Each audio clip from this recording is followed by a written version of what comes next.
the power of the dark side.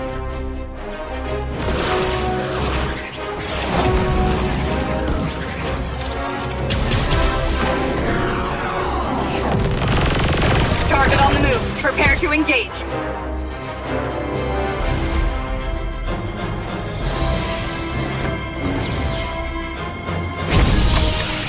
May the Force be with you.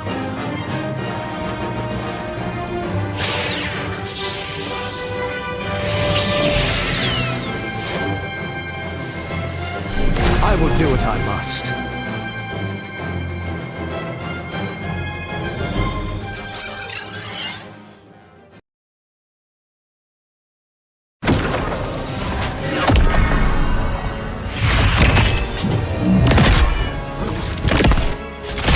At last, I am complete. Worldbreaker!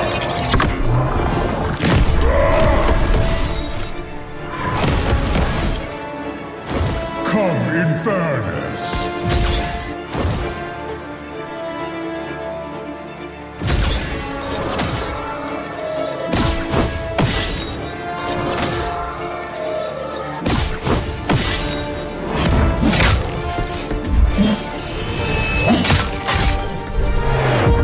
Annihilation awaits. Boundless is my hunger.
Get 8 gigabytes of all-access power. To do it all. Plus only TikTok to scroll and share non-stop. Power, work, life.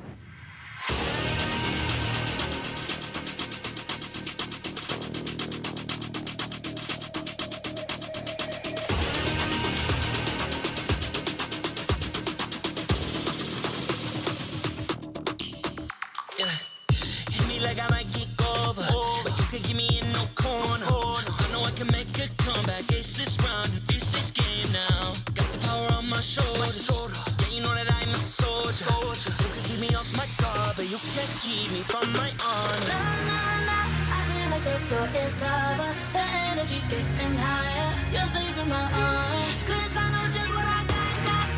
I got you like na-na-na. And you know I hold the power. This feeling I love. Oh, yeah. Making my grind good to great. So don't stand in my way. Standing tall and I won't fall over. We are better than great. Good. We are better than great. We stand tall, won't run away. We are burn, nothing gon' change. Great. We are better than great, great.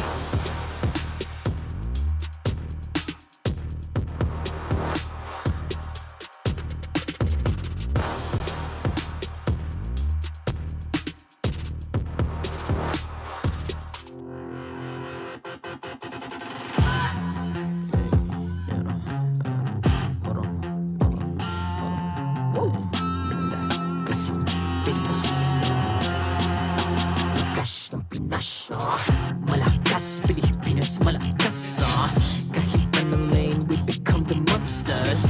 Malakas, Pilipinas, malakas, face the golden sun and repping for the 3 stars. Look at us to the top, no ifs, no buts, winning any game. Para to sa PIN na yes. Di mo matikin ang aming boses sa new level. Nasa kalye man o mobile, you know I become a legend. Open fire, we unite, we winners. Built with pressure, the diamonds are made of. Switch na lane na parang gera. HP racing, may reset up. Built like a tank, buhat ni Hilda. Full load SS, parang Lyra. Susundan ko ang iyong bakas. Kasama patas, tagumpay natin to. Dahil tayo'y malakas. Para sa Pinas. Nasa amin ang alas, hindi tuwa atras. Kinikilala sa taas kasi kami ang malakas. Para sa Pinas. Nasa amin ang alas, hindi tuwa atras. Kinikilala sa taas, ganito kami sa Pinas. Wow! Hold on. Yeah, malakas ang Pinas. We are lacking every beat, no surrender, no retreat. Pag nagsama-sama, just imagine what we can achieve. Lacking every beat, no surrender, no retreat. Giving 100 all my all, cause we just cannot be defeated. We are unstoppable, immune and invulnerable. Ready ang equipment, lahat frozen, malang crowd control. Pakita ko na jab like pow, beast of the southeast. So matawag proud and loud, cause every enemy we devour. Susundan ko ang iyong bakas. Kasama patas, tagumpay natin to. Dahil tayo'y malakas. Para sa Pinas. Nasa amin ang alas, hindi tuwa atras. Kinikilala sa taas kasi kami ang malakas. Para sa Pinas. Nasa amin ang alas, hindi tuwa atras. Kinikilala sa taas, ganito kami sa Pinas. Wow!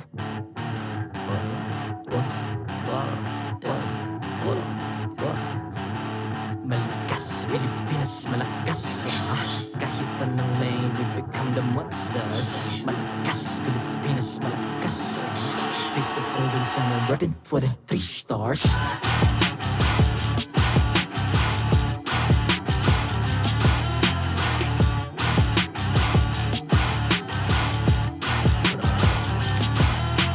Ang lakas ng Pinas, we unite, be the stars. Ang lakas ng Pinas, we unite, be the stars. Ang lakas ng Pinas, we unite, be the stars. Ang lakas ng Pinas, we the stars. Ang lakas ng Pinas, we unite, we the stars. Ang lakas ng Pinas, we unite, we the stars. Ang lakas ng Pinas, we unite, we the stars. Ang lakas ng Pinas, we the stars. The 14th season of MPL Philippines is brought to you by the following sponsors. Smart, the official telco partner of MPL Philippines Season 14. The official tournament phone of MPL Philippines, Infinix GT20 Pro. Official suppliers, EMC Asia and Index Salon. Experience the TLPH Season 14 action live at Green Sun, Makati City. Grab your tickets now via official MPLPH website. Don't miss any MPL action by following our official Facebook and subscribing to our YouTube channel. Follow MPLPH on TikTok for more content. And to ensure the equality and fairness of our games, MPL Philippines is also monitored and supervised by the Games and Amusements Board.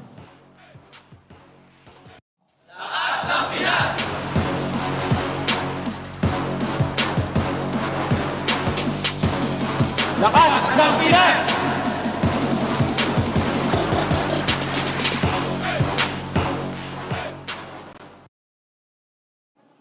It's time for another Saturday showdown. With 3 matches lined up for today, can we finally determine the next teams that will make it to the playoffs? First, there's RSG Philippines going up against Blacklist International. Can RSG get closer to their dream? Or will Blacklist make their way to theirs? And finally, after that, it'll be TNC Pro Team with Fnatic Onic Philippines, the Super Family versus the Wolfpack. And lastly, it'll be the Barangay versus the Cavalry, inching their way closer to the remaining playoff spot. Ako po si Mara Aquino. Sama-sama natin subaybayan ang mga bakbakan dito lang sa MPL Philippines Season 14. Casters, pasok! And welcome to the English broadcast here. It is day number 2. It's week 6. Mara already introduced the matches that are ahead of us today. But welcome to the desk once again. I'm Nice2, joined here with my boy Ingan. Ingan, how are you feeling, man? I'm feeling great. Cold? I'm cold. That's why I have a, what do you call this? Hot pack? Hot compress. Hot pack? Hot compress? Yeah. Hot like compress, that. yeah. Yeah, again, we have quite a bunch of heated matches, I would say, ahead of us. You know, you can see right here, this is going to be kicked off with RSG Philippines and Blacklist International. And we already know, like yesterday, if you guys were watching, I know you were watching at home, we had some upsets. Yeah. Yesterday was actually a day of upsets. And I don't know what's going to be in store for us today. I can't wait to get through it. Triple header. Now, before that, though, of course, we have to thank our sponsor, because you guys can now feel the power with every tap for the Smart app. It's the Smart app here. You can get it effortlessly. You can manage your prepaid and postpaid accounts. You can buy promos, pay bills, and redeem rewards. It's all in one app. And you can download the Smart app now, the only app for Smart Signature Infinity, Bro, TNT, and PLDT prepaid home Wi-Fi. Okay, so again, as you're warming up your hands here, we have to warm up the viewers, of course, because our matches today, we are at this point in the season, as we get the standings, where I was going to say the standings are being shook up here. And you can already see kind of the swaps that happened based off yesterday's matches and the performances of the teams. And you can see Aurora MLBB notched up 1 spot. They're now at the 3rd spot. Fnatic Onic Philippines and Falcons AP Bren, you know, they already locked in their playoff spot. So we're still looking for 4 teams here. And as you move down those standings, you see where RSG Philippines and Blacklist are. Only 1 point separates them, by the way. So if, you know, we're starting about kicking things off here. If Blacklist wins today in this first match, it could change things. Yeah, it could change. Especially both of these two teams are riding off from series wins. We can recall Blacklist just upset Falcons AP Brand, and for RSG, of course, they were able to beat TNC 2-1. And then, of course, that second matchup, TNC versus Fnatic Onic Philippines. The top 1 team versus, right now, it's number 8, top 8 team.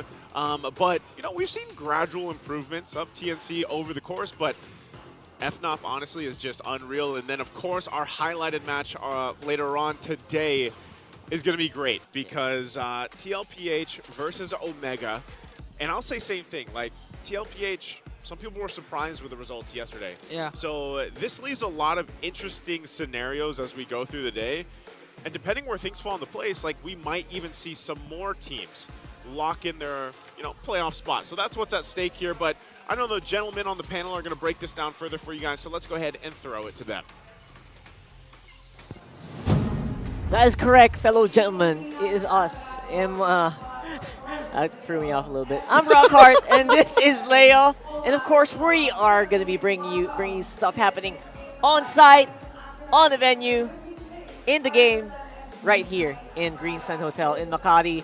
And this is the Infinix Game Tambayan. So, Leo, you're right. These young gentlemen are absolutely correct. It's going to get heated up here for sure later on. I am glad to be at your side, to be able to be of service to all the fans watching. It's you and me and you, from all over the world, spending this 21st night of September tonight, watching the change in the scoreboard just affect everything. 'Cause That's right. they were right. If Blacklist wins here tonight, we're back to square one. Like, we don't know who's in. Square one. That's right. And of course, this tournament is brought to you by the Infinix GT20 Pro. It's the official tournament phone of MPL Philippines Season 14 right there.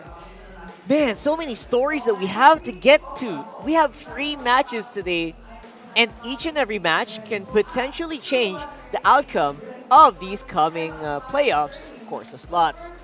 And of course, while we're doing that, why don't you go ahead and treat yourself, guys, to a skin.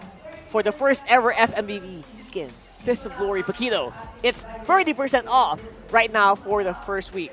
Right? That's why you keep doing that, right? Yeah. Because it's 30% off for to commemorate, of course, Flap TZ, the FMVP of course, N5. And of course, unlock the AP Brand Champion Souvenir card to obtain Brody, AP Brand, AP Brand's Battle Emotes, the Elimination, the Spawn, the Recall Effects, and more. All of that available in your in-game store. Come on, experience them in Mobile Legends.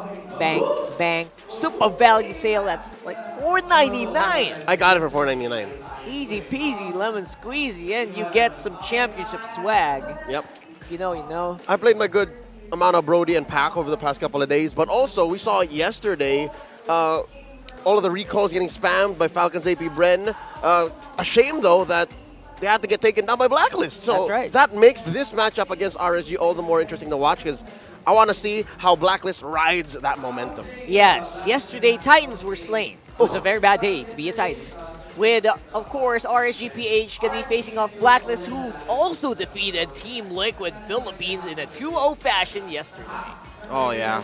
Talking about the interesting turn of events.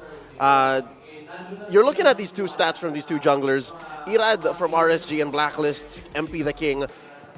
Say what you will about how their first half felt, given that RSG has been middling at best, and Blacklist having only 1 win up until yesterday. But look at their stats, Rockard. Look at their stats. Stats are beautiful right now. Like very close KDA, very close stats from their recent match. And then you look at their average hero damage. How does MP the King deal this much compared to Irad? It does. It What is feels that? like it's going through the roof. And again, most of that is helped by their top pick as well. This Nolan, who is probably going to tear up not just the fabric of reality, but mostly the games today, right? Yep. And you're talking about these two teams. RSG seems to be getting into a momentum here. And of course, this is a match recap where we did see RSG versus Blacklist, where Blacklist was in the middle of like trying to figure out that 10-man roster.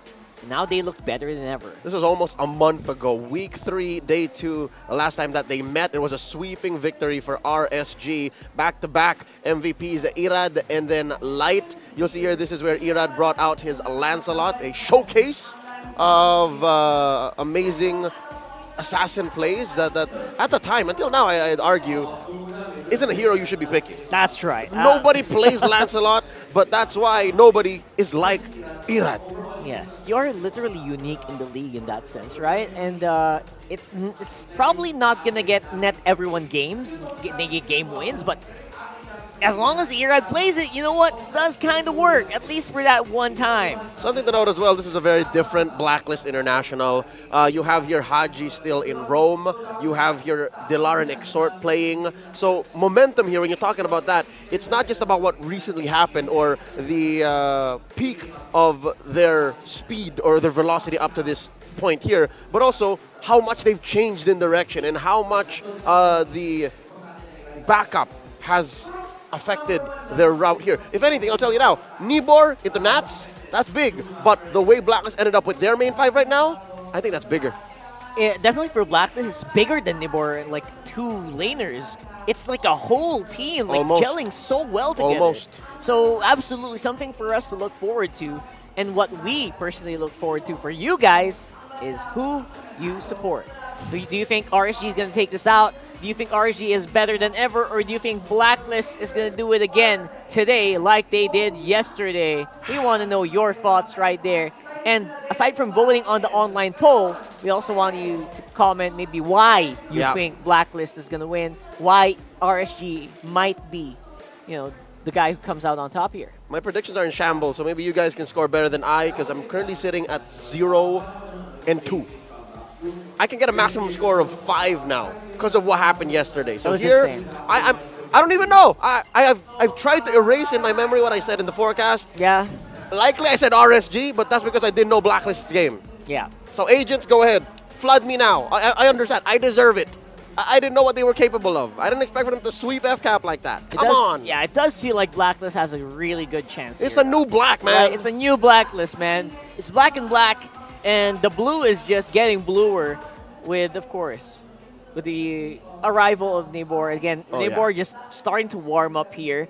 It does feel like they have more room for growth. Blacklist seems to have peaked a lot, doing it against, again, the literal champions of MPL Philippines Season 13. Oh, yeah.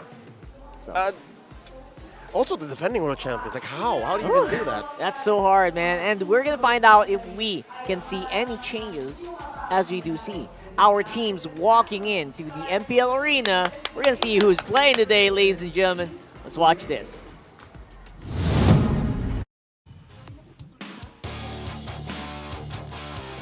Let's welcome our marshals. Calling this match, it's Jeff, Chico, Pat, and Wilbert.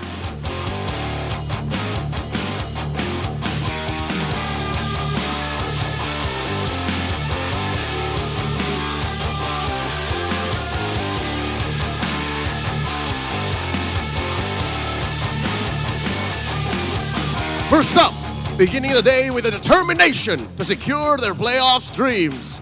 The fight continues for the Raiders. Let's welcome RSG Philippines!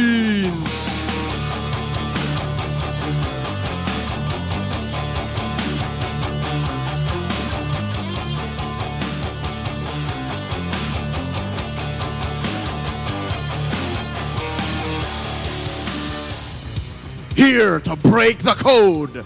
Starting the season as a team that's back to 1, but it's never over for the agents. Never back down, never what? Never give up! Blacklist International!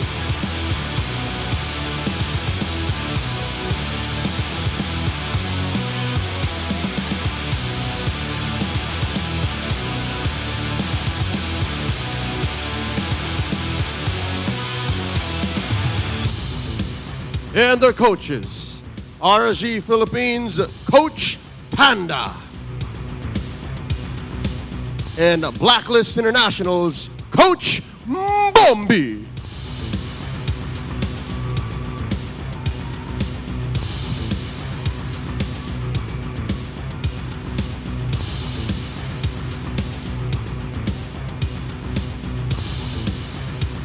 It's time for the face-off. MP the King, Irad, step forward.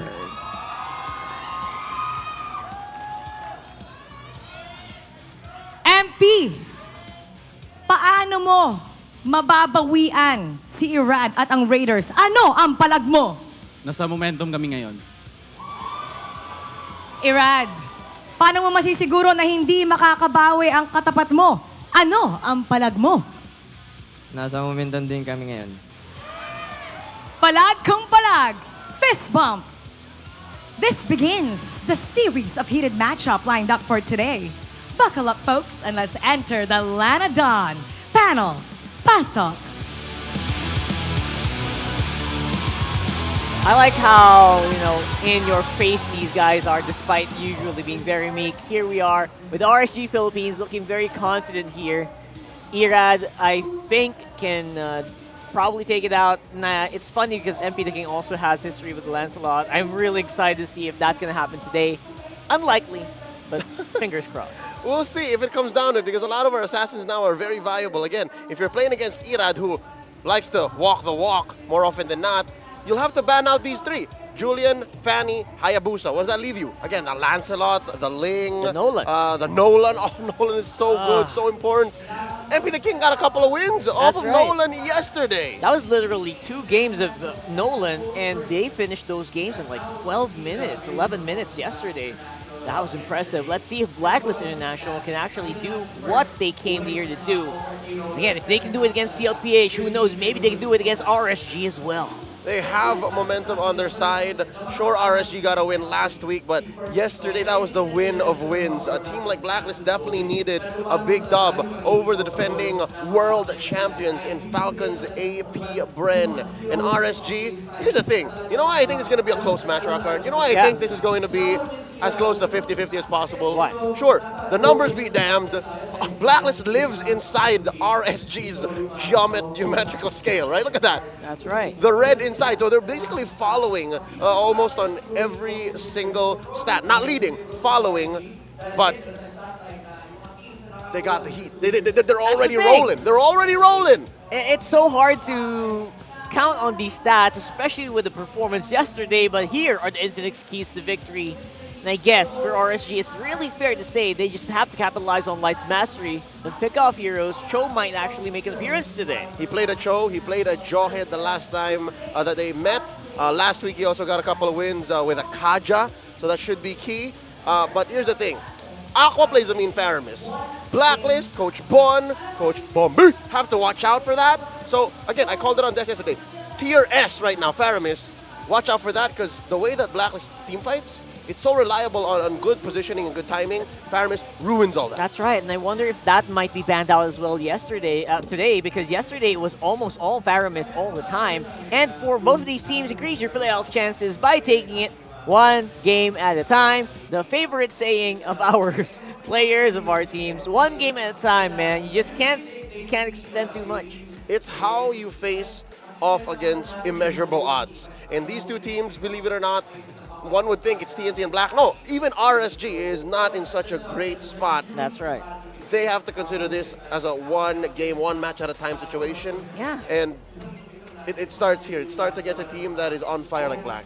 The difference in, if you guys were paying attention to the leaderboards earlier, it's 1 point differentials. 1 point differentials, man. Except for, obviously, we're going to see if TNC can make a story happen later. But other than that, these two teams are neck and neck. Yeah. And with the performance, again, you just can't tell, man. Yep, here we go.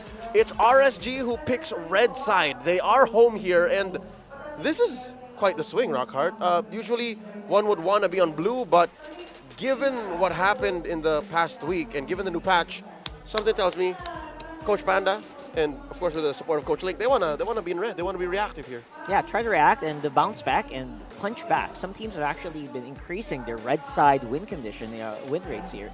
And that's something that you need to take note of. Something that I'm very interested to see as well is RSG's side selection priority win rate. 36% pretty low as If well. they pick red, it's very low. That's just the nature of the beast currently in the metagame. This is close to actually overall, because if I'm not mistaken, it's close to like 44%, 50, yeah, around that. 56 right now. For most teams. So with that said, it's come time that we enter the draft. I'm foreseeing RSG Red.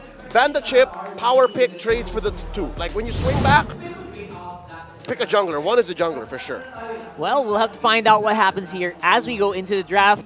Ladies and gentlemen, in the comment section, I want you to know. I want to know what you think. Who you think is going to get priority here. Do you guys think we're going to see a big Nolan priority? Do you think any big heroes are coming up? Anything you experienced in your ranked games? Always on the way. Any good heroes? Let us know. I want to read that later on while this draft is happening. And now I think the Nolan is getting a pretty good leeway here, interestingly enough. Again, Nolan been dominating a lot of these games. Phovius actually is the hidden target. If anything, he's the red herring. You let him through, he gets picked. That opens up a lot of options for the opponents, a lot of good answers, because I think slowly we're entering a phase wherein Phovius isn't an absolute factor. Oh no, here we go. I don't think Coach Panda was expected to see the Phovius get banned out early, because here's what I'm considering, Rockhard. Yeah. Phovius, in the hands of RSG, takes away one of their main strengths, which is the Edith Nibor. But since that was banned out, they'll take it out anyways. And here's the hero that got adjusted. There's the Hayabusa. There's the Hayabusa. Much faster shadow kill now. Sure, a little tweak on the numbers, a little lower per hit, but he's a really good hero still right now. It feels like it's still a really good pick, and it actually feels like it got buffed for some reason. And now the answer here for RSG are they going to be willing to pick up the Faramis? Might be a great deny pick against Blacklist, who I think will come up here. If they don't pick it up here, Haji's going to get it. there's a 90% chance in my mind that Haji's picking it up, and they don't want that to get banned on second rotation as well. Something tells me, given this chess-like draft match against the coaches here. Hylos. Yep. I was going to say, wait for it. And of course, Harith comes through. This little boy didn't get much of any adjustment in the past patch, the newest patch 1.9.20. But did get banned out yesterday a lot. Still, that means he's a very high contest rate hero. So now, I think this is all the more green lights for Blacklist to pick up the Faramis. Of course, one of the main reasons why you don't pick up the Faramis is because the Melissa might come through, the Claude might come through. Right. But with the Harith this early, peace. Maybe you might be willing to do that. It's a low Yi. Never mind. They're not going that route. Never mind. I like it. I like it. Get the F out of here. No more Faramis. No more Faramis. That's removing the F right there. And Perks definitely had a day. He had a field day on the Tigreal yesterday, so not surprised to see it here again. And now for the other side for RSG. XP lane pick, maybe? Are they going to... something tells me Hylos can go into the XP too. Yeah. So are you telling me that if this isn't Irad's pick, right? If this isn't Irad's pick, are they going to allow him to wait for the... no, never mind. It's a link. Better. Better. It's better, right? All the more, he knows that it's not a Matilda. For all the FCAP fans, rather the Liquid PH fans, or the Carl TZ fans who saw his Ling get killed by a Matilda, you don't have to worry about that. Gets shut down by the heel man's Matilda, it's man. easier That to was deal insane. with a Tigreal as a Link. Like, you just dodge the Tigreal. And you go up a wall. Hey, is this gentleman playing while we're drafting? Are you serious? Gameception. Come on. All right. That's insane. There's the Arlo. Best believe XP laners are going to get banned out. For sure. They're going to start attacking the XP lane because, again, I believe RSG's XP laner is out already. And they just have to reposition. And now Blacklist is going to start attacking roamers. Look at that. Jawhead's still out. Love it. Blacklist very much familiar with their Infinix keys to victory. Just making sure the pickoff can't happen, especially from that roam. Light very proficient with that one. Yeah, Minotaur's still out too.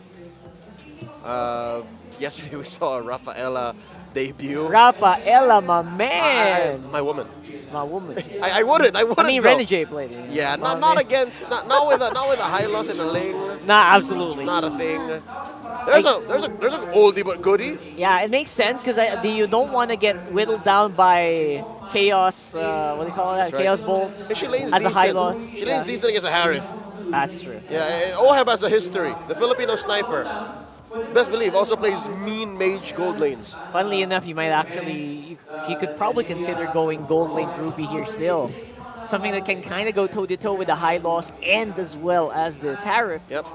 But it feels like he's going to be more of a carry in this team from the looks of it. Yeah, check out the stats on Haji here. The KDA machine.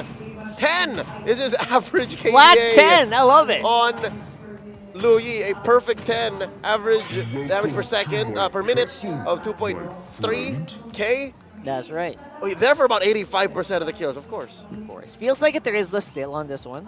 Terizla XP is going to be so easy to pick up here. Yeah. Other XP picks I'm thinking about. Arlo is out. Arlo's out. Jawhead, I don't know. Probably not. Also, mind you, there's a mid laner missing for RSG. Oh, yeah, there good point. Are still options. You got a Valentina. Zushin. You got a Jushin, no longer needs mana. Not a good idea. I wouldn't with the Tigreal out there. With the Tigreal, yes, Yep. you're going to get probably... She does very little against the pummeled Lo Yi. She's going to lose that nuke fight.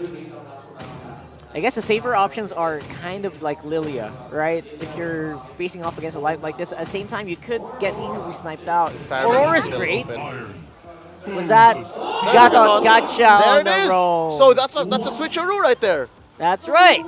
There's a third team, I'm not mistaken, that plays Gatot fourth, maybe. Okay. There's an old favorite. There's a CC.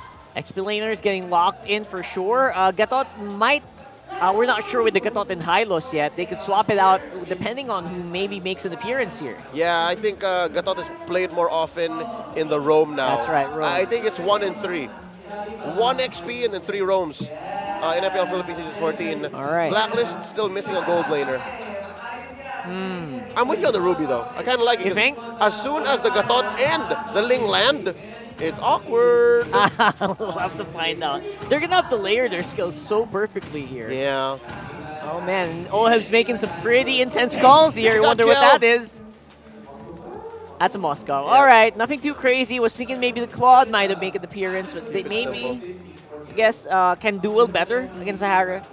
Yeah, and better cross-map control. Wow, look at this, Rocker. Look at the cross-map control that Blacklist has. That's right. They can make so many plays, bro. Not to mention Hayabusa can basically shadow from like way downtown. The farthest shadow. Make it go crazy, right? Okay. Oh, this is gonna be fun, man. This is gonna be fun So for what Blacklist. does Aqua play? Pyramis, Can maybe? still play the Pyramis, can still play the Vixana. Just for safety. Vixana and Pyramis. Vixana, Aurora, Pyramis. Yeah, just those three. Make your pick. I don't see a Lilia going in. Toss a free-headed die. Hope will find a way. And there it is, Vexana. Wow, Rockard, look at the CC, man.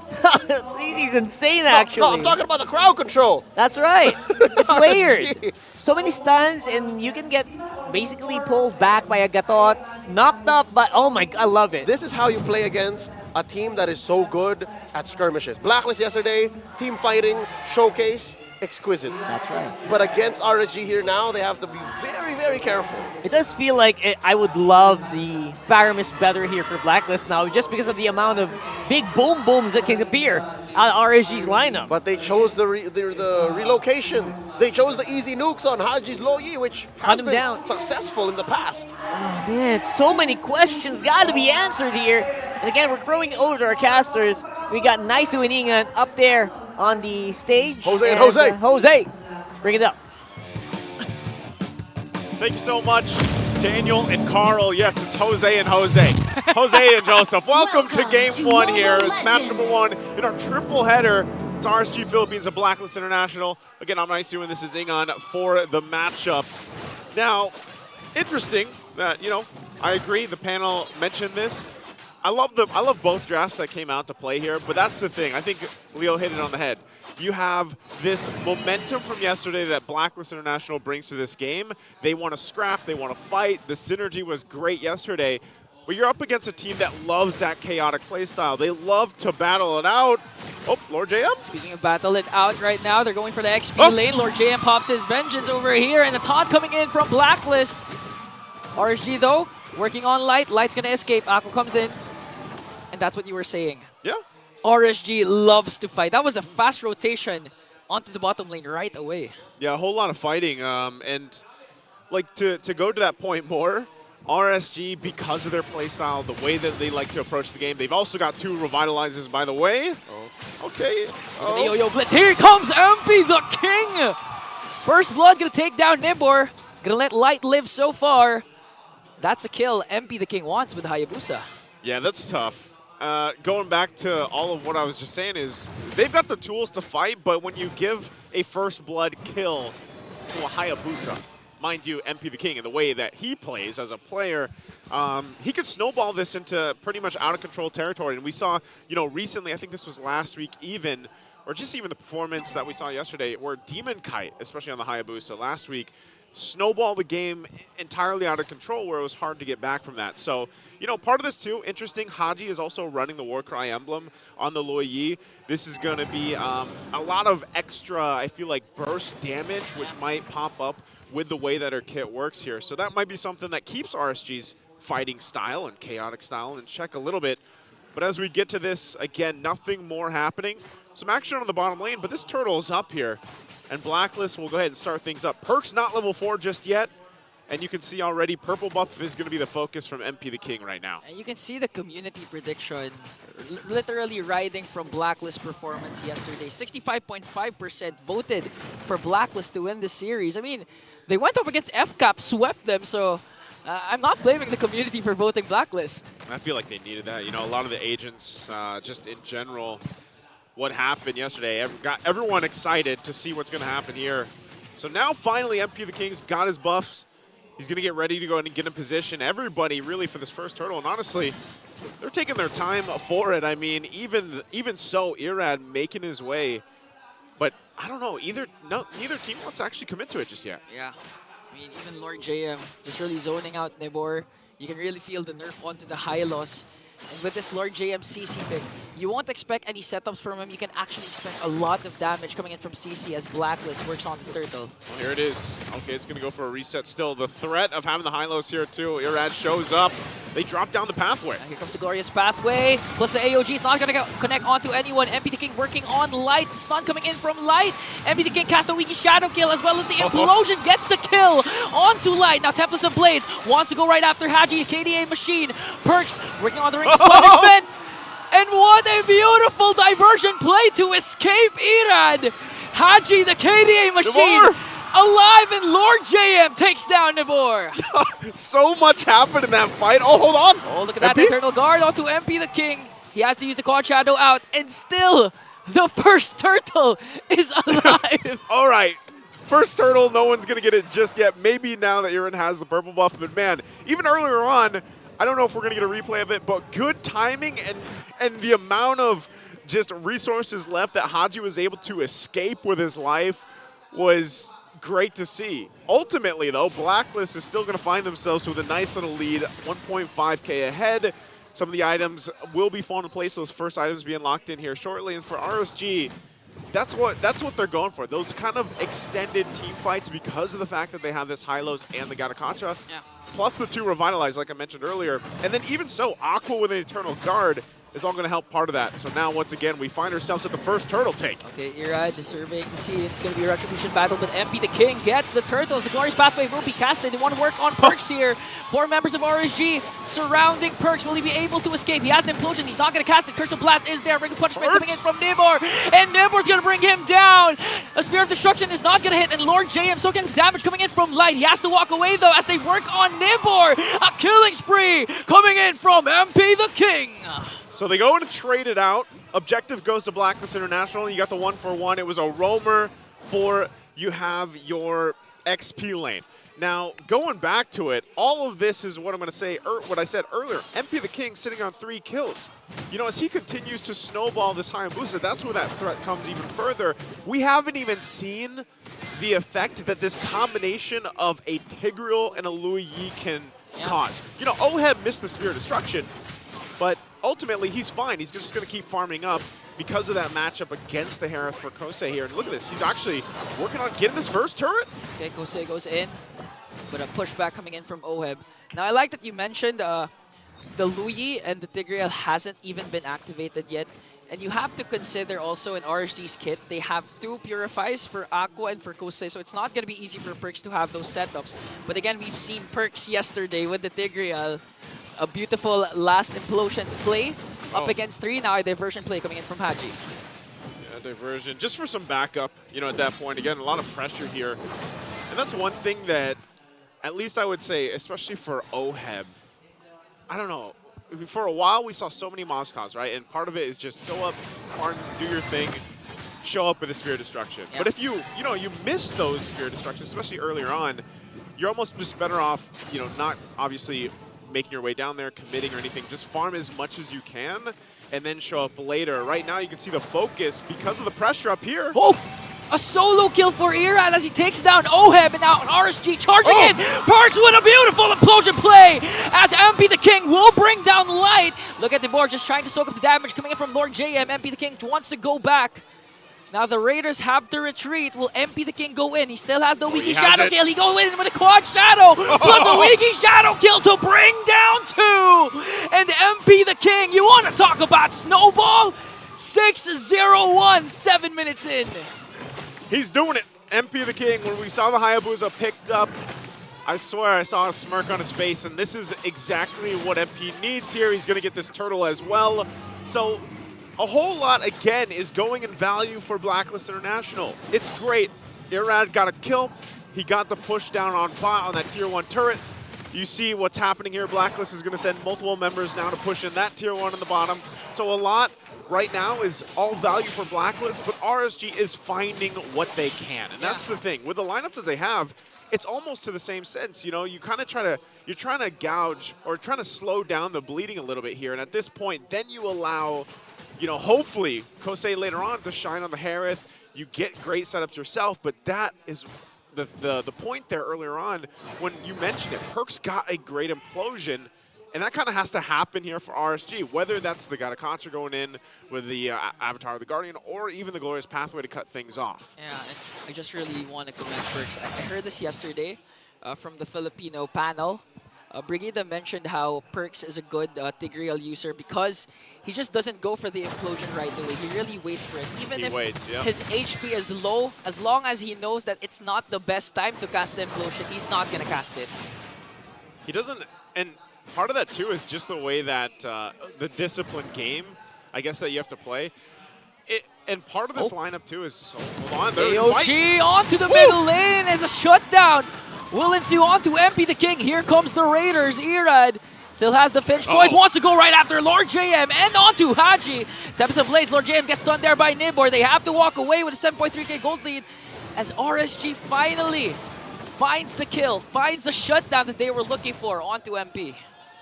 It's good they got the shutdown. It's good they at least, you know, got a little extra gold in the exchange, but it's almost feeling like at one point they have to keep finding these wins because of the deficit right now that they're working against. And really, when you look at RSG's playstyle right now, the way that they're trying to find those moments, it's a little disjointed because of the fact of composition versus composition, the way that they have to lean into those team fights if they will. And honestly, for RSG and knowing how they like to approach this game, even if they're down, you know, so to speak. Okay, so we had a correction there. That was, you can see the gold, actual gold difference now, it looks like. So it wasn't as massive anymore because they got that shutdown.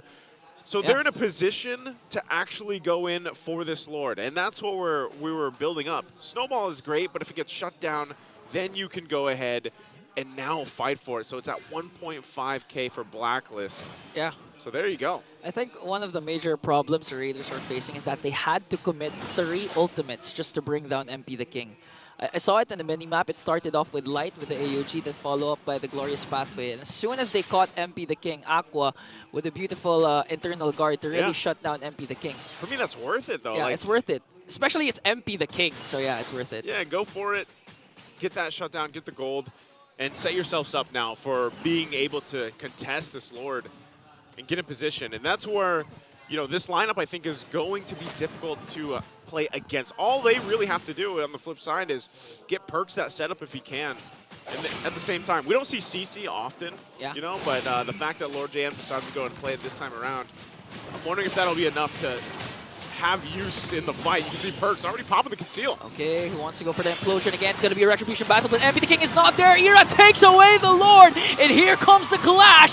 First man down is Light and Ira as they get a double. Oheb with a Spear of Destruction, trying to work on Hylos as Lord JM goes in with the Yo-Yo Blitz. Nibor gonna fall down in the hands of Oheb. That's 3 members down. MP the King goes in for Kosei. Look at the shurikens to bring him down and works on the middle lane. RSG got the Lord, but Blacklist got 4 Raiders.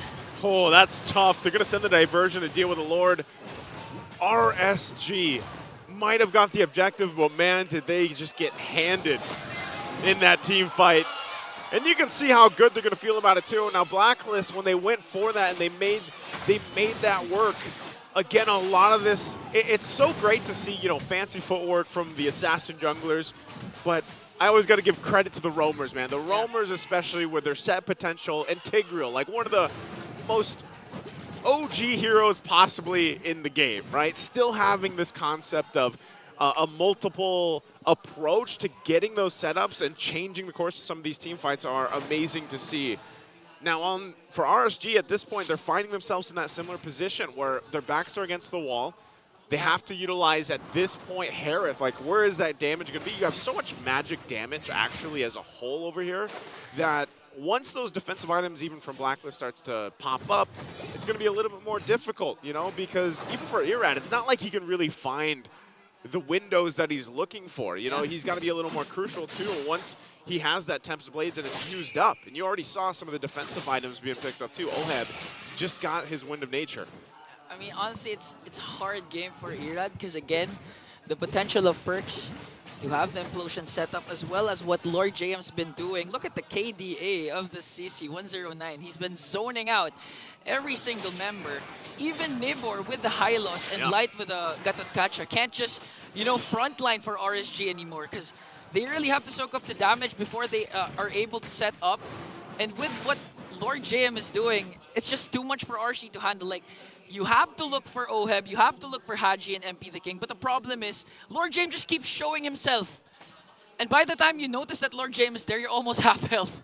Yeah, pretty much, at that point. And looking at the items real quick, too, even for Lord JM, like, he's got Dominance Ice, he's got the War Axe, working on his next item. Some of the damage department items, too, for, like we were saying, MP the King, how much he was scaling up. He's there, but Irad has done a relatively good job at keeping at least the gold between the two. Yeah. Pretty much even. Like, he's not that far ahead. So even Irad is still a threat. It's more so of the timing on everything. The amount of pressure that comes from him, especially, like I said, those defensive magic items will be built up. The Athena Shield being picked up by Lord JM.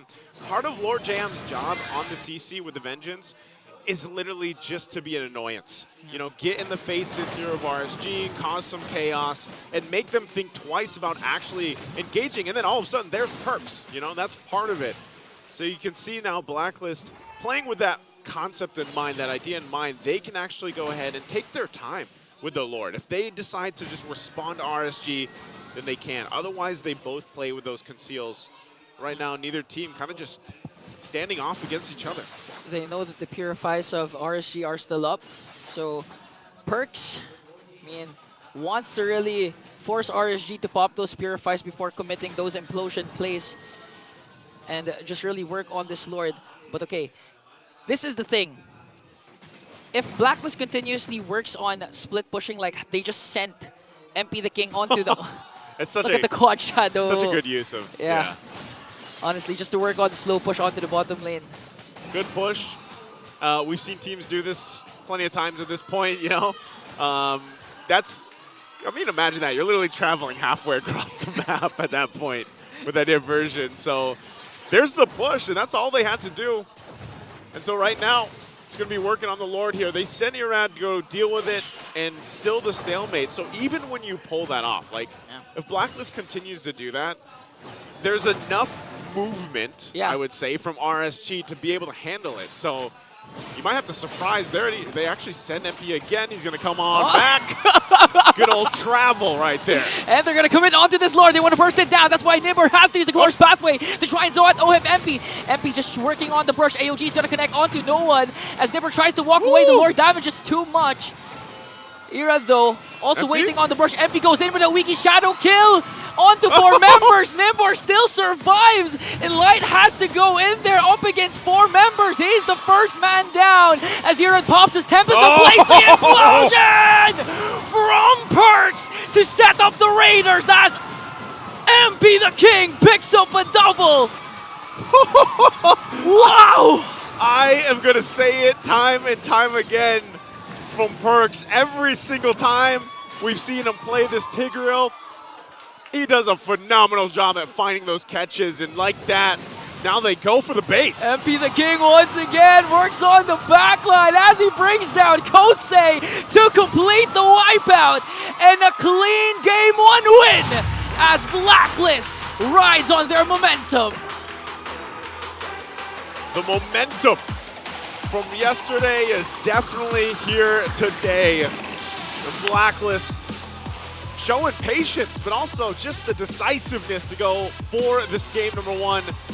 Very good win here for them in this series. The P in MP is patience, and for Perks as well. Well, let's see what the gentlemen on the panel have to say about this game number 1. Let's throw it over to them. Man, it was not like a complete wash, or it wasn't like a snowball by any chance or anything. It's just they keep playing better. This is the Blacklist that we were looking for all season. Good chunk of the map still belonged to RSG. There was hope in the stats come the mid game, and then even in the Lord takes, but almost single-handedly, Perks turned things around. All throughout, MP the King was there to reap the benefits. He's your MVP. He's a full-on payoff type of MVP. Your setup comes from Perks, but what is the use of that if no one's going to finish the job? MP the King, almost 100%, well, specifically 88% of the time, finished the job. That's right. And the whole map was essentially MP the King's playground because of that guy that we're talking about. I feel like he's definitely not stat MVP, but definitely the guy that we all are shouting for when he makes those big implosion plays just like that. Mamba-like initiations. The game IQ on this young man, you know what? It's more than just IQ, it's patience that Perks has. I hope there is a recap or a highlight of that last moment in the Lord fight, because that definitely looked like a good RSG moment. That's right. But then Perks comes in and says, you know what? Forget about it. I'm going to come in, hit Cho with a 3-man, 4-man implosion, and like he did every single time. Let me remind you, Rockhart, in that last Lord fight, Lord knocked up a majority of Blacklist. That's right. It looked like Blacklist was going to go down, but We're then on the downside. This homie right here, Oh, Perks. man. Perks is like, nah, I got you, fam. And then there's that double, the free double for MP. Again, moments like these that lead up to the big win. That's right. And again, who enables stuff like this to happen? Who enables OHEB being able to just do things like this and still get away with it? That is the guy that we're talking about here. And again, the rest of Blacklist meshing well. I'm surprised Lord JM survives a lot of these fights. I swear I feel like he should not be surviving as much as he is. And again, you also mentioned earlier, I hope we can find that, right? They were at a deficit. Blacklist was at a deficit. Just one. Bang! Oh, look at that. Man, the Link did not stand a chance at all. Nope, that was that moment. That was that moment. It seemed like... Oh, yeah.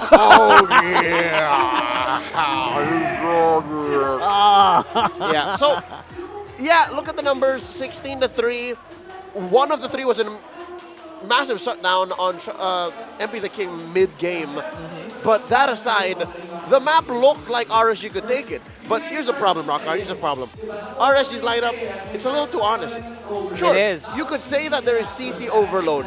Sure, they can come in, drop the Salmon Force, drop the AOG, drop the Glorious Pathway, even the Eternal Guard. Yeah.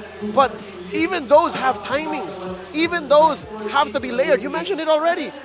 Before the match begins, they have to layer all of that specifically. And I remember at least one or two moments where Aqua didn't even get to use the Eternal Guard. It did feel a bit disjointed in Everybody's, some of those moments. Everybody's dead. He's like, all right, what do I do with this? Let's just go home. But look at Blacklist. Blacklist, all they need is one perfect diversion or one perfect implosion. See, it rhymes. See, it's easy. It's like a nursery rhyme that you have to remember as a child. So even if a child knows how to do it, what more amazing athletes like Perks, like MP, like, again, Lord JM. That's true. It does feel like what Bonchan said yesterday in an interview was exactly what happened here. Perks really learning to come into his own and shine and let the other teammates shine for him. And it's so good. It's looking so good right now. That magnifies all the more the situation with Lord JM and OHEB. You mentioned how, oh look, they're able to do this, they're able to get these kills, to perform this way. It's because the trio mid are already stellar.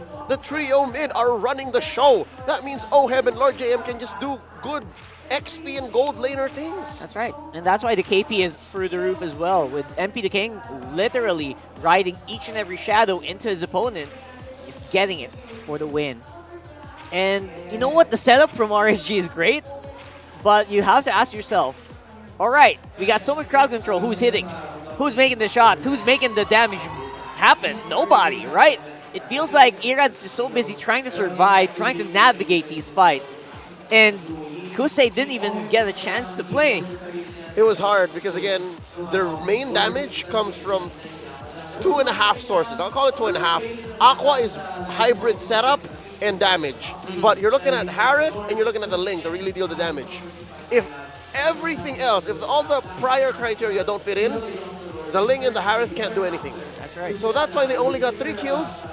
Sure, one of them was on MP, their big ticket prize. Big shutdown. But that aside, Blacklist are so good at doing a man-to-man, to-man defense. Again, that trio mid is such a key to why they're so successful now. It is. It changes RSG's approach, and it doesn't help that they don't even have a flicker. That is number one. They're so reliant on honest engages and conceals to do the trick. More often than not, it's not going to cut it. Not against a team that's so good at team fighting like Blacklist.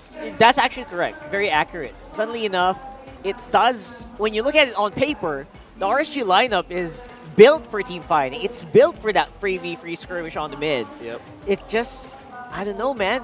Is it the speed? Is it it's a 16-minute game? The kills didn't happen for RSG. It's like so many things happen. I'm wondering now if you have to change the approach when it comes to players like Nibor. Oh. Because we've seen Nibor play 8 games of Edith back to back to back, and here he played the Hylos. I wonder if that's something that they should work out when we go back to the drawing board, go to the draft. That's something we're going to have to find out. I feel like maybe ask Nibor. We'll have to find out. Coach Panda, that's up to you. But for now, it's going to be an interview with Mara right there on stage. Let's see what's up. It's really great when we have fans making art para sa MPL. We have here May or Makey Basement. Kamusta? Okay naman. Nag-enjoy ngayon dito sa MPL. Alam mo, we couldn't help but feature you because nakita natin dun sa community Dropbox, nagpakita ka ng mga pins and these are such creative pins. Meron ka bang mga ibang merch na pinapakita ngayon other than the pins? Maliban dito sa pins, I also have stickers and soon there will be a poster also. Let's talk a little bit more about the art that you're making. Kasi you actually print them out, you give them out. I see you give them out before. Yes. At gumagawa ka ng pins. Let's talk more about this. Naisipan ko lang, last season kasi naisipan ko na sa community, what if magbigay din ako ng mga merch na as support sa mga teams na, sa lahat ng teams. Saka nakakaisip ng mga tagline kasi nakalagay dito yung isa, Tapag at Silog. Nakalagay dito, Onic, outrageously nutty ice cream. Ang daming mga cool na stickers dito. Where do you get your tagline from? First of all, yung boyfriend ko, yung boyfriend ko yung nagpipitch ng idea about dun sa mga taglines nito. Pero yung at first kasi ako yung nakaisip ng idea dito sa AP brand. Ito yung pinakauna kong drawing actually na food series. Tapos, nagtuloy-tuloy na lang na tinuloy ko na lang within the team. Tapos, ayun, it proceeds na naging merch na siya. So, food series siya. Yes. Nabigay mo na ba yan sa brand? Yes, lahat ng teams na nabigay ko na last season. Oh, anong reaction nila pag binibigay mo? Naku. Diyos ko, nagpa-sign pa nga ako last time sa kanila noon. Sino ba yung mga favorite teams mo or lahat ba ginagawan mo nito? Kakasabi ko lang AP brand. Sino favorite player sa AP brand? Sila Kyle TZ and si Flap TZ. So what about for the fans? So you're giving them out right now to a selective fans, right? Yes. Paano pa sila magko-qualify dito? Ayun nakalagay dito, community box feature. So, nilagay mo, you dropped off some last season unofficial merch. Feel free to grab one. So, ang dami na rin nakakuha dito. Paano kung gusto pa nila or gusto nila mag-personalize para sa favorite teams? If ever na gusto nyo ng personalized art or specifically kung sa MPL, you can guys follow us on Facebook and TikTok and Makey Basement. And also may website din ako just in case na you guys want commission to draw your favorite characters or specifically kahit heroes ng ML. You can check my art style at maylikha at card.com. So what's the page again? Makey? Makey Basement. Makey Basement. Nakakatuwa naman, kitang-kita kung paano mo siya ginagawa. Meron ka bang mga message sa mga fans? Thank you po again sa mga kumuha po nung merch ko kahapon doon sa Dropbox. Thank you po very much. Sana po mag-follow din kayo doon. Let's keep supporting Makey Basement at kapag kayo din may mga art, show it to us. Put it in the Dropbox or tag us dito sa MPL Philippines Season 14. At ngayon, we're gonna go back to the panel. Tulungan mo ako, okay? Okay. Sabihin mo, pasok. Panel? Pasok. That is just adorable. Oh my goodness. And this is why this community is so great. I'm surprised that was free. I will drop by the mailbox and grab myself a little bit of Makey's Basement merch. For sure. And if you're in the area, Green Sun Hotel, drop by as well. And for MPL Arena, we're also looking for the freshest look because Index Salon is looking for their beauties. If only if only they saw Ian, right? But he's working. He's up there. So he's up there. And looking at the beauties right now, what is that? That's a young lady. What is this a merch? young lady with the Blacklist photo cards. This distinguished gentleman. Distinguished. He's got that New York. He's got that swag, yo. He's got that New York drip. All right, And what is there this? you go. Is that what are those head? I think I love they're it. She knows she's Blacklist on camera. as well. She's playing with it. There you go. Is that? If I was, is that Cordy? It's not. That's not Cordy, right? No, like, Cordy's out of town. No, he's out. I had to double check, man. I had to double check. Rockhard and I are connoisseurs of cardboard squares. Yes. We want those, whatever This that is. Excellent. Congratulations. Oh, there it is. The Index Salon Beauty with, of course, the trading cards. We will. By the way, it's for men and women. What? Index serves men. Oh, and yeah, women. 100%. And anything in between. Everything, all of us. That's right. Not sure if pets, though. England was there. Yeah, I was there.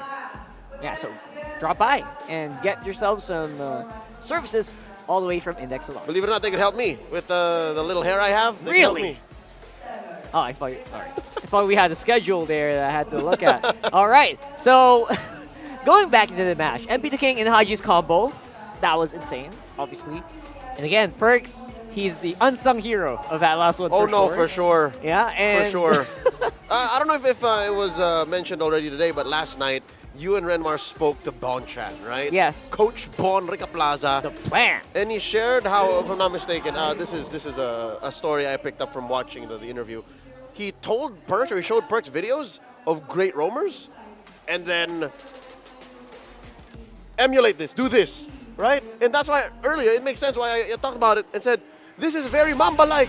Like all of these catches are very Mamba-like. I'm pretty sure among those videos, Chakno should have been there. That's actually correct. The likes of Ogwin, the likes of Kiboy, the likes of Yaoi. Yaoi should be there. Right? So I feel like if you guys are watching, let me know who's the golden standard of roamers. Of setter tanks. Of who Perks watch. Let us know who you think. Who was in that video reel? Yeah, we want to know who you guys think, all right? So we're going to the draft here. Here we go. For game number 2, Hayabusa getting banned out. Likely Light was there too. Oh, what if? If you're talking about setter What tanks, if, right? You're talking about setter tanks. All right. All right. Someone else you got to ban is Tigreal, or at least steal it away. Light right. plays a mean Tigreal, I'm sure. Coach Bon. For players like it feels like it's baked in the DNA. They're Panda to pick up the Tigreal like he has to. Yeah. I'm surprised the Hayabusa got banned out finally after 3 straight wins here in the MPL. 2 games yesterday and 1 game today for Blacklist. Finally getting banned out. This does open up the Nolan. That's true. Nolan is currently like S+. At plus, Yeah. 100%. That's right. I agree. I want to practice Nolan now. Even before they adjusted his ult, like giving it the slow, super good he already. was still in demand. And of course, Matilda, him and Matilda. You could feel yesterday, right? It was insane. The slows from the fracture. slows from the fracture, slows from the Matilda, and the knockups, almost enough to stun you for like 2 seconds. Yep, here it is. There's Coach the Nolan. Bombi, of course. Drafting side by side with Coach Bonchan, picking up the Nolan, putting it in the hands of Michael MP, the King Andino. For RSG, what do you do here? The Edith has been banned out, so they're really attacking Nibor, man. I feel like it's not. It's always so easy to just try to take away Nibor comfort. Yeah. Because I think that's like a staple for most teams. Oh, who's the new guy? Who's the new guy here? Let's work on this guy, right? Attack him. Yeah. What do you do? Do you pick up something as early as here's the thing. That is. Hylos in Moscow. Something tells me Terizla and Arlot. Those are the 2 big heroes that you want to give Nibor. The Hylos really didn't work out much. Oh That's no! right, man. There's the Luyi again! This feels like it can be a repeat. They can go for something similar here. And they do! They do! I told you! Oh boy, they just slotted in the Nolan for the Hayabusa! Alright, you know what? As early as now, match point for Blacklist. Ban or steal the Tigreal. If I'm right, I told you so. If I'm wrong, RSG have to give something else to Nibor. I'm not a fan of the way he played the Hylos. Because again, Nibor is a proactive guy. Right. As soon as his battle spell is off of cooldown, he's going to look for plays. Oh, yeah. And that may or may not be the detriment of his team, but it's what he does well. So if you give him the Hylos again, I don't know if the Revitalize is as good a green light. You know what I mean? That's right. It's not like... It's not like a flicker. It's not like, it doesn't work out the same. That's right. I feel like put the high loss on Rome, then just go for something like a Terizla. Or something. That's probably what I'm thinking. But it feels like they might just repeat what happened earlier, man. Just tweak? Just tweak it, man. All right, here's the Julian. Last pick for the first phase. I reckon Irad's going to play closely to what Kyle TZ did yesterday. Because again, recap to that sweep by Blacklist against FCAP. It's not like Kyle TZ was getting bullied by MP the King, by Nolan, right? If anything, he was killing him 1v1. And yeah, absolutely. And Nathan open as well for Blacklist in these scenarios. So Oheb can play him in Nathan. That's pretty good. Yeah, so Oheb pretty much open here. Surprisingly, he's not the one getting banned out anymore. Yep. I guess enemies of Blacklist realize, you know what, we don't need to focus on that. Harif not banned out yet as well. I wonder if RSG might think of banning it out, right? Yep, there's a CC previously played I by mean, you know, right there. Yeah, see? That's Even the fans know. That's kill one. Kill one. That's a Filipino magic boy. Filipino magic? Really doesn't have a ring to it. Not the same, No. right? Okay, no, the Vario surprised me, the Vario ban. It's an Aqua special, and it's what's needed for a lineup like this. You need vision, you need easy access to finding him, and there it is. There's a Harif ban. All right. What are you gonna do, Oheb? What's left? Oh, of course, it's Claude. Claude's great. Claude's good. Great option.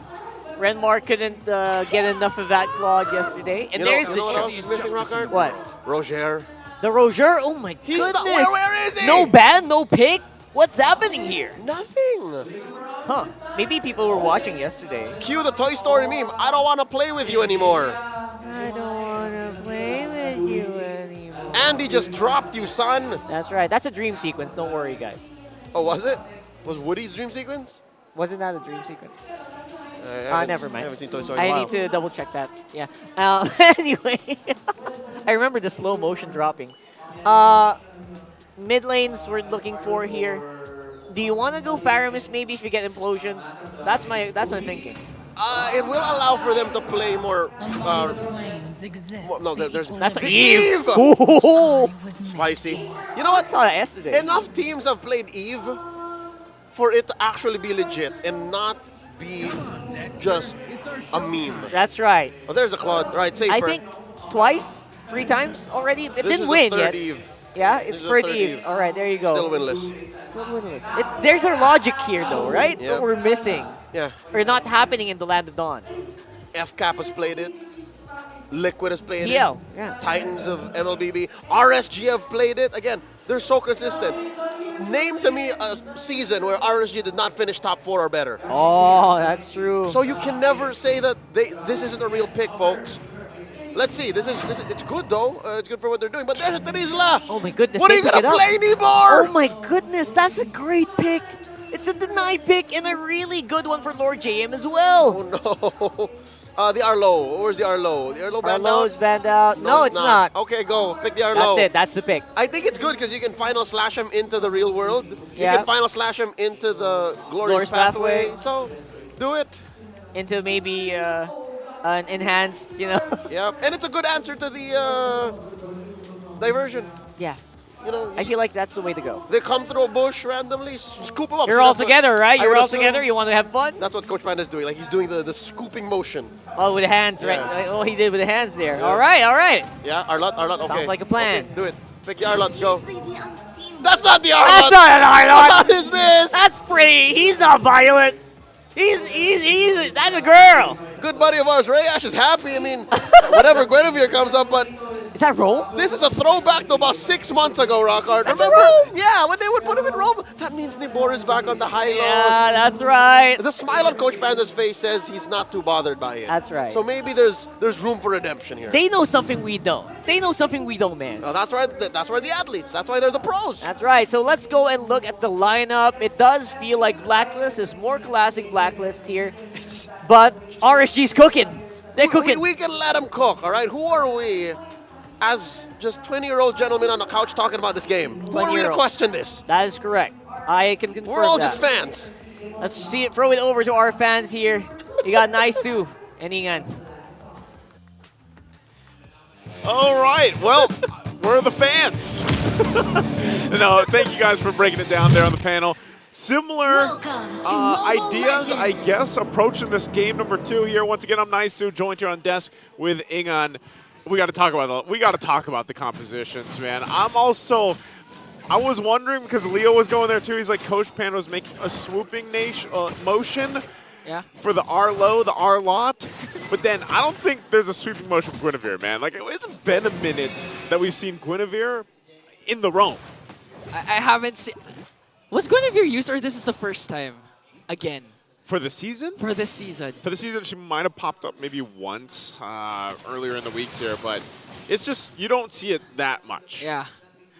We'll see, because Light has been a Guinevere user at the roam, and they honestly need a catch onto Oheb or even forces Purify. And with the spatial migration, Violent Requiem combination, you know, it's going to be an easy job for Light.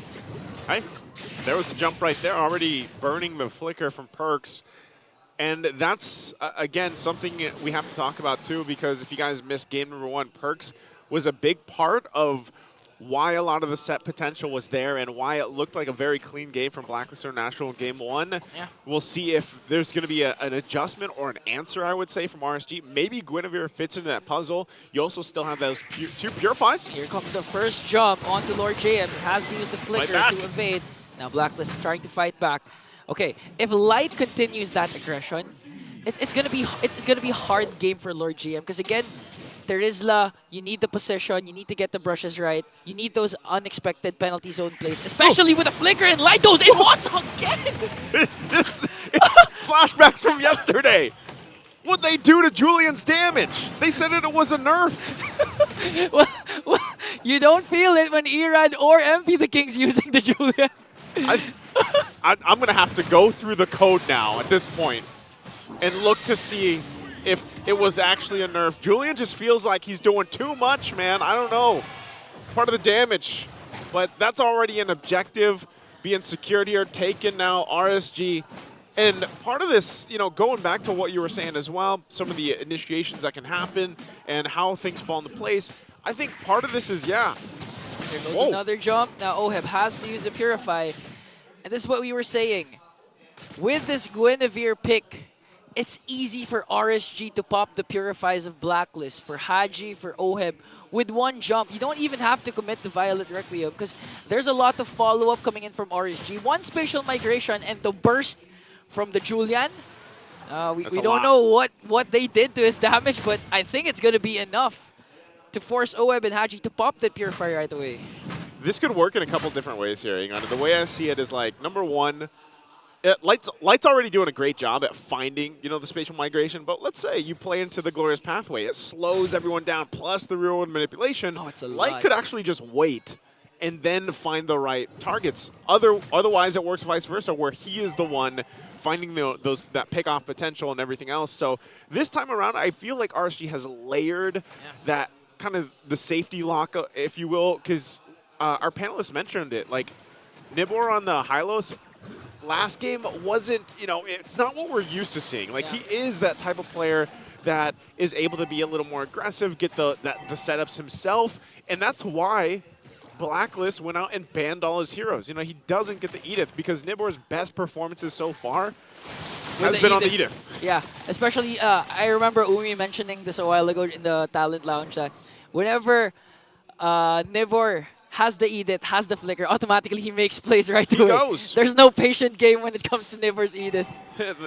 and that's the thing. You're not going to do that with a Hylos or the Revitalize. Yeah. Like, they're going to see you coming from a mile away. You're going to drop down. Literally. And, yeah, literally. Like, you're highlighted on your pathway, all glorious-like, literally. And then, you know, so you don't have that surprise factor that you see from Nibor's Edith before in the weeks prior.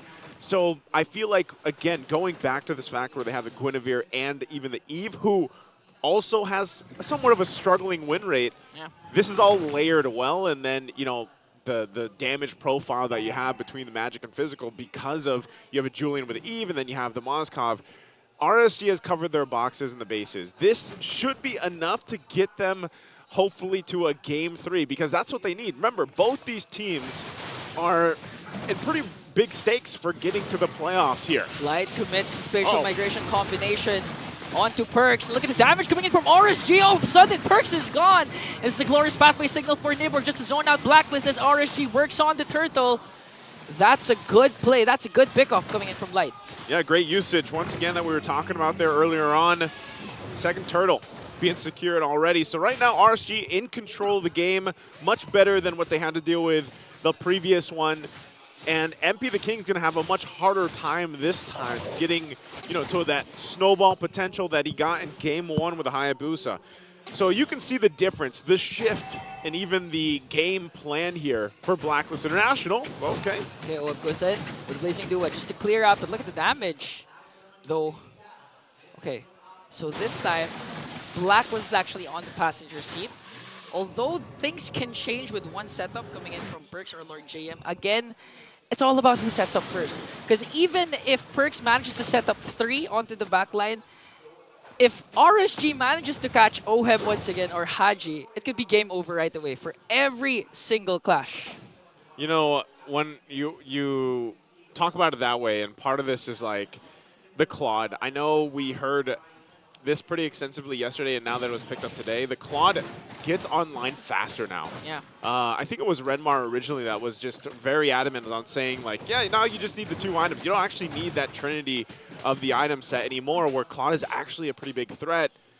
Oh, you can already see this play being trying to be made up here. Oh, it goes in right away with the Blazing Duet again, just to clear the minions, making sure that RSG doesn't get the turret up top. Okay, so is this the play, on? Do you think this is the right choice for Blacklist to slow things down as much as possible, try to keep that gold lead from getting too out of hand? Yeah, they have to. I mean, the first requirement of Blacklist lineup is, of course, MP the King Snowball. 0-1-0, not off to a good start compared to game number 1 wherein he had 6-0-1 before he was shut down. So they really have to play on Oheb right now. Because plan A, MP the King, so far hasn't been activated yet. We have to wait for Oheb. We have to wait for those setups coming in from Perks and Lord JM to eventually regain the lead and get objectives. See if they can do that diversion. Going to be used here. No one falling through just yet. Turtle, though, less than half health. Okay, they're going to send Oheb, try and get the trade for the turret. Wow. Down bottom as RSG secures another turtle. Okay, so already all 3 turtles going to the hands of RSG. They'll continue to put pressure now on this side of the jungle, at least just by planting Nibor there, being threat enough. Whoa, spatial migration, flicker combination onto Lord JM. The flicker's there plus the penalty zone. Real world manipulation not going to be enough to bring him down, but that was 2 major resources for Blacklist expended. I mean, for RSG, they used basically three things. Yeah. The flicker, the Requiem. Oh, okay, Kosei's going to be fine, I think. Yeah, even with the fracture. So they got the turret. But yeah, real world manipulation, spatial migration, plus the flicker, and still Lord JM survived. Yeah, he had to burn his, but ultimately, at least, he's still sitting on that 0-0-0 on the Trizla. Yeah, and you can actually see the effect of the buff on the Nolan, the slow on the fracture. It's almost got pretty Kosei deadly. there. Pretty deadly, yeah. I think it's 30%. 30%, yeah. 30% slow. And right now, you're going to see that Nolan pop up more, especially if it doesn't get banned out. Yeah, if it doesn't get banned out. I mean, it was, I can't remember if it was all games yesterday that we saw it picked up, but, for the most part, it's just going to be something that you have to keep in mind. But already this Tier 1 pushed in, Oheb finally getting it down, and also on the flip side, the same thing is going to happen as Kosei picks up the one on the bottom side. Both teams are trying to get that space to work with. At this point in the game, when you get ready for that first Lord, you really need to have the space to move around on the map. And so you start focusing on these Tier 1 turrets, and this is where the utilization of a diversion could come into handy too. You obviously send out Oheb, he comes back with the BMI. Yeah. We saw this combination as well, just like earlier, it was the Hayabusa. Now it's going to be the Claude, and that's something that still RSG has to deal with when it comes to managing the waves around these Lord dances, these Lord shuffles, like the way you like to call them right now. Yeah, eventually, for sure, Haji's gonna be sending perks, not Oheb anymore. Like similar to what Omega's been doing with the Louis combination, whether it's a Belleric or whatever, as RSG works on this Lord. Good zone here coming in from Namor. Lord JF still can cast that penalty zone as MP the King tries to wait for the perfect opportunity. He does cast it, but not going to connect onto any one fracture. And OM goes in with a blazing duet. Look at that, connecting onto 2. The first man down is Namor. RSG Light has to walk away as Ira tries to get away also. As Lord JM will fall. Kosei working on Perks, but here comes MP the King with the fracture to bring down 2. Oh, that was so well timed and orchestrated. Blacklist gets the Lord. MP cleaned that up. He goes on the chase, and then, he even picks things up. He's going for more. MP goes in with the fracture. Ira did not see that coming. I'll say it again. It was well orchestrated. The diversions with MP the King are on point right now. And now they're going to play around the Lord down to the bottom side. So RSG, their head's on a swivel, and their neck's feeling a little sore at this point. You know, we've been asking, what did they do to Julian's damage? I think the proper question is, what did Blacklist do all of a sudden? Dominating Week 6. I mean, this is the same lineup they stuck with ever since Week 3, Week 4, when they finally found the code. And I think this time, this is really the code that Blacklist wants, that Blacklist needs as they work on another diversion. What a fast rotation from the agents. This is how you use the Loi Yi diversions. So valuable. Even with, back when we had that major patch come through, and she had a little bit of a change to the ultimate. I think it was the cooldown of it. Yeah, got longer. Yeah, but still, you can see how much usage you get being able to just kind of transverse through the map. So right now, taking a look at the items too, things are falling in place. You already have that Trinity set, of course, for Oheb. We saw the damage potential there. MP the King also has pretty much the items that he needs in terms of damage. There's the defensive one we were looking for from Oheb. He's got the Wind of Nature. So these are going to make it a little bit tougher than it already has been for RSG Philippines. Nothing massive. Again, we're only talking about a small lead, 2,000 gold, but the way the team fights are going makes it seem way different than just the 2,000 gold difference. Yeah. And so for the struggle here for RSG Philippines is really keeping an eye on everything, honestly. It's more so of not just looking at, oh, here's the objective, here's the Lord, but also where is Haji sending and who is he sending to cut us off or get, to the back line or put some pressure on us. Okay, who is he going to send this time? I think it's a diversion. Yeah, literally just which works as well, right? Yeah. I'm going to divert you with a diversion. The question to your answer, I think, if he starts sending perks, just like how Omega does it with Ukir and Shakno, it's going to be a huge problem. Even if Kosei and Aqua pops their Purify, once the Implosion play casts, Lord JM still has the penalty zone plus the Flicker. They have a lot of catch. Crowd control. Yeah, they have a lot of catch. I mean, at this point, even MP the King doesn't need crowd control from his teammates because he literally can just burst down anyone with the fracture. He can, and this is what you have to do. You have to have some of these defensive items being picked up by RSG, so Nibor does get the Radiant Armor. But now they're facing themselves against, once again, the dance-off, the shuffle-off for the Lord. The BMI diversion play, just like what we saw with Hayabusa. Yeah, they're just going to keep doing and doing that just to gain a slow push onto the opposite lane of the Lord. We might see an exact outcome of game number 1 with this potentially last Lord for Blacklist. And this is what I was saying. It's a good point. The part of the point is the economy isn't, too crazy of a difference because RSG could also just be waiting for some of those key items being picked up. Kosei did just get the Wind of Nature himself, so he's got a little more defense to deal with, but still, it's just the slow game from Blacklist. We saw the same exact thing from game 1, where it was just, let's take this discipline route, let's be slow, let's take the calculated approach, and that's what RSG kind of got collapsed on. So it's the same story, even with this whole thing. I mean, if they get to a game 3, RSG might even think about just getting rid of the Loi Yi. Yeah. But right now, they've got to deal with this because the pressure is here for the second Lord. Okay, now this time the difference is Kosei has the Moskov, so as long as Spirit Destruction connects, it's okay. Lord JM goes in with the penalty zone onto Light as Burks works on Nibor. Nibor trying to soak up the damage. MP the King gets the Lord! And a spatial migration is not going to be enough to bring down Black. OF goes in with a blazing duet onto the backline. Going to burn out Aqua and Light as well. Double kill coming in from Lord JM, but Kosei going up against 4. Pops the Wind of Nature to bring down OEB. That's a 2-4-3, but Blacklist secures the Lord. Diversion play. Here comes MP with the fracture, but a beautiful stun from Kosei to answer right back. That was an outplay for Kosei, but RSG has to deal with the Lord. Oh, RSG's dealt with that before, but right now it's only Nibor. Okay, here comes the Glorious Pathway just to delay the push. 3 seconds before Light becomes online once again. Nibor safe here, but the Lord marching in as he tried to burst down and inhibit the turret. Light wants to go for the spatial migration onto Haji. I think it's going to be enough because here comes Aqua. I think that's all they're going to be able to get, that one base turret, maybe a little bit more push here, but ultimately everyone from RSG is going to be back online for the defense. So good response. Again, Kosei and RSG has seen that play before with a diversion into that brush right next to the purple buff. So good response. Because if MP stayed alive in that exchange, it's over. They probably would have been over as they punched one in. So they're going to take some more, though, of course, from RSG. But RSG ultimately still in this game, still able to make something happen and have this comeback. I know, if RSG manages to come back from this game, that was the game-winning moment, honestly, for Kosei. For Kosei, yeah. Spear of Misery catches MP the King, goes up against 3.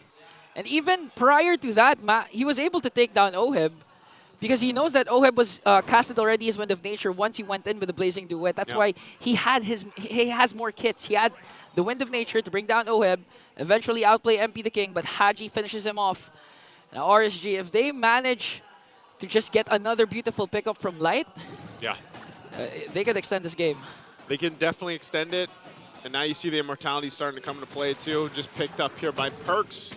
So he's got that available, and usually when Perks does have that Immortality and he has the Flicker available, he starts to take some of those chances if he has to. Again, the game plan for Blacklist could be a little bit different than what we saw previously, even yesterday where Perks was playing the Tigreal. So at this point, RSG still has to be on high alert throughout this game. You can see the push trying to happen there on that bottom side. Really, with one base turret down, Blacklist can still do the same thing. By the way, grab your emotes while you can, but they're going to have to defend. Okay, Real Romanation has to be casted. Haji got bursted down! The slows coming in from Aqua. Wow. Huge pickoff for RSG. Good pickoff. And you're 10 seconds away from the Lord, so I'm not sure on the call there. Haji, he ends up going through, tries to get out, and now they're down a member. So Blacklist has to delay this, because if they don't delay it... All right, spatial migration. He's going to go on to Perks. He has the Immortality, though. Has the Sacred Hammer to walk away. Hasn't been popped yet, but Kosei goes in. Glorious Pathway. Lord James answers right back with a penalty zone. MP the King trying to burst down Nibor here as RSG works on the Lord. Kosei trying to keep Blacklist at bay here as they work on this Lord. Trying to delay it. You're going to delay Lord James. He has Haji's no penalty up. zone. Haji's up. Perks as well. Here comes Perks. Perks will be bursted down as Aqua gets the Lord. And the Raiders all of a sudden with the answer. Oheb with the Blazing Duet. It's not going to connect though. And again, this is what we were saying. Just a good setup from Light is all you need to turn things around. That was messy. That was, I mean, there was so many disconnects there from Blacklist International in the last minute and a half or so that it looks like they were scraping to try to find something out of the exchange, and ultimately they lost a whole lot. And as they're going to continue to lose a whole lot now that this push from RSG is going to happen, and this is where possibly they could end up flipping the switch and get them to a game 3. Oh, they're sending Oheb. They're going to send Oheb to the bottom lane, trying to equalize, trying to get slow push up bottom.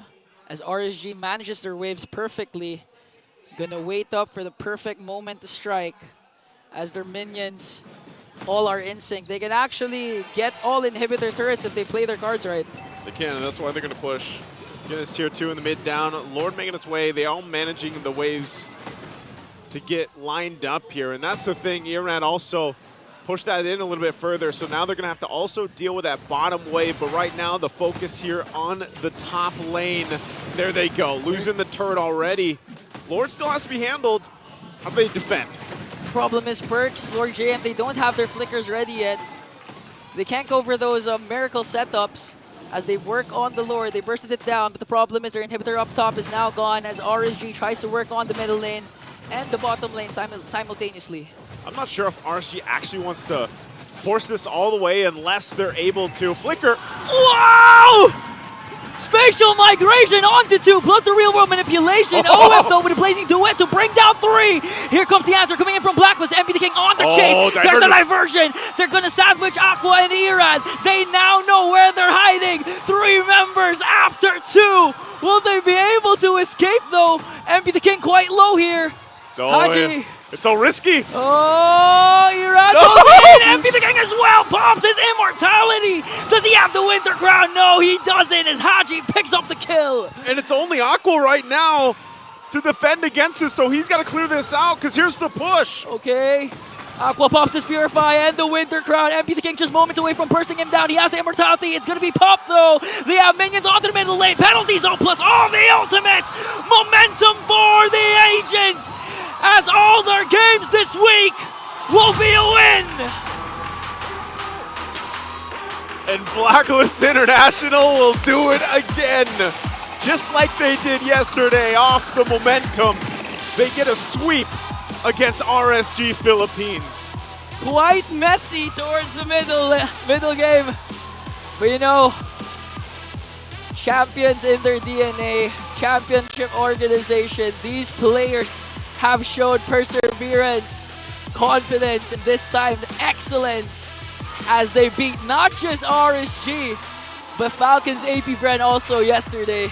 Kudos to this 5-man squad as they're able to crack the code once again. Whew, that's exactly what they needed right now. I mean, either of these teams, whoever got the victory here, you saw, again, we're talking about a difference of 1 point in the standings, and right now Blacklist International will go ahead and get that. So playoff hopes, playoff lives, obviously all on the line as we are in day 2 of week 6 here. RSG taking their bow. Of course, they still have a lot to focus on and work towards getting that playoff spot, but this is different, man. This is Blacklist International finding, I feel like, their second win in this part of the season. So that's going to be it for us here on the desk, me and Ingan, and we're going to throw it over with Mara, Aquino, and Blacklist International for the winner's interview over on the stage. All right, Agents, Blacklist. And they are breaking the code. Congratulations to Blacklist International. OHEB, from a shaky start now to back-to-back win just this weekend. Paano niyo ba ito na-achieve? Ano ba ang nangyayari ngayon sa Blacklist International na napaka-convincing nung win nyo, dominating win 2 days in a row? Siguro yung ginawa namin sa laro namin, parang one step at a time. Simula naman nung week 1, nung natatalo kami, parang unti-unti na namin i-improve yung laro namin, yung team. Siguro ngayon lang talaga nakikita yung work talaga na ginawa namin simula nung week 1. Kaya parang mukhang nag-improve kami. Pero yung totoo, simula week 1 hanggang ngayong week, nag-improve kami ng paunti-unti. And I'm gonna point something out. Before, kahit nanalo kayo, parang ang serious pa rin ng team nyo. But now, I see that you guys are smiling. How is it like now na nagdo-dominate kayo now in week 6? And you guys are doing so well, and you guys are still in the contention for the playoffs. Yun nga, siguro itong week na to parang kasi, sobrang laking week para sa amin sa team ko, sa aming lahat. Kasi dito namin makikita kung may chance pa ba kami makapasok ng playoffs or wala. Kaya binigay talaga namin ng lahat dito sa series na to, itong week na to. And we can see that you guys are giving it your all. And now it's time to announce our MVP. Can I hear some names? Sino? I can hear it. Naririnig ko na. Let's take a look at the screen for the MVP. MP the King. MP, you're the MVP. Still in the running para sa playoffs. You're one of the new members sa team natin. At pansin ko, napaka-vocal mo din. I know you as a very vocal person. Is that how you motivate your team all throughout? How do you motivate them?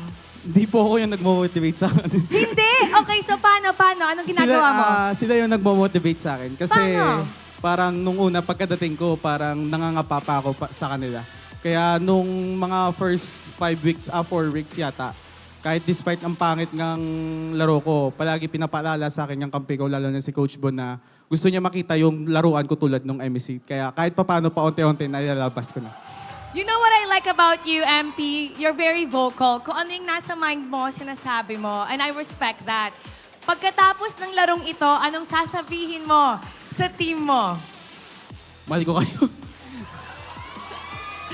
And we can see the love. That's why you guys are doing so well. Congratulations, MP. And now, magko-congratulate din tayo sa ating lucky fan na mananalo ng 3,000 diamonds. Come on up.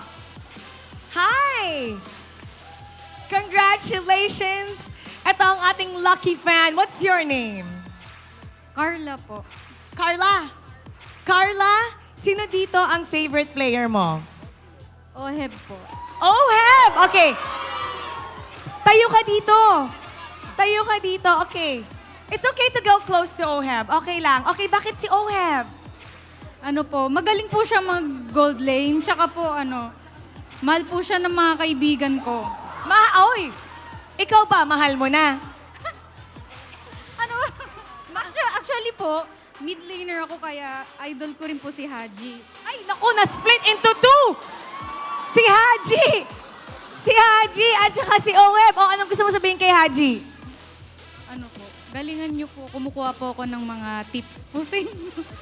Oh, anong gusto niyo sabihin sa kanya? Kayong dalawa, kasi dalawa nag-split yung puso niya sa dalawa. Tama no. Thank you sa laging pagsuporta sa amin. Gagalingan pa namin lalo. Si Haji naman. Haji! Maraming salamat po sa pag-support. Oh, maraming salamat. Alam mo gagawin natin? Doon ka sa gitna nilang dalawa. You can stand in between them. Ayan. And you get to take a bow with your team. Alright? Blacklist International. You may now take your bow. And take your walk of victory.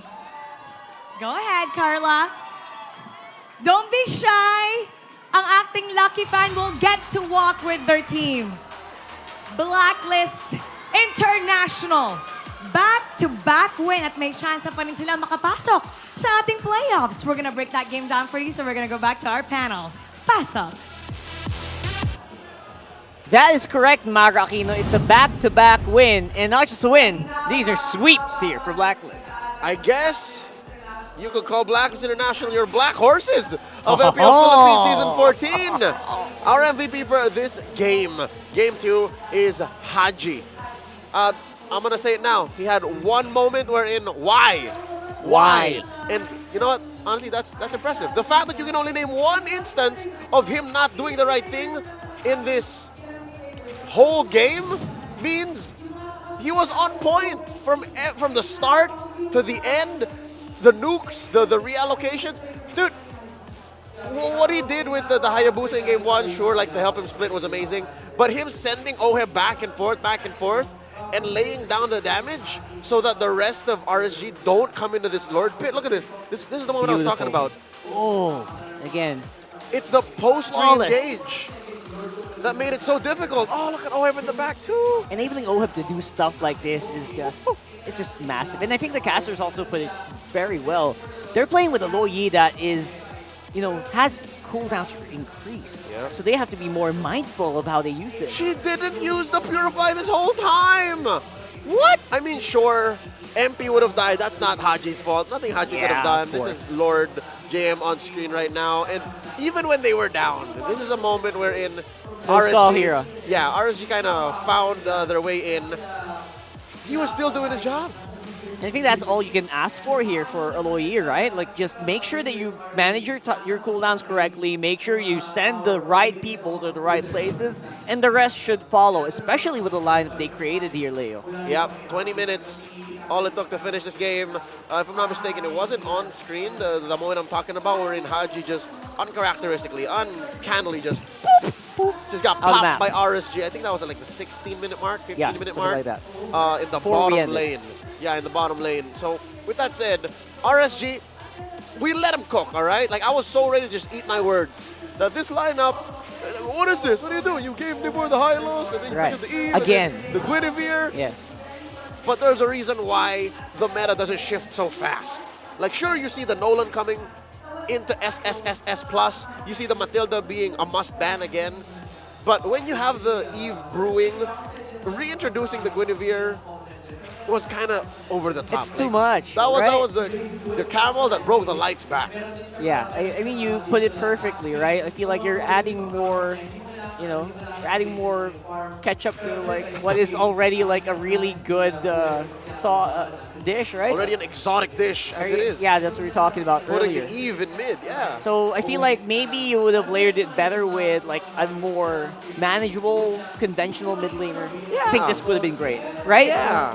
Or maybe change that roamer, right? But then again, this does give RSG a wake-up call. We are in week 6, and it's clear that Blacklist taking down Falcons AP Red last night was not a one-off. No fluke. They definitely are on a whole nother level now. And look at this turret damage.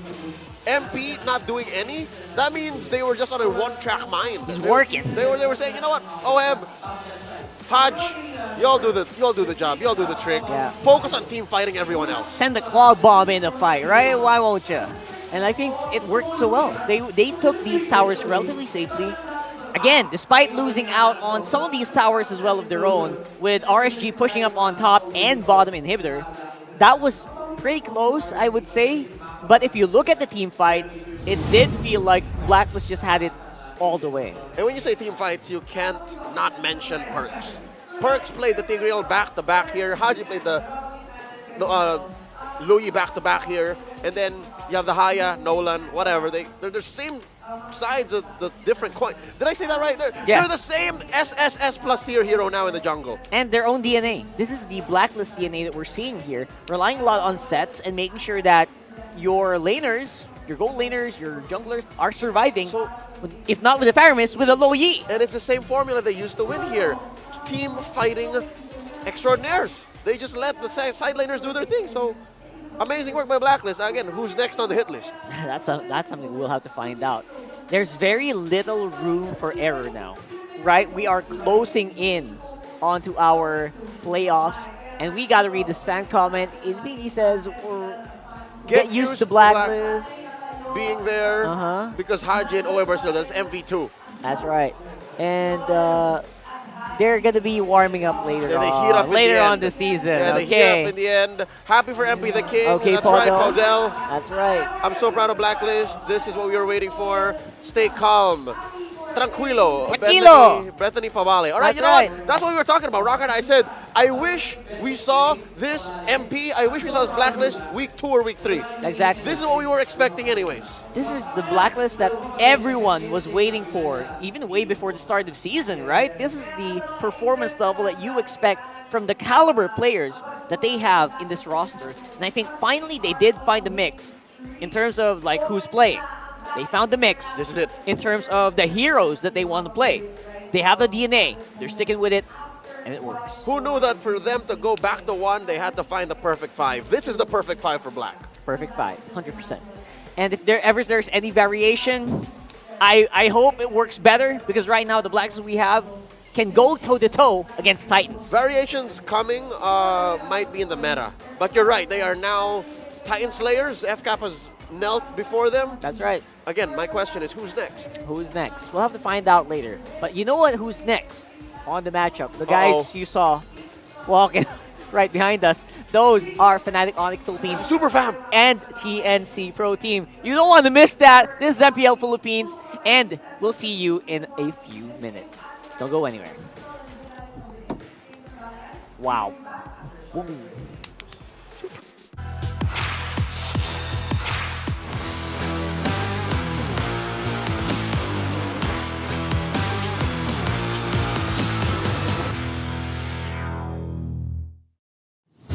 And more with Smart Powerall. All access data now up to 90 days. Load now.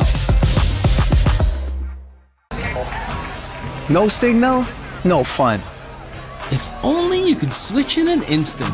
But wait, you can with the Smart eSIM, backed up by nationwide coverage. Get your Smart eSIM now.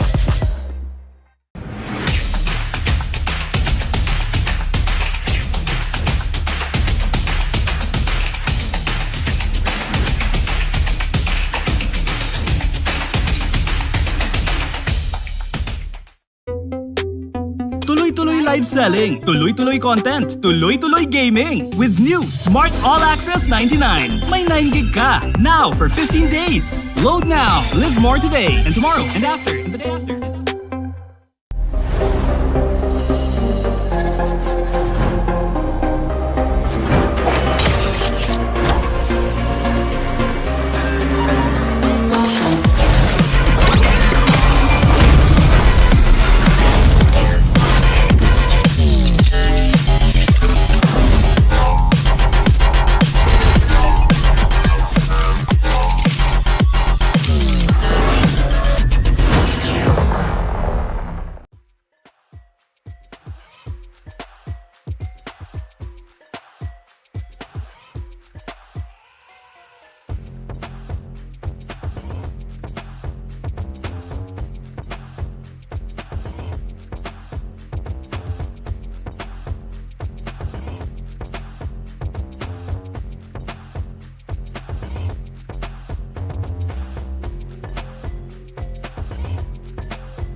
together with a sword, even though your back's to the wall. One strike, go cut the monkey mind. Your blade swing one time. When clouds have cleared, sunlight can shine.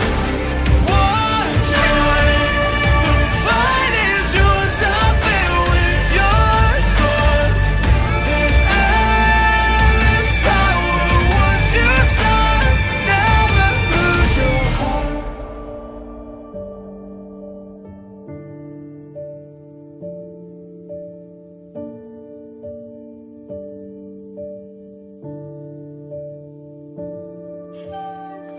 Tonight is dark and the shadows are deep. Who can protect the world? A light of hope shines in the dark. One strike, I swear by people's side. Keep faith just one time. I'm gonna light up all the fires.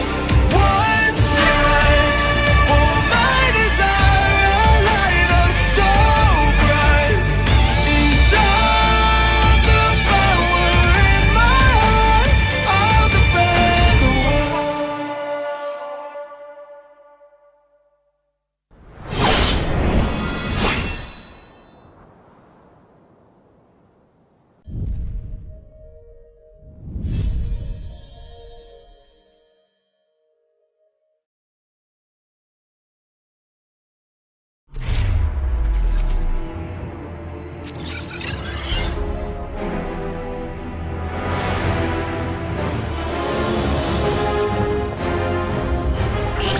You don't know the power of the dark side.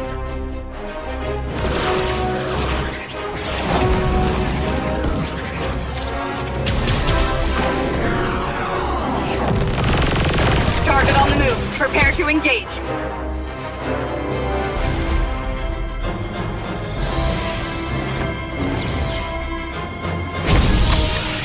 May the Force be with you.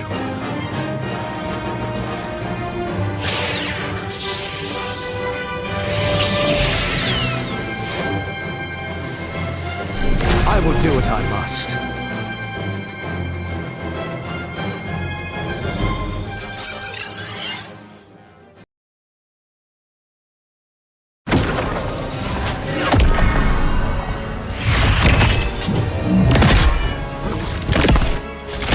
At last, I am complete.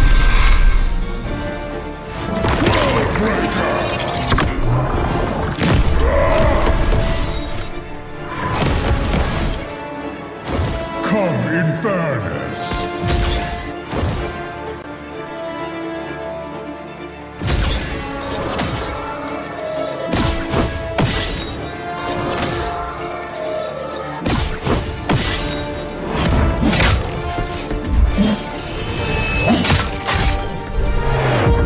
Annihilation awaits. Boundless is my hunger.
Get 8 gigabytes of all-access power. To do it all. Plus only TikTok to scroll and share non-stop.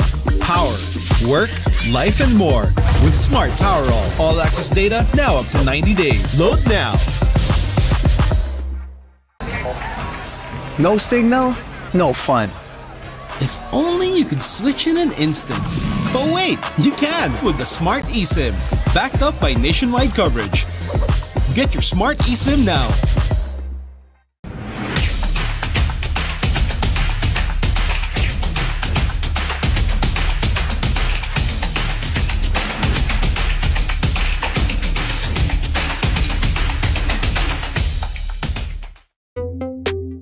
Tuloy-tuloy live selling, tuloy-tuloy content, tuloy-tuloy gaming. With new Smart All Access 99. May 9 gig ka, now for 15 days. Load now, live more today, and tomorrow, and after, and the day after.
power of the dark side.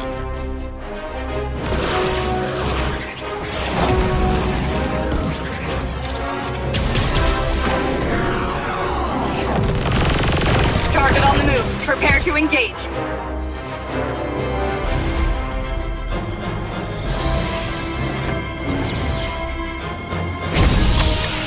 May the Force be with you.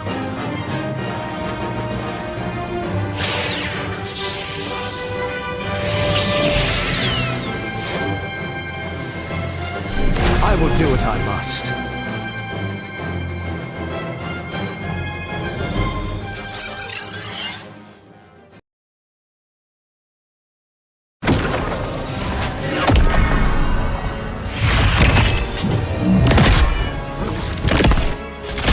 At last, I am complete.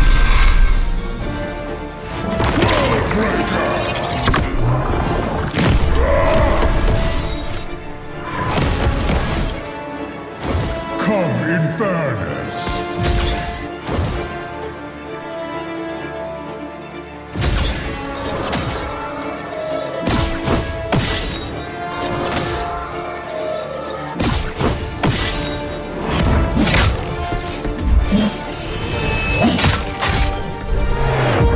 Annihilation awaits.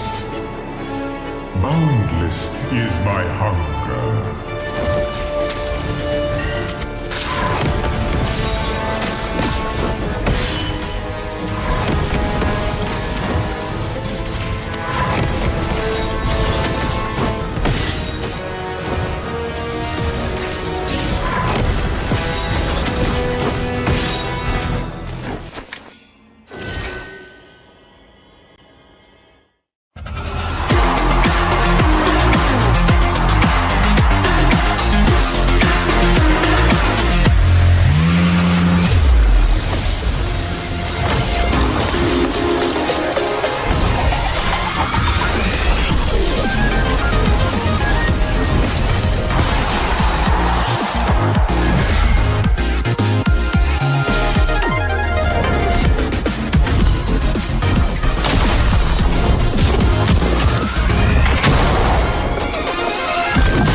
8 gigabytes of all-access power. To do it all. Plus only TikTok to scroll and share non-stop.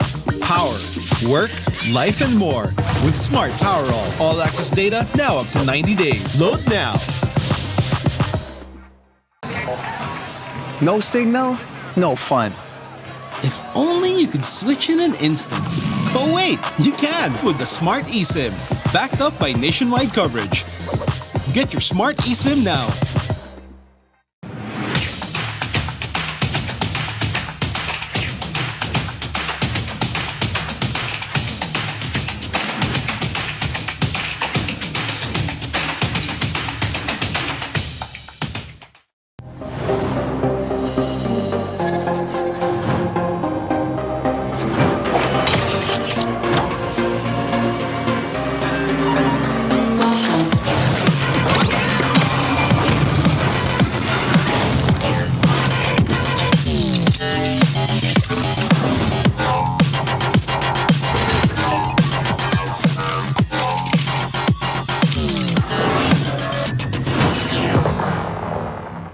I got some big news, okay? So I got a leak. M6, we're gonna What does the audience want to see? What kind of stage do we want? What about the colors? M6 is going to be held in Malaysia. We have to be greater than ever. Greater than ever. greater than ever. How to make M6 greater than ever.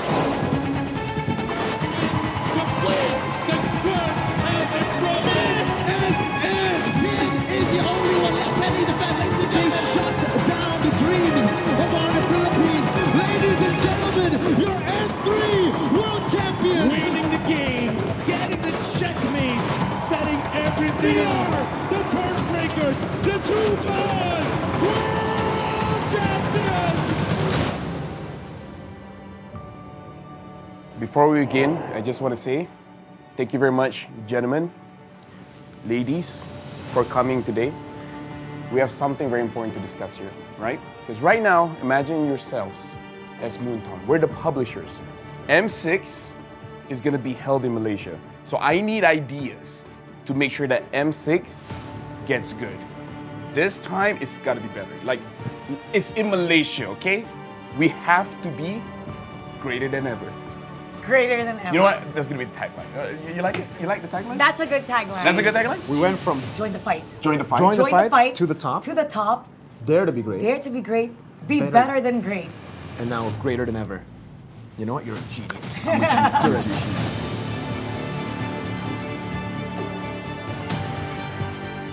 Let's talk about what does the audience want to see, right? What do you guys think the audience wants to see?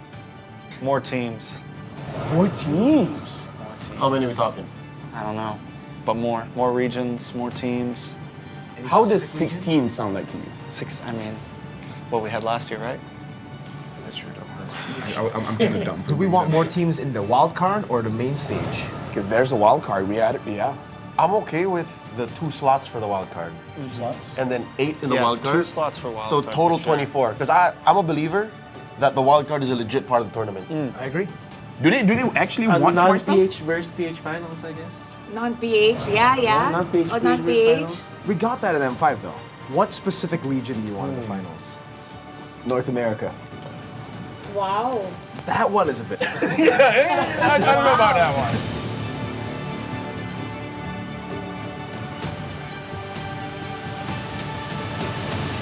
Let's take a flashback, I would say. Throwback to the days of the past. M1 was a great time. M2 was a great time. Every single tournament, it was great. He's got a lot to say about history. I love history. We got to talk about logistics here, and I feel like we need to include Mara for this one because we got to talk about the stage. M1, the stage was pretty good. I feel like it really sets the tone, right? Mara, you've seen the stage for M2, M3, M4 up until a few months ago. It was MSC as well, but let's not talk about MSC. We're talking about the World Series. Like, what kind of stage do we want? What about the colors? I think the color should change depending on what stage we're in. So if it's a group stage, it'll be a different color, wild card different color, and when it's the grand final, so they know exactly, especially when you're looking back, you know exactly what, which part of the tournament Good it will visual be. storytelling Yes. too. So you just have the LED, just changing the background just a little bit. From the past, I would go to how to make M6 greater than ever, right? Greater than ever. I would say that build up a story. because everyone loves a story, a good story to be told at the upcoming M6. So let's say, for example, not just about the players, maybe about the region itself, maybe about a team that struggled so much. We have seen a lot of teams and a lot of regions develop in the previous, I would say, M series, even MSCs, and every international tournament that we have. So why don't we focus on building a story that isn't matched to any other story that we have ever heard in our life? I think if we're going to cover story, what about something documentary style, you know? Like something that you're back in M1, you're back in the place where it all began, and you cover some of the talents who have been around since M1, some of the players who have been around since M1, who have been around through several M series.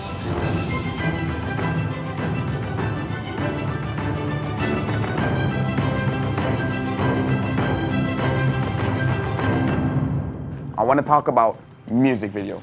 What do you guys want to see in this music video, right? What's the song gonna sound like? What's the story? I think it should be player orientated. I think instead of doing like something like we've been doing where it's its whole own thing, make it about all the M series, you know? Take moments from all of those series, take player moments, you know, that's what's gonna hype up the fans, seeing those moments. Upbeat, like for fighting.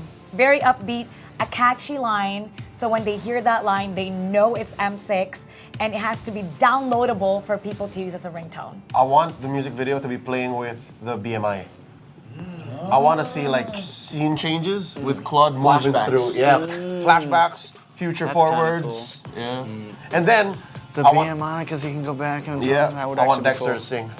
You want Dexter to sing? What? You know what? Every year we seem to always, the MV, the music, something about it just misses it, right? So not just MLBB players, but the overall grand audience, right? Anybody outside of the MLBB space, I want to be able, same as Mara, like have that on the ringtone. I want to see random people who have no idea what Mobile Legends is playing it on their phones. I'm going to be like, that's a dope song. So I got a leak. What's the leak? M6, we're gonna be using a new format. What format? They're changing it? Why? You know, all the way from M1, all the way to M5, I've always thought, especially M1 to M4. Single elims, we've done that before. MSCs, We've done double elims, you know. We've done group stages with done- no... We also done no eliminations at the group stage. We've done no eliminations. Good Yeah. times. Hate that. This time, it's gonna be a Swiss format.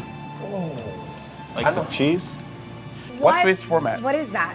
What is that? There's no going back from here if you start. You know what the Swiss format is. Actually, yeah, I do. What is it? Okay, so let's keep it very simple, right? So for this M6, I'm thinking we're gonna be bringing 16 teams, and then we'll make the total. If you win 3 times, you'll advance forward. Lose 3 times, you're gonna get knocked out. Oh no, you play with everybody. You play with everybody. 1-0 meets 1-0, so everybody starts with 2 groups. Group A, Group B. 8 teams here, 8 teams in B. Then, every single time they have to fight, we're gonna redraw. Wait. That's a great idea. That's a great idea. Wait. Who's doing the redraw? Yeah, who's doing the redraw? I want to know this. Don't worry. Because is it gonna be us? Don't worry. I don't. I mean, I think it should be Mara. No, I think it should be Mara. You know what?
Get 8 gigabytes.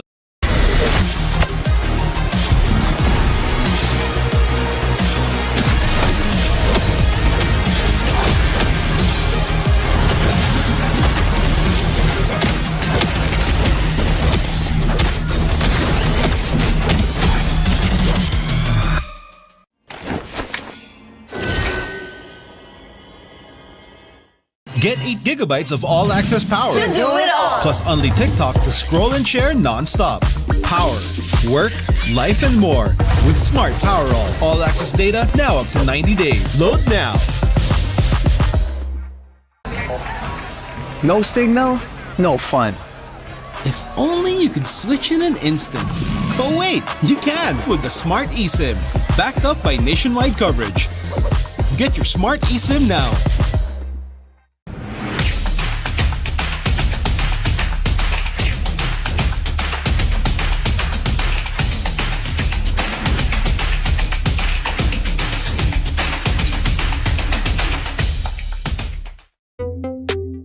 Tuloy-tuloy live selling, tuloy-tuloy content, tuloy-tuloy gaming with new Smart All Access 99. May 9 gig ka now for 15. What about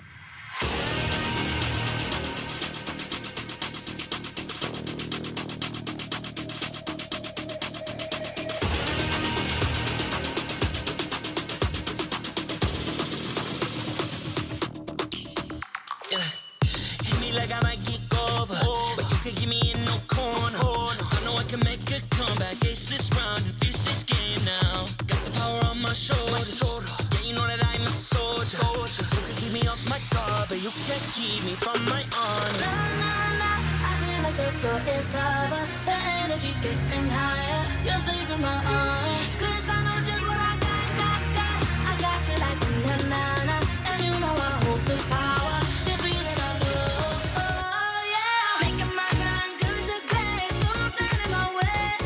Standing tall and I won't fall over. We are better than great, good. We are better than great. We stand tall, won't run away. We are fun, nothing gon' change. Great, we are better than great, great.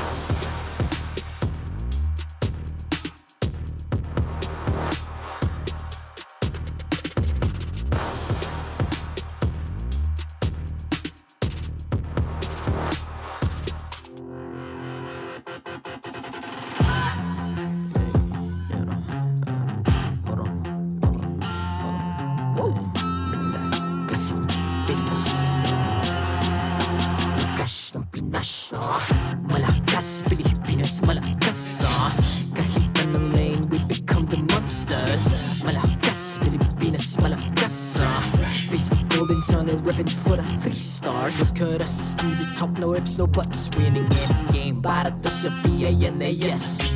Di mo matitin ang aming boses sa new level. Nasa kalye man o mobile, you know I become a legend. Open fire, we unite, we winners. Built with pressure, like diamonds are made of.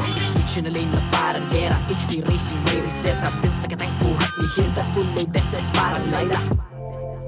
Susundan ko ang iyong bakas, kasama patas. Tagumpay natin to dahil tayo'y malakas. Para sa Pinas, nasa amin ang alas, hindi tuwa atras. Kinikilala sa taas kasi kami ang malakas. Para sa Pinas, nasa amin ang alas, hindi tuwa atras. Kinikilala sa taas, ganito kami sa Pinas. Wow! Hold on. Yeah, malakas ang Pinas. We are laging every beat, no surrender, no retreat. Pag nagsama-sama, just imagine what we can achieve. Lacking every beat, no surrender, no retreat. Giving 100 all my all, 'cause we just cannot be defeated. We are unstoppable, immune and invulnerable. Ready ang equipment, lahat frozen, malang crowd control. Pakita ko na jab like pow, east to the southeast. Taas ang matawag, proud and loud, 'cause every enemy we devour. Susundan ko ang iyong bakas, kasama patas. Tagumpay natin to dahil tayo'y malakas. Para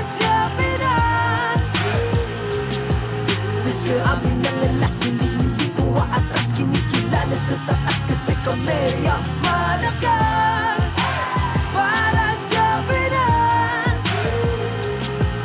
Sa amin ang alas, hindi dito aatras, kinikilala sa taas, ganito kami sa Pinas.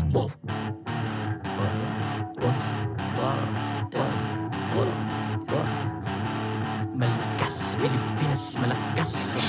Kahit anong lane, we become the monsters. Malakas, Pilipinas, malakas. Face the golden sun, I'm ready for the 3 stars.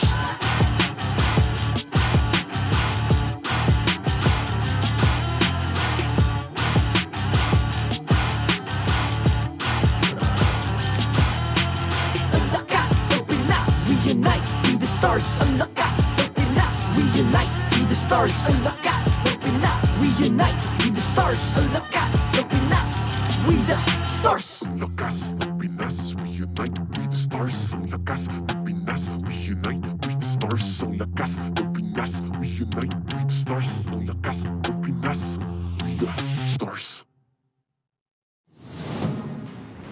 The 14th season of MPL Philippines is brought to you by the following sponsors. Smart, the official telco partner of MPL Philippines Season 14. The official tournament phone of MPL Philippines, Infinix GT20 Pro. Official suppliers, EMC Asia and Index Salon. Experience the TLPH Season 14 action live at Green Sun, Makati City. Grab your tickets now via official MPLPH website.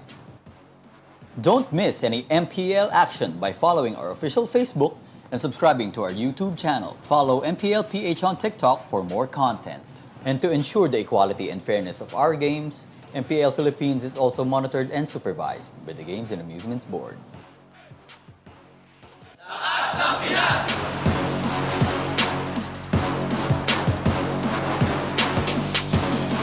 Lakas ng Pinas!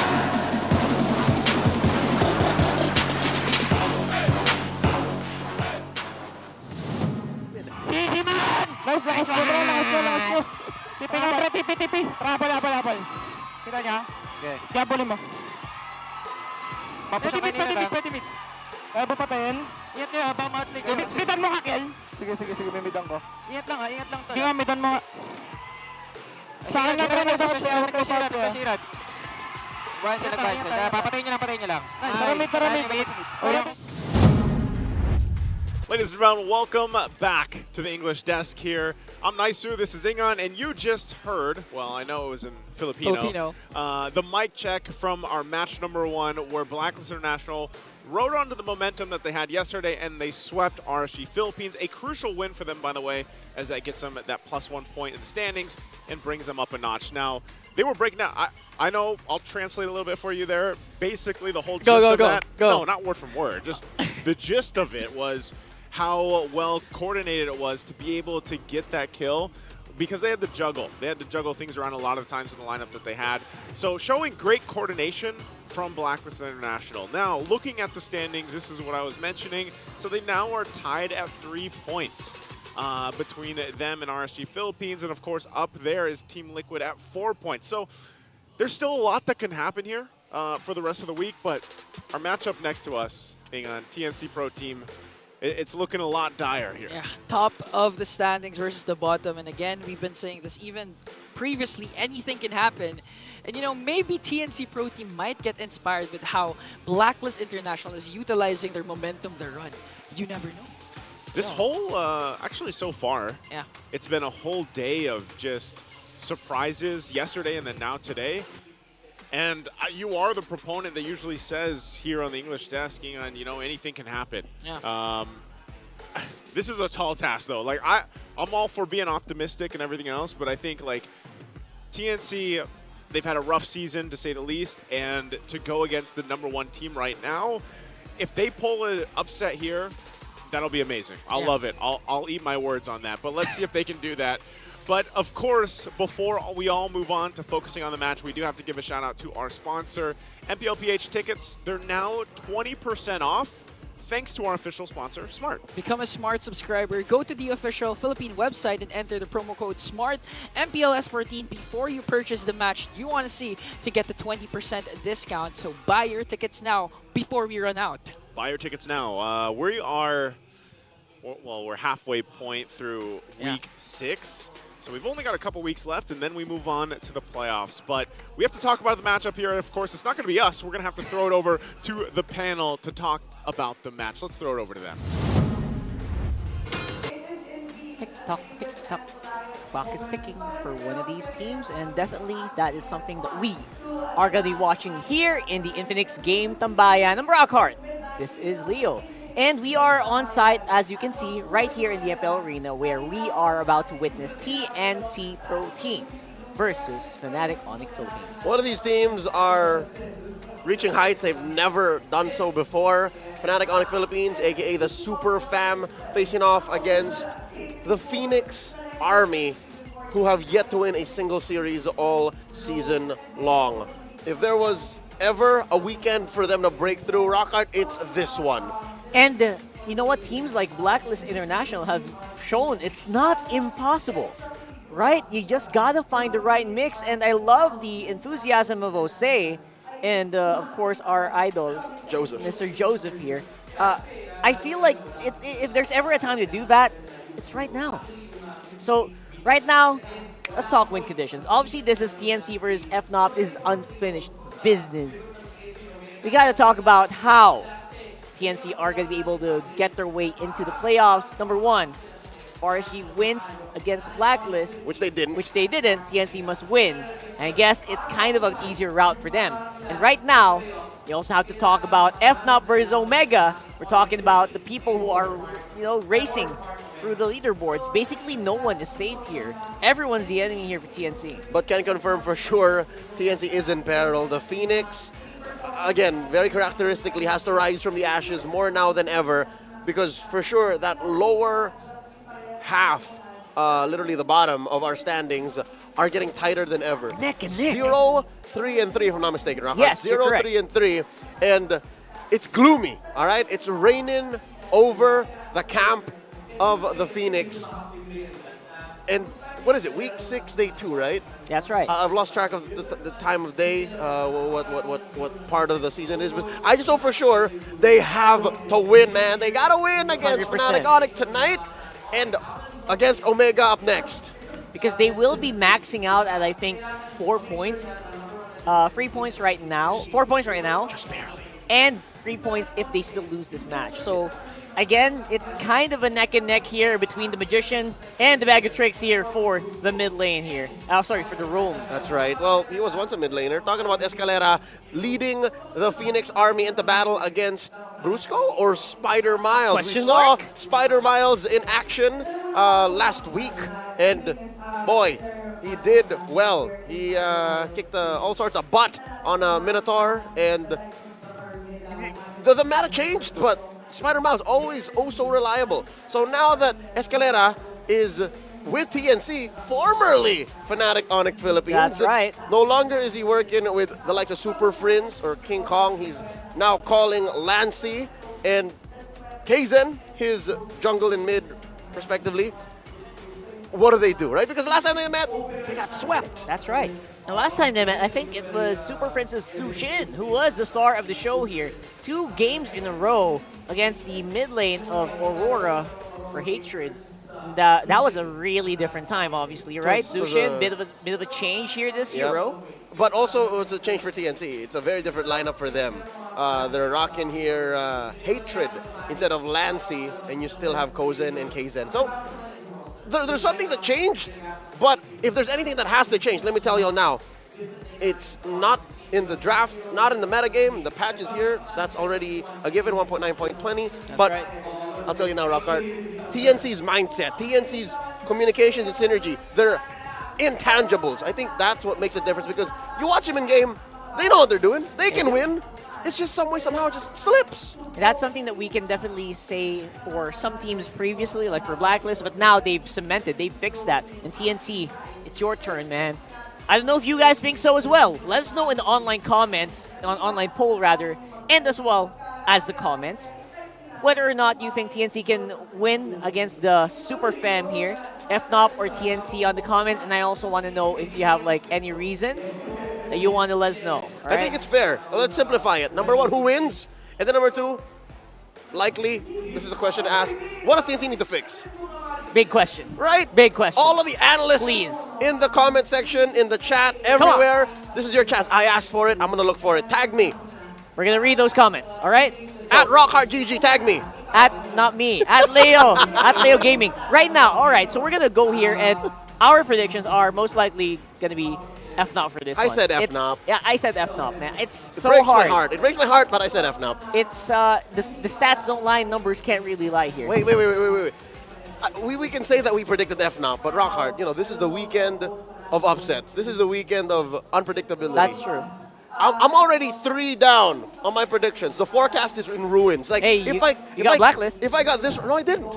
I said RSG. Earlier? I said RSG. Oh my goodness. So all if right. I get this one wrong, the next match wrong, tomorrow wrong, it's over. I'm doing like 9 million push-ups.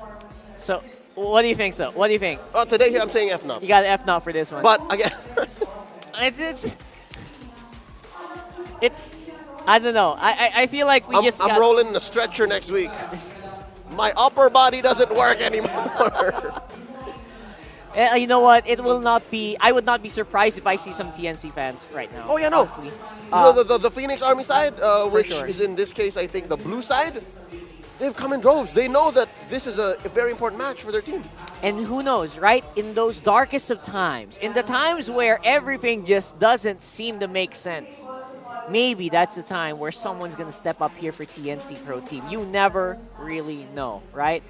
And I wonder if you share our sentiments or you think Fnatic Onic could come out with a 2-0. I want to know why. Comment right there, because right now, our teams are starting to walk up on the stage. It's TNC Pro Team and Fnatic Onic Philippines walking up right behind us.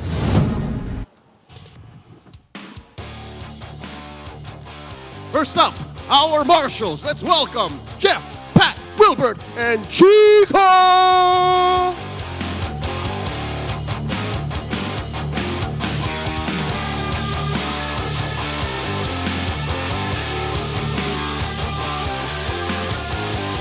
Making their way to the stage, the Wolfpack is on the prowl. They're back for another week to flex their determination and their never say die attitude. Let's give it up for TNC Pro Team!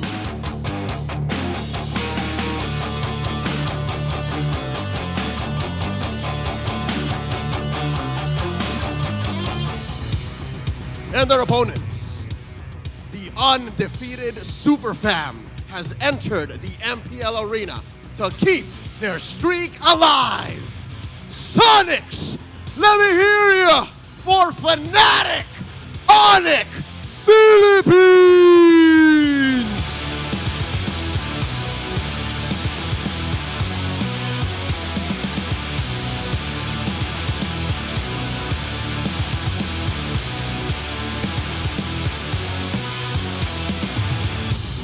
And their coaches, a freshly shaved Coach Wolf for TNC. And the ever-dashing Coach Why Not for Fnatic Onic Philippines.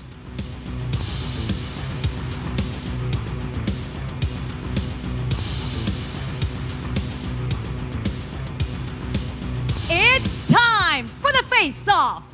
Brusco, Escalera, step forward. Escalera, paano mo babawian ng Super Fam? Ano ang palag mo? Malapit na kami sa finals, week 6 na rin, power respect na ng TNC. Brusco, paano mo masisiguro na hindi makakabawi ang katapat mo? Ano ang palag mo? Mag-10 win streak kami ngayon. Palag kung palag, fist bump. Let's see which one of them will be stronger. We've learned to expect the unexpected, and let's see what surprises this match has to bring. Panel, pasok.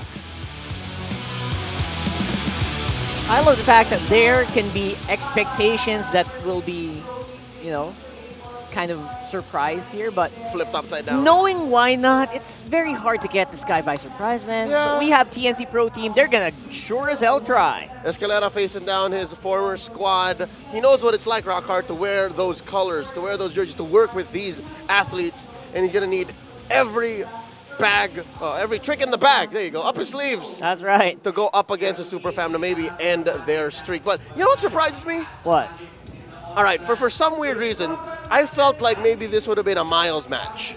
That's true. I thought it would have been. It makes sense. Because again, new patch, old opponent with different players. So, you know, maybe also you shift something up, but no, they send Brusco. Yeah, but honestly, it does make sense, right? Either one of them can slot in beautifully with the synergies they've created. So I guess we will find out later, maybe in an interview. Right now, here is the power head-to-head here. And I got to say, FNOP has been overtaking each and every team by storm in almost every aspect right now. The numbers don't lie, and they spell disaster for TNC at this best of 3. Look at that. TNC is inside Fnatic Onic stats. If there's anything that they beat them at or come close to, is kill participation. So that means TNC, again, I told you, there's nothing wrong with them gameplay-wise. There's not much wrong with them when it comes down to the fundamentals, but some way, somehow, something happens like mid-game to late game that just slips up for them. The game just disappears. That's right. I mean, they can definitely set up an early to mid, but the late game is somewhat still rocky for the Phoenix Army here. And I think that, you know what, that's something that you can probably address with just more games. Because at this point, early and mid can easily be like strategized. Most teams really do that, right? And that's where the keys to victory come into play.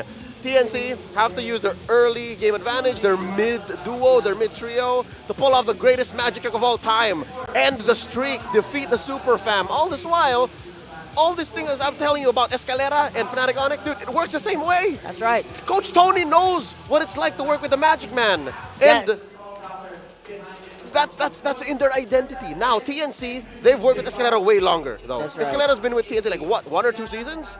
True, He two. started with TNC. And I gotta say, maybe some of that DNA definitely might eke out a little bit there, you know, but TNC's identity is still definitely something that we're all looking for right now. Not just in the heroes, but definitely in the way they play. And their identity, sadly, is becoming that team that is having a hard time. Great early game and hard time closing up. A huge part of their identity, I'd say 2 things. Number 1, very aggressive early on. They know how to take control of the game. Yeah. They can win early from like 1 to 8 to 9 minutes. They know that for sure. And they have solid fundamentals. Great coaching staff, great players, stats-wise, head-to-head. Even their gold laner, Kozen. Say what you will about TNC's performance. He's number 2 in average damage per minute all across the league. That's right.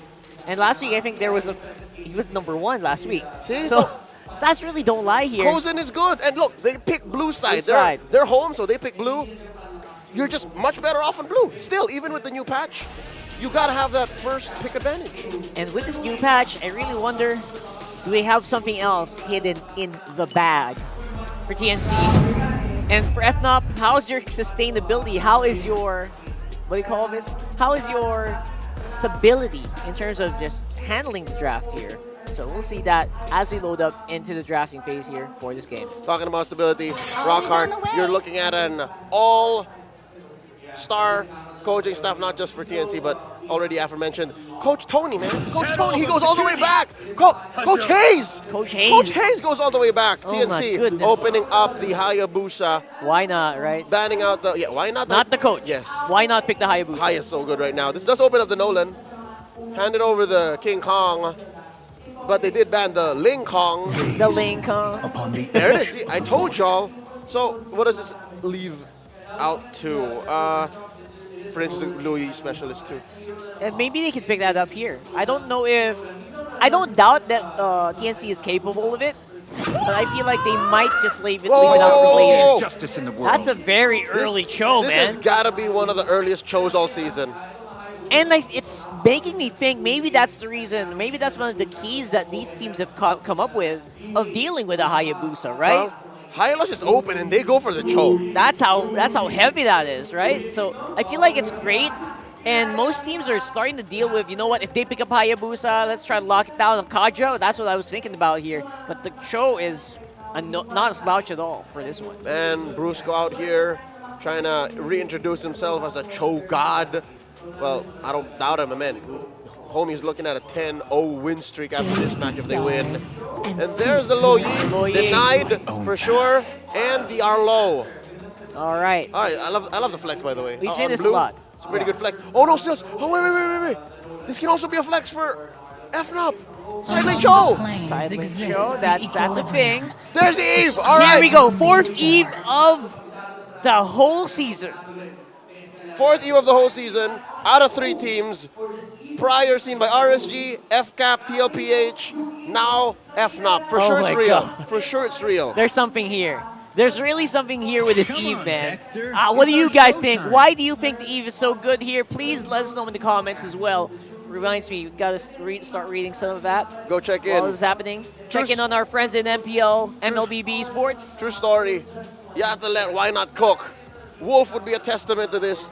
We've tasted his cooking, man. We tasted his beef stew, his bulalo. Back in season 5. We visited then the Geek Fam boot camp. Coach Why Not was then their coach. He cooked us bulalo. That's right. So he knows how to cook, man. He knows how to cook. He knows how to let a draft happen. Let it simmer. Goodness. All There's right. a Tig. All right, so here with this one, the Tigreal definitely shook up a lot of games earlier today and yesterday. But Wonder. Ban the Moskov. Ban the Moskov. I think we're lacking a huge gold laner that might be the key here. And the Harith. Kelra definitely, well, he's going to be able to play one or the other. That's right. It's just a matter of what you're willing to leave out for. Yeah, so that's the option of TNC. What are they more comfortable dealing with here? There's the Harith, so he might pick up the Moskov. Okay, so I have a comment here. They say the Eve, it's for them to deny the hard tanks with no mobility. All right, from Aomi, that makes sense. Uh-oh, they read into that. There seems to be a pick a Bruin after the patch. Alice actually got a buff. Alice got buffed in the recent patch. Her mana is now all the more efficient. That's a lot of homework being done here by TNC. I like it. But looking at the way that they banned it or picked it, or the way it came out now, and the reaction of Fnatic Onic, it looks like it would have been open still. So where do you put that? Gold? Would it have been a gold? I think that's gold. 100% gold for me. What is this? I doubt it on the jungle. It used to be good on jungle before. Are we back in 2021? What's going on? Yeah, but now I feel like it might have been an Alice gold. All right, still gold laners up. The Moskov is open. Moskov seems to be the pick here, right? The Ruby. It's a Ruby gold lane. Still a flex though. Amazing how Fnatic Onyx minds work. Look, still a flex, Rockhard. Yeah, they can swap it out. Can still go into the XP. Can still go into the gold. Can also go into the roam. That's right. So with this Beleric, I feel like that Eve might be the answer. There's the Beleric. Honestly, right? So I don't know if you guys think so, but they're lacking range right now for FNOP, right? Yeah. They do need some of that tower taking capability. That's right. And sustain damage. Right now with the 4 that they picked, they only take turrets off of 1 fights. They can only convert. There's no way that they can play with the map. They need to do like a 3-man, 4-man wipeout before they can take a tower. Yep. TNC though, picking up the Beleric. Has to be a flicker Beleric. And there's the Moskov. There's the Moskov. They stole it out. I think they Kelra. understand. They understand that it's gonna be a Ruby Kelra. I was thinking, you know what? If Kelra if FNOP didn't pick the Moskov in 4th slot, they were not gonna get it. I had a feeling this was gonna happen. Yep. That's something that Fnatic Onic allowed for TNC to do. And is that right? 100% win rate on the Beleric. Is it only really Chakra who played it? Yes. In the roam. Yes. And now following his footsteps, Escalera, week 6, day 2. Let's see if they can continue the 100% win streak. What's it gonna be? Down to Kirk. This gotta be Kirk Hero, man. This is gonna be... The Rizzler's open. The Rizzler? That's right. Rizzler's open. Time and tide wait the Beatrix. All right, so wow, it's a toss-up. Yeah, that's an old favorite for Kelra. So do we see an XP Cho or an XP Ruby? We're not sure yet until they lock it in. I'm thinking XP Cho. You know why? Why? This whole Ruby Eve situation is also another throwback from 2021. I'm looking at October, November, December, Q4 2021, MPLI. Like that's the combo. You get those 2. Getting some more flashbacks here, Leo. Oh, because the Philippines lost that one. There you go. We only really won one. So, that's right. Good times. Anyway, right now we are on the lineup index. TNC does look like they're a very powerful lineup, especially offensive-wise. Right. Escalera for the defensive capabilities, but FNOP, they're not slacking. They got they got Bea, man. Bea's back. To revitalize BLCK. I guess he just wants to fight. Let's see. Throw it over to Nice Winning to give us all the action here on Land of Dawn. And welcome back, we will. Bea's back. Like Rockhart said, welcome once again. It's me, Nice, who joined with Ingan, and we're bringing you a game number 1. It's match number 2 for today here, week 6, day 2. Things are falling into place, and right now, again, the story here, Fnatic Onic Philippines, just undefeated against the winless TNC right now, trying to get that point. And again, I know it's quite the obstacle ahead of TNC, but they already get a flicker out. Forces the flicker out, but the shadow coming in from Kazin to draw the first blood. And it was Escalera who picked up the first blood. Well, I was all going to go into this, what if things happen like this and it's another upset that we see for week 6? That would be great. I mean, you can still see a team like TNC with the way the points are if they just win everything. It would be a very interesting wait for the playoffs to see the last 4 teams lock in the slots here. But right now for Fnatic Onic Philippines and with a lineup that they brought to this game, I love the mix-up. I love that we also have some heroes still showing up, popping up. The Cho pick was picked up early on, like the panel has mentioned, and that could be a crucial component to making things work. And I love to see the BLCK pop up again. Was it last week we saw this debut? I think it was week 4. Week 4. Week 4, when Shakno, it was Omega. That's right. Who actually released it, paired up with Luyi. Yep. So the package is going to be Escalera later on for those unusual Wrath of Dryad setups coming in from this BLCK. Send them on in, and that's what they're going to do. Not only that, but also playing around the fact that, when we talk about TNC and Coach Wolf over there, we've seen different versions, I feel like, of TNC throughout the season up to this point, and we've also seen them where they're riding on their own momentum, and when I say that, I mean within a full-on diversion. Oh, but Super Friends manages to flicker out. Now it's Kirk's time to outsustain TNC. Okay. All right, hold on. All I wanted to say is TNC has made improvements over the season, and I'm just waiting for them to get to that tipping point. Maybe this is it. Now, if they do it against a team like Fnatic Onic Philippines, that would be phenomenal. This lineup could help them get there, but we'll see how this first turtle does play out, because right now, we've got just Escalera planning up in front of it. You know what I like the lineup from TNC is the fact that we've been saying the Phoenix Army is really good in terms of early to mid. Yeah. But right now with the Luyi and Hayabusa combination, we can just see glimpses of what happened during game number 1, but hold that thought because Kozin with the quad shadow. Kozin's going to fall down with a gap coming in from Fnatic Onic down bot. They might just trade this, so, with that play down from King Kong, they should be able to get the objective. And here comes the final slash coming in from Heads. Wow. As Kazin picks up the turtle, so that's the trade TNC wanted. Oh, that's a trade right now, too. Lancey takes a ton of hits. And this is, man, you know what? With that, with the change that we saw from Nolan, he's going to pop up nearly every single game, every series right now. Even with that chase that we just saw from there, King Kong's going to be absolutely fine. And there was a whole lot of gold also that went in the hands of Kelra. Again, the Beatrix pick, let's talk about it a little bit. This was a hero that was just a mainstay all the way back in, M4? Yeah. When she had the figurine even. And it's been a while. You've seen her pop up a couple times, but so far it's still kind of niche for a lot of teams. Okay, so right now Fnatic Onic really holding to their aggression. Plan A so far is to activate King Kong once again with an early snowball. King Kong's been doing this for numerous games now throughout 6 weeks. So let's see if Fnatic Onic can actually pull it off, because so far TNC's been playing safe as well. Compared to the kill onto the bottom lane, but they traded that for the turtle. Early pickups here coming into place. You already got the Thunderbelt in the hands of Heads. We even know, we talked about the changes that some of the items received yesterday. So still, Thunderbelt seems to be the way to go for a lot of the XP laners. And then even over on the other side, we're still seeing teams kind of prioritize the build paths that we're used to, for the most part, over the past like 5-6 weeks, right? The only really difference is maybe some of the heroes aren't prioritized as much. For example, through the course of the season, we've seen the Jushin fall off a little bit, the rise of the Faramis, and even the Louis Yi once again. And even maybe I would say Roger. Roger's not the hot pick anymore that we were used to.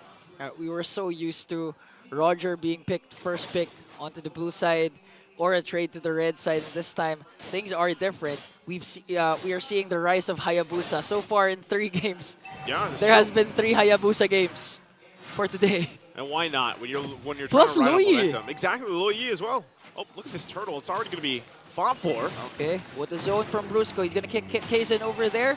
Now TNC wants to go for the trade as Fnatic Onic tries to play it safe, flexing the recalls. Look at that. Man, you know, I'm biased towards TLPH recall, but looking at Super Prince's recall, the Thunder, it's so nice, the lightning. You know what? I wish I was like Burrito. Burrito, our Filipino caster over there. I think he got all of them, didn't he? Didn't he get all the emotes? It was Hans. Oh, it was Hans. Hans got all the emotes. I wish I had that many diamonds. Yeah, same. If I don't give it away. Is your favorite TLPH also? Yeah. TLPH. You know what? I'm pretty sure it's also your favorite, Nice. Is it because of the flex? You want a reminder? No, I don't. Yeah, check my social media later. I'm going to post a reminder. I think everybody will pass on that, myself included. Well, right now, FNOP is just building a lead, man. This is probably one of the games where it's like low action. Yeah. It's all macro. It's all been macro for the most part for Fnatic Onic Philippines, getting themselves up to this point in this lead. They've got multiple Tier 1 turrets down as well to build that off. So you're really wondering, TNC, we talked about letting them cook. Where is it? But what are they cooking here? Yeah. When are they going to pull this lineup off and make something work? It could be the setup happening shortly, but if they let things continue to build up like this, like Fnatic Onic, they might just be way too late for it. Brusco doing a phenomenal job again playing this Cho and just being that walking vision. Yeah. The panel has been mentioning this actually a while ago that Fnatic Onic, in terms of gold lead in all their games, they're ranked #1, so they really know how to make the most out of very, very slow-paced game. Despite the kill scoreboard 1-1, they took down 2 turrets. I believe they were able to get 1 turtle. Now Kirk wants to go for the I'm offended play. TNC, though, manages to dodge the potential setup coming in from Fnatic. You know what this feels like? This feels like even Fnatic Onic Philippines is like, come on, let's fight. Like, Kirk's not going to expend a flicker because he doesn't need to before the turtle, but this could break out in a fight. Yeah, good zone coming in from Kirk as King Kong gets the turtle. Now they want to extend the lead by picking someone off, but the problem is TNC is really playing it safe. Oh, Brusco on the other hand. Kaizen with a beautiful pick-off. Wiggy shadow kill to finish him off, and that's a trade once again. Kirk uses the I'm offended flicker play, not going to connect, but here comes the Spear of Destruction. Will they commit? It's Escalera uses the Wrath of Dryad, and Fnatic Onic disengage. See what I mean? It's just a lot of like poke and then back off, poke and then back off, and I feel like Fnatic Onic is in a position to actually go full force in a fight. It's just TNC, maybe they're thinking, you know, we're not ready for this. We don't actually want to fight this yet. Not going to land that final slash either from heads here. So it's more or less of the same. And at some point here, Ingon, that's the thing. TNC's not going to have a choice. They're going to have to go in to force something. Kirk's going to find pull. Okay, Kirk trying to force it though. Wiggy shadow kill once again. He used the retribution just to bring him down as well. Brusco trying to save at the moment by trying to get a kick. But that diversion play. Diversion too. Okay. Super Prince knows. Yeah, he knows. So he knows. That's the thing. At least TNC is able to get some on the board. But where is this moment for them to like get that damage department going? There's a lot of options here. You know, it's whether it's Lancey, whether it's Kaizen. He hasn't died yet either. Lancey as well. Kaizen has been farming up ever since he did go down earlier on in the gold lane. So at this point, it's just buying time. TNC, they focused so much on the early game before previously in the weeks that they played up that, you know, they might just be playing the long game in this one. Yeah, it actually favors their lineup in terms of macro later on. Again, the Hayabusa shadow, quad shadow, plus the diversion. They can try to build up slow pushes whenever major objectives are there. But here comes the conceal. Brusco with the kick. It's going to go on to Escalera. They're going to burst him down right away as Super Friends cast the real world manipulation. Heads manages to catch every single bullet coming in from Kelra as Fnatic on it. Picks up 2. They pick up 2, and now they're going to try to get this tier 1 turret. Kazin goes in, walks into a shot, does some damage to Kelra, but he is fine, and this is all part of the plan to go and get this objective. They made a good play right before they decided to grab the Lord here. So Fnatic Onic Philippines just going through the motions, the foundation, and the timings that they need here. TNC will have no other option than to get ready for the defense. And, you know, it's going back to the question, are they ready for that fight? Are they ready? Do they have the items that they need? And even so, this Belric so far I feel like has not been working, you know, to its use that we saw previously in the weeks. Yeah, huge credit goes to Brusco actually, because he's not giving Escalera the brushes to actually position himself properly to cast that ultimate. And at the same time, it's kind of risky to send Escalera right away for those diversion plays. Because Fnatic Onic, although they're playing as a super family, as one, like they're close, they're not as close. So if you cast the Wrath of Dryad, it's almost gonna connect onto at least one. Because Fnatic Onyx really spread out. Yeah, they are. You almost have to rely also on heads. Like if he's gonna get a final slash and then you're able to use the Wrath of Dryad off to be able to lock them down, then that might be the best solution. Because right now it's mostly just kind of like watching Fnatic Onic take everything on the map. You know, you don't really have much of a choice, and that's why I was saying earlier, even Fnatic Onic Philippines, they're like, well, Kirk, if you can go and get an I'm offended, then, you know, we'll start a fight, but we don't really have to. Even Brusco, he doesn't have to do anything fancy on the show right now. So Lord here already popping the Holy Shield on the top side. We'll see if they actually force a fight, because for the whole game, they haven't had to. Yeah. Kirk, Brusco has the flicker, although Brusco expended his conceal. Will they try to force something here? I think not. They're just going to wait it out. 70 seconds before the second Lord comes. And this is actually the moment wherein you want to make a play if you're a Luyi. If you're just Hail Mary diversion, is that what we're talking about? Yeah, maybe. As long as there's no Lord yet, you have inhibitor turrets. If you can try to secure a buff, go for a Hail Mary play as much as possible. Because eventually, once Fnatic Onic does secure that second Lord, you know Kirk's going to cook something. He's going to go in with the I'm offended play. And even if he misses, there's always the follow-up coming in from Brusco. And when all else fails, Super Friends has been casting that real-world manipulation to perfection. And that's the problem, because even if you go in for a diversion, like, let's say you happen to get one from Fnatic Onic Philippines, you're just going to get collapsed on, especially with the real-world manipulation there.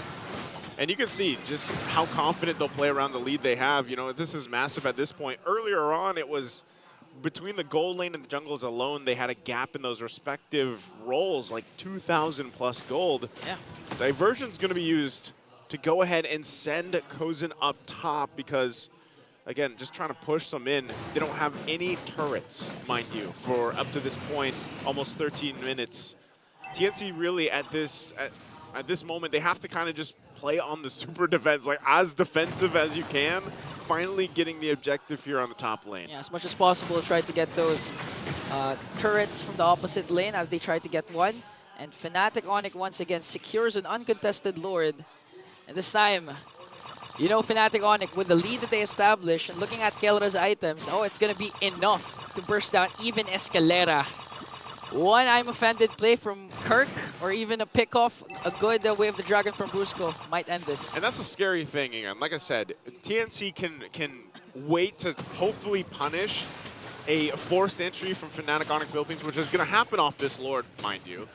The only problem is you're so outgunned, even with Lancey picking up a Divine Glaive, like it doesn't really help the whole case of just what's waiting from this lineup, from this arsenal of Fnatic Onic Philippines. So the waves are going to be pushing in here, and they're going to have to kind of buckle in and get ready if they want to actually withstand this push at the 14-minute mark nearly, as Brusco just faces off, stares him down. Lord's going to go down pretty quickly with this mid-wave pushing in.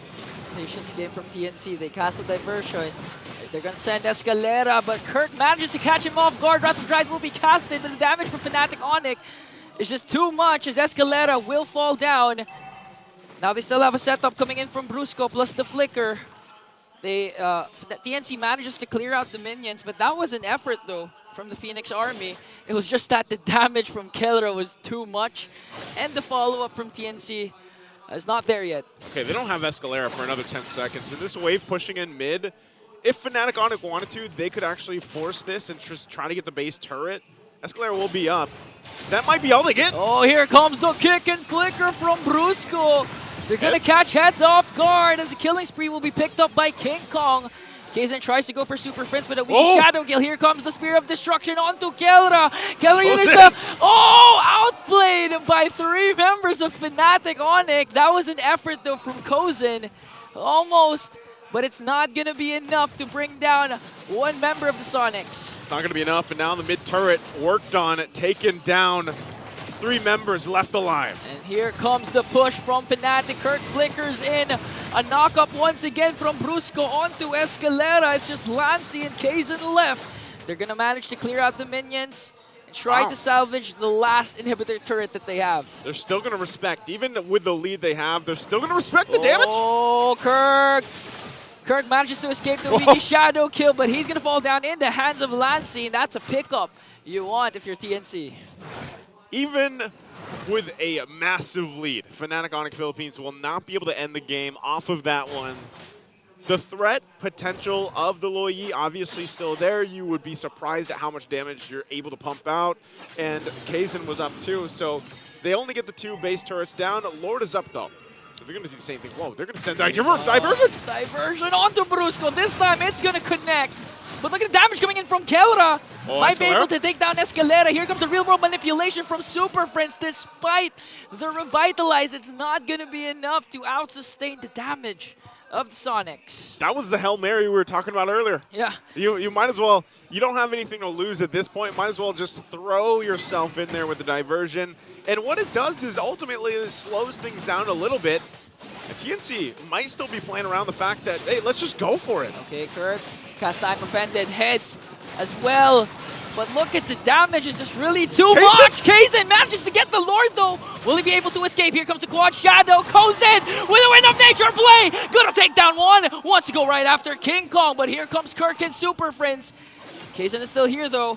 Super Prince, look at the damage, look at the slows. Bruce is gonna come back with a conceal. Jit Kundo, Kaizen gonna be bursted down by Super Prince, but Brusco manages to kick him. Here comes Kaizen wanting to go for Super Prince. But the double kill is there, as TNC will also have the 3rd Lord. Oh, Super Prince quite low! Gets taken out, and they're still going. And here comes King Kong. Escalera manages to escape in the diversion play. Is this the push? Is this the push TNC wants, though? They don't have Kozen and Kaizen, but they have the Lord. Is this the miracle turnaround for TNC? I mean, they got the Lord, but what will they actually get out of that? Maybe the tier 1's finally falling down all across the lane here. You can already see the community prediction as well for this matchup. King Kong gonna make his way. Okay, King Kong wants to go for a kill. Brusco with the kick onto Escalera. Revitalize is there. Look at the damage. Brusco soaking everything up. He has to escape there, as TNC manages to get a turret in middle lane. You're starting to diversion. see... Oh, Brusco's immortality will be popped. Here comes Kaizen with a weak Shadow Kill, but Kelra has the Wind of Nature to bring him down. That was too deep. Spear of Destruction will not connect here. And now King Kong going right after the back line. Heads with the final slash, but isn't going to be enough though. Kirk and Super Prince. Look at the Winter Crown play. They're still alive as Kirk picks up a double kill. It's just Kozen left. What an item pickup. Winter Crown, then the Rose Gold Meteor. Gets that little bit of shield. King Kong doesn't go down. Oh, that's rough. Again, it makes me wonder if TNC would have been able to do more if they didn't have such a massive deficit. But right now, FNOP going for the base. Kozen up against 4 minions onto the middle lane. Kirk enters as Fnatic Onic takes game number 1. Took them a little bit longer than I expected, but Fnatic Onic Philippines will take game number 1. Dousing out the little bit of hope, the fire there from TNC in that game 1, trying to turn things around. A good effort, but unfortunately, again, there's a reason why Fnatic Onic Philippines has been undefeated up to this point. Discipline and synergy really on a showcase. Let's throw it over to the panel to break down game number 1. Well, we're definitely seeing why these guys are on a streak right now, having a lot of fun on the field as well. This is Fnatic Onic Philippines with the 1-0. And I don't know, man, so many things we could have pointed out there. I know you were itching to say a lot of things. For sure. Number one, a lot of fundamental things that you should not do and you should do.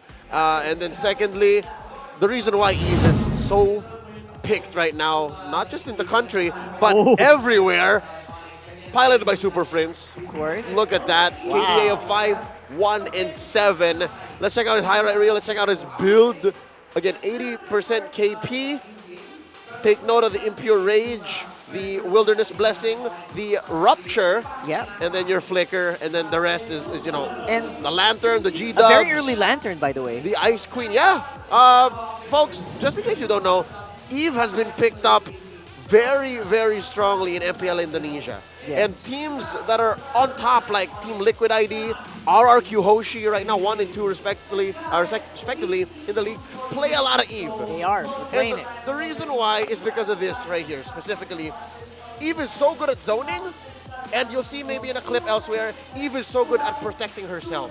Keeping everyone in a specific zone and then letting marksman, for example, like a Beatrix, just do the job. Yep. It just makes it so easy. And all the more it's doable here, given the amazing work by the gold standard Kelra himself. That was an outplay by him and Kirk and Prince, if I'm not mistaken, where Kozin could have sworn he was going to get the kill. And look, every time Super Prince lays down the RWM, it's doing two things. Number one, it stops TNC from pushing forward. That's right. And it helps FNOP get the damage in efficiently.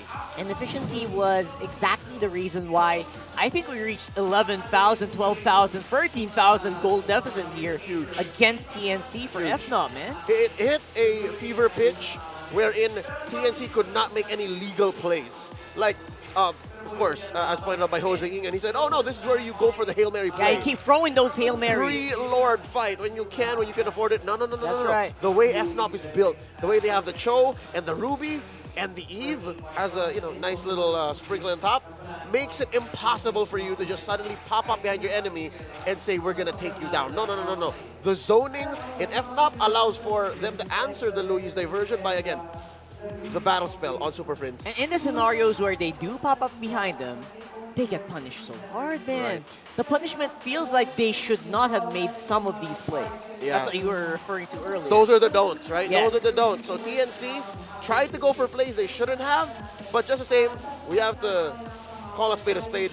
FNOP made mistakes as well. Yeah, we saw the lightning go down a few times there. Yeah, Super Friends recalled in front of a bush that he did not have vision into, but that's okay. Again, the tides of battle, the heat of things does, make a man possessed sometimes, but just the same, that just proved that the margin for error of FNOP, given how far ahead they were, was it, Raka? 12K? Yes, The max, 13K? Allowed for them to do that, even if it seems like there was a glimmer of hope in TNC. So, looking at the stats now, 8 to 15, almost a penetrating push by TNC, but just the same, FNOP, they here have figured out how to make Eve work in MPL Philippines. This is the first win for Eve Finally. over the 4 times she's been played.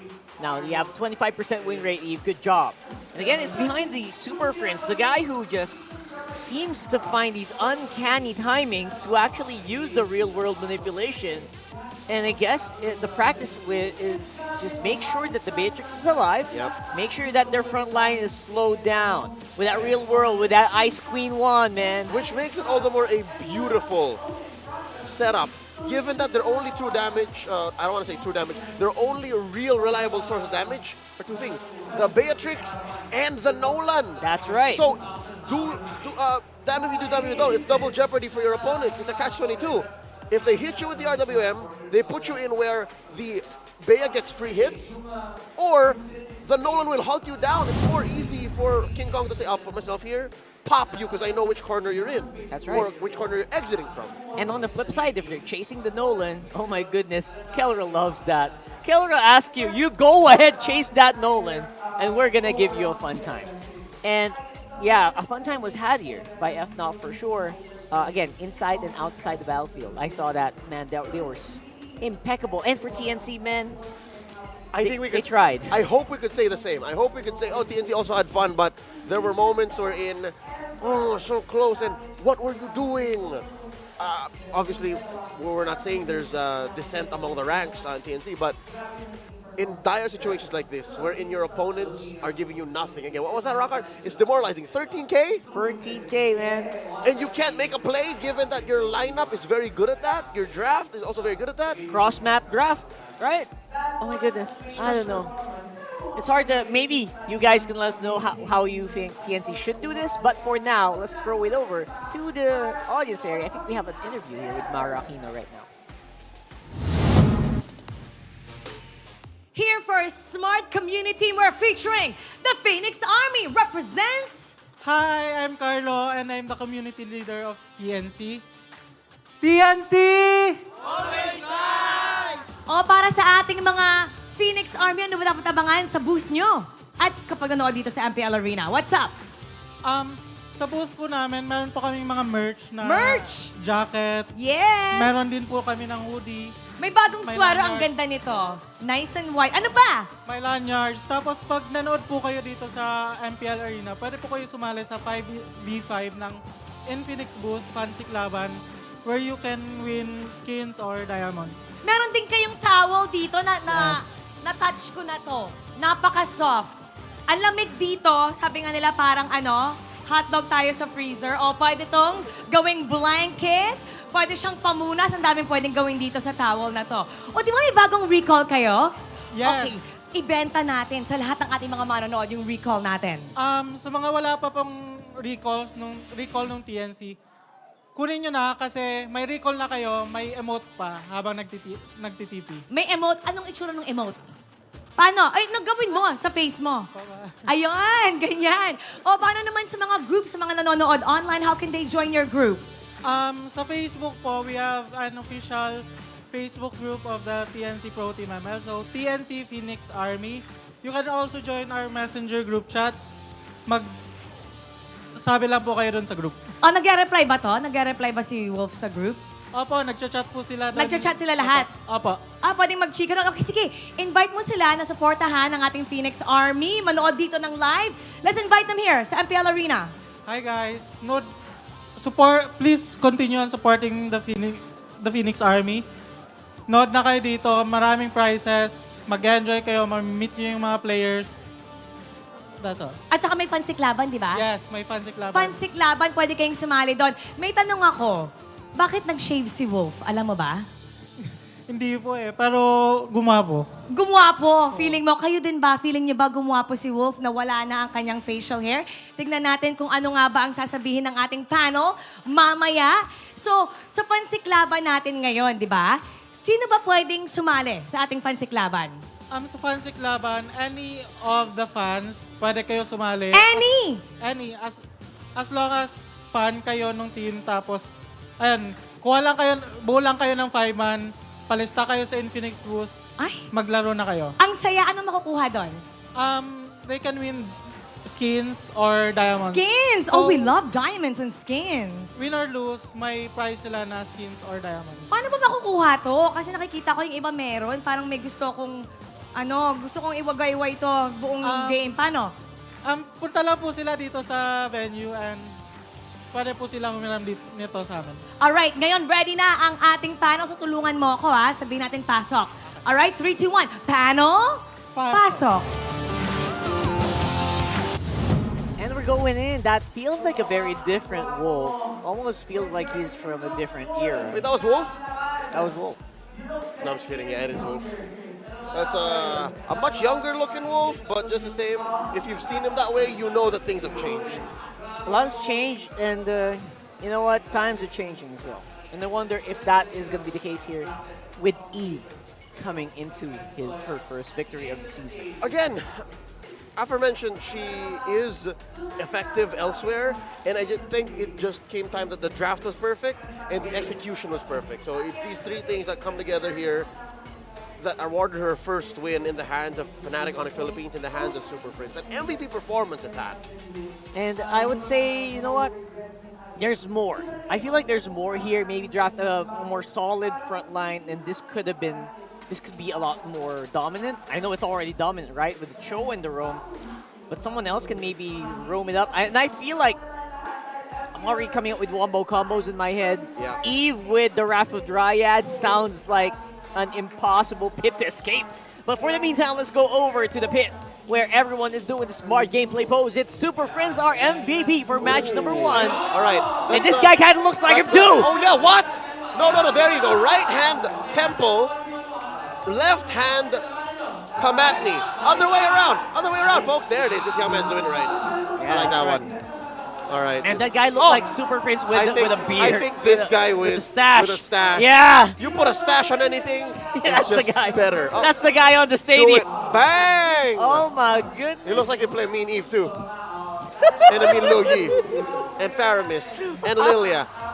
How is our cameraman picking up on these variants of our players, that's man? That's a true Filipino sniper. That's a true Filipino sniper. We got the... I'm just kidding. The best Agents, don't chill. don't. It's chill. OHEB. We know it's OHEB. All right. All right. Chill. All right. But this young man, he's a dead ringer for Super Friends. I think he wins. I don't know. I'm flabbergasted by these things. So, yeah. Eve, take 2. Maybe? What comps do an Eve excel in the first one? Number 1 is you have to designate the damage source, right? Again, it was the Nolan and the Beatrix from game 1. Yep. Number 2 is you have to have number 1, FNOP on blue. No, So FNOP on blue, that's sorry. one. Well, sorry about that. Just to let y'all know. Really, Okay? really quickly. So, there you go. Number 2 is you have to have CC that is on extra demand. laner? On demand CC. Crowd control. Because your Eve is not going to do anything if your CC isn't easily accessible. So that's why in the age of the Terizlas, in the age of, dare I even say, the Gatots, Eve ain't gonna do nothing, man. Because they don't confirm the CC. You can't lock him down completely. But with a Cho, with a Ruby, I've seen Tigreal, like those are almost on demand. Those are There you on go. point. So I might even say Kaja. Kaja. Throw up a I love next it. to an Eve. I love it, man. Somebody's dying. Yeah, I wonder what our audience, what the viewers think is a great combo to the Eve. Let us know. As usual, you know the drill. Go to the comments. Make us a mid trio. Mid trio. Make us a mid trio because there's a lot of reliable gold laners that deal good damage. It's hard to go wrong. You just have to make sure that the gold laner stays alive. Make sure that you're comboing with a good crowd control partner in the roam. Yep. Then you got yourself a pretty good recipe. On to the draft for game number 2 here. It does seem like there's no problems whatsoever with the Eve here. It seems like they're still going for probably another assassin here on the bands. Maybe a Nolan or a Ling. Or a Haya. Or a Hayabusa. Yeah. Talking about the Eve now, who is a rising commodity. Let's talk about that. She feels like Lolita in the age of Lolita Hanabi, which by the way got nerfed, because Lolita works fine by herself. But if you combo her well enough with a very effective trio or like a gold laner, that again, very specifically here, Hanabi, it works wonders. So Eve right now is on the rise to be that. Because she's a good battle mate. She's good CC. All around. It's the only problem with Eve is her damage. That's right. And in this scenario, the damage is kind of being supplemented by Ice Queen Wand slows and Glowing Wand burns. And the Lantern. And the Lantern. Yeah. The HP-based damage that the That's Lantern right. deals. Because the wand got nerfed. The wand now deals 1% instead of 1.5%, which add that up, that's a huge chunk come late game. Over the course of a whole game? That's right. That's a lot of damage. Over the course of a fight. Oh, yeah. Because less teams are building Guardian Helm. There we go. There's the Haya. Are we looking for the insta-lock here? They seem happy. The Julian. They seem happy. Give him the Julian. Is there another possible Cho in the mix? Or the Nolan. Nolan's still open. Nolan's great. I like earlier, Nolan Cho. Yeah, I love it. Nolan Cho's money. Nolan Cho is pretty fire. And again, we saw what Brusco was doing in game number 1, right? Just hunting down. He lived Kaizen. in Kaizen's personal space. Yeah, he's like a shadow. A shadow To of the a shadow ninja. Yep. Oh my goodness. am more than There's a The Julian. Julian or the Nolan. So I think it's those three right now. It's those three. All right. Julian, Nolan, Haya. Those are your tier S junglers. But in this very same spot, this is where Brusco picked his show. Yeah, exactly. This early! Oh my goodness, That's they the are not Alice. playing around. There's the Alice in the Jeeve. Oh my God! Season debut. All right, TNC, Coach Wolf, Coach Etamax, Patrick, listen to me. Patrick, Sam, listen to me. Take out the CC. Take out the CC. Ban out all reliable crowd control because Fnatic Onic Philippines will find it hard to team fight this way. They're gonna make you swim in Magic. If they have their way. If they have their way. If they don't have, if they have CC. If they have CC. If they some way pick up reliable crowd control. So you There's one, the Ruby. Ruby. All right. Ruby number 1, maybe. They can hear us, by the way. Gatot. Nor see us. More crowd control. More crowd control. It would be weird if you banned the Beleric, but it can maybe work. Well, you did manifest. You wanted to see the Beleric Eve combo. Right. But Hopefully. even that isn't like full-on reliable CC. The Beleric has to be in front of people. That's right. They need that super lockdown. Yep. Yeah. So there's the Faramis. Kaja. Obviously still no mid laner for Lancy. Kaja's great against Cho. What I tell you, bro, the Kanja, Kanja Tig. Kanja Tig is still good here. It's great. Hey, young man. Hey, we are watching world-class athletes. You better focus. Is that an RG? Put it down. Does feel like an RG. Let him report you. I'm just kidding. Don't do that. Don't do that. No, they just want to make sure they're warmed up. You gotta know the skill. He's trying to finish up Carl before the game begins. What is that? What hero is that? I can't tell from this. Is he a jungler right He's now? dashing in. It sounds like an Arnold. Shave buff, Coach Wolf. Is it though? Is it though? That's a good one. I'm sorry, I'm not trying to doubt Wolf, but I'm just saying. It's not, the results. We're talking about the results. There's another solid point of CC, the Grok. It's better than the Kaja because Kaja's single point. Yeah, exactly. The Grok exactly. wild charge, you can hit like 3 or 4. You can't lock down every CC, right? Yeah. There's so much CC in the game. There's always going to be just one guy available for Brusco to play. And now I don't doubt it that this is going to be an uphill battle, man. This is going to be an uphill battle. In the draft alone, Fnatic Onic have to finish what they started. I wouldn't be surprised if TNC let through the Tigreal, pick it up slot 4, throw the Cho in the head's hands. Heads. Right? Heads, hands. Heads, yeah. There you go. There's a Vex. So they're choking out Lancy. What's left for Lancy here? Aurora? But they got to Tig here. This is Tig now. Mid Julian maybe? Oh, Valentina. Valentina first, so they're letting all of these CC through. Minotaur is possible. Glue is great on the XP. That's Kirk. One hold people down. Glue is the best hero to do it. Zonathon, Glue, the lover boy, do it. Another purple hero. Just kidding. No, we're throwing back to M4. All the Moskov? heroes were purple then. No, you still need a rover. Oh, Romer, right, Romer. Tig. This Alice gold, right. I'd like the Tig. Just make it happen. Where's the Tig? Where's the Tig? Tig is great. I honestly feel like if they don't pick the Tig, wait, what is Coach why not saying? He's very vocal about this. He's very, very, very hyper. There's not enough CC. Tony, more. Tony, listen. There's the Tig, bro. Very, very good. Rockhart, I'm not 100% here, but it might be enough. Might be enough. I would have wished the Glue was something else, but what I feel like they're doing here is active zoning. Like if I split over here in this quarter, you're bound to move over there. Better to hit the implosion, better to hit the RWM. That's right. It's a lot of magic damage. We just Hayabusa basically tearing up these towers. Clean up. But it could work. If they win the team fight, this looks really, really good. And if you know what? If they're going to group up together, picking up the Terizla is not a bad option as well. Yeah, TNC, they're playing a very mobile, very agile setup here. Like, they don't have to fully commit to likes of an implosion on RWM. They can recalibrate where they go with the penalty zone, like penalty flicker into a better position for heads. He's very good at that. But seeing what we saw in game 1, man, and with the Alice coming through, which TNC originally banned out, this is FNOP is cooking, man. This is as good as they can get, man. For this one, this lineup, obviously, this is not proven yet here in the Philippines. In other regions, yes. And I hope and I wonder what's going to happen here for game number 2.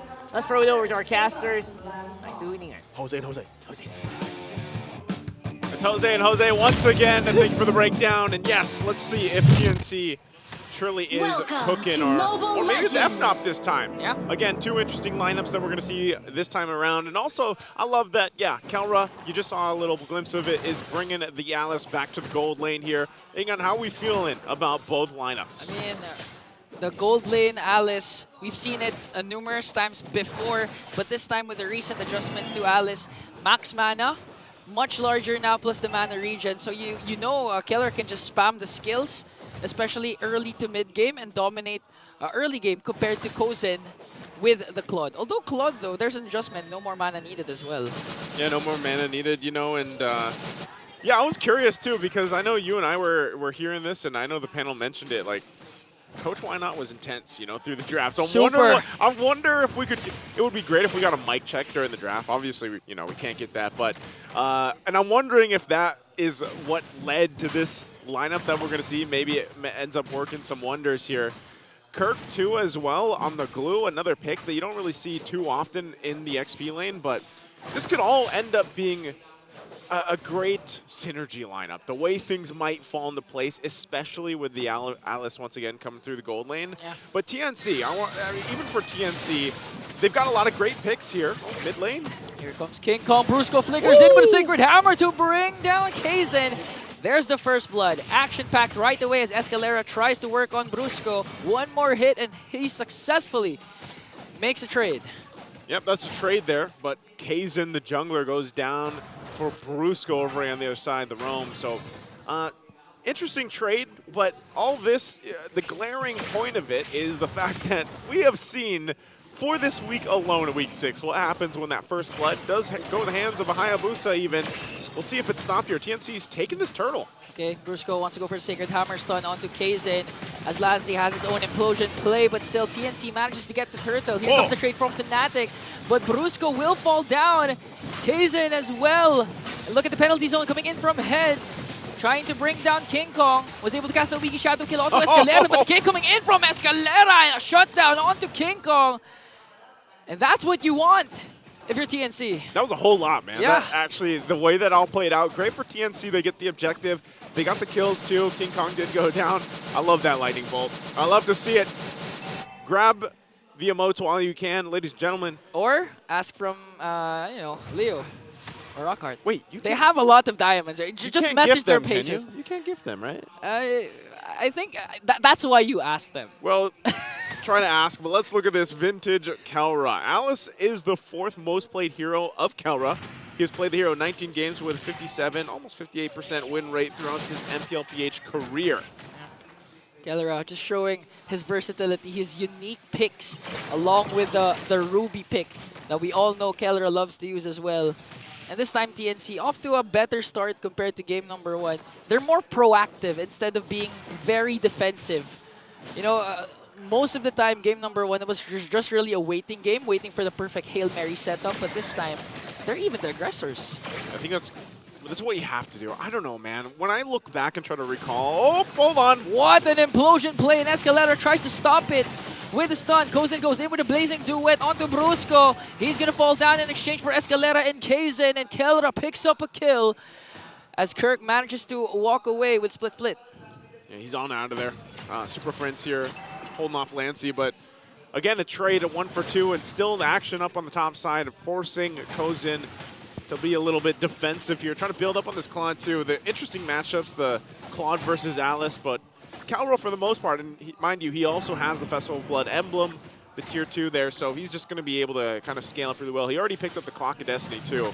But the fight for the second turtle is going to break out. Here comes the kick from Escalera onto Brusco. Real world manipulation will be casted from Super Prince as Fnatic Onic picks up the turtle. Another kill coming in from King Kong. Head trying to soak up every single damage as they try to work on Kirk. Kirk uses the flicker. Here comes Golden with a blazing duet on, connecting onto 3 as he picks up a kill onto Kirk. Keller has to walk away though with flowing blood. Flickers out as well. Super Prince getting sandwiched. Golden picks up a kill. And TNC, a turtle for 2 kills. All right, TNC got a lot. Again, before that all broke out, my point was going to be, you know, the best that we see TNC is when they're playing the aggressor, and that's usually why we always say, like, early game is where they dominate, but then it falls apart mid to late game. Now, I just feel like in a lot of sense, they had to just learn to play with that aggression and able to capitalize on some of those moves that they make, and also be a little defensive in the way of how do they read the opponent, how are they moving across the map. Okay, here comes the counter play. Kaizen, 1-4-3, not off to a good start. The Skeller works on heads. Here comes the conceal from Brusco and Super Friends. Killer with a stun. Are they gonna commit? As Escalera tries to wait patiently, wants to go for Kelra. Jit Kondu, not gonna be enough though, as TNC trying to salvage as a killing spree coming in from King Kong. Off-cam kill onto the middle lane. Now Fnatic Onic wanting to extend their lead here, trying to work on the implosion from Brusco, plus the Sacred Hammer. And that's a double kill from Kelra. See, they made it look so easy. Like, they were literally just looking at TNC there under the turret, and he was literally like, yeah, I'm going to show up. Brusco literally walked in and just set that up into the real-world manipulation, and everything fell into place because Kelra was there too. And that's tough because we're not talking about a big gold gap or anything, and it's easy to pull off something like that this early on under a tier 1 turret. Yeah. Mind you, is a problem that TNC is going to have for the rest of the game here. So third turtle's up. It's a 1-for-1 right now in terms of turtles. Who's going to get this one? Heads commits the penalty zone, plus the kick coming in from Escalera, giving everything to Brusco as they burst him down. But Fnatic Onic, I believe, got the turtle. Now TNC working on the middle lane turret here. Kirk trying to zone out, trying to salvage this turret. And just wow, they just still want to go in as Lancy commits to RWM. Looking, flexing the recalls, and Escalera wants to go right after a knockup once again, but the damage won't be enough for TNC. And there you go, trade after trade, Naisu.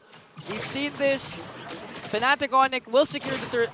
Was it Fnatic though? I think it was Fnatic, but TNC opted instead to go for the kills. Yeah, the last turtle went to the hands of Kaizen. Kaizen's the one that grabbed it from TNC, and they built off of that, right? And they at least bring the gold isn't anything massive in their favor. It's very negligible. But what they did do is stop that from happening and building up for Fnatic Onic Philippines. And so for TNC, they might just be looking to control some of that mid game better, some of that late game, getting in the position of, all right, we can go and fight for this Lord here. And it might be off pick-off potential from Escalera. That's what you're going to do with this Cho, but they jump in. Oh, penalty zone on to 2. And here comes the damage from TNC. Real world manipulation from Super Friends. Brusco with the flicker in. Kozen manages to escape there, but heads. Split. Is that on to? Look at the damage. Just still working on a Fnatic Onic here. As TNC manages to get the turret, but here comes King Kong. Still has the Wiki Shadow kill. Escalera, all throughout the clash, is still alive. Yeah, I'm actually surprised he survived that, man. Like, just with a sliver of health, got away. But as we look at the items, maybe that tells a story here. You know, there's nothing, like even Kelra. Kelra's down in gold in comparison to Kozen, because Kozen, you know, he's got those couple kills, even though Kelra has 3 himself, but he's been farming like a madman. So he's 1,000 gold ahead. But then you have the flip side happening even for King Kong versus Kaizen. So that's why it's kind of like a seesaw, you know? You see this happening for both the sides where they're able to find pickoffs, but I just feel like Fnatic Onic Philippines, you look at the way they play this lineup, it's almost got to be calculated in synergy with Brusco, in synergy with Super Friends dropping the RWM. Yeah. And so for Kelra and King Kong, they have to be a little more calculated if they actually want to commit to a fight. And so that's what they're waiting for. Now as this Lord is up, that's where you see them commit for the objective. TNC, though, it's a lot easier for them to just go pick off potential, set things up with the penalty zone, and then scale up. Because remember, whenever you have a Claude here, you get that item power spike a lot sooner now because of the recent patch. And that's what they're going to start up with. Escalera already with the conceal. Okay, who's he going to pick off here? A stun. It's going to go on to Kirk as Kaizen manages to get the Lord. Here comes Split coming in from Kirk. Head still haven't committed the penalty zone. Oh, he did. But TNC, look at this. We've been saying if they're the aggressors, they're really controlling the game. And honestly, Escalera has literally been the engine. King Kong working on the jungle against 3 members. Does he have the quad shadow? Oh, no. Oh, no. He's going to get sandwiched here. We might see an outplay from King Kong. He's going to have to use it, possibly. Okay. Wiki shadow kill. But TNC's just waiting. Here's the quad shadow. Will he be able to escape, though? Delaying much time. Here comes the kick coming in from Escalera, and eventually they're going to burst down King Kong. Yeah, King Kong, I mean, I don't know if he was just trying to make a play, you know, by himself, all lonesome on the side of the jungle, but ultimately it's just a kill going to the hands of TNC. Lord still had to be worked on too. It's going up on the top side. So for Fnatic Onic Philippines, they're going to find themselves on the defense. And really, TNC can play into this. The momentum's in their favor. They're looking to play into the Lord, get these tier 2 turrets down, and then get to knocking on the base of Fnatic Onic Philippines. When I look at the lineup, that's the question is like, when does this lineup shine for Fnatic Onic Philippines? It's always when they get the synergy right with those ultimates from Brusco especially. So shields are already going to pop. TNC gets them a ton of gold in the exchange. King Kong? King Kong goes after Kaizen 1v1 between the jungles, but the quad shadow is there to escape. And now Escalera, we all know he's been cooking all throughout game number 2.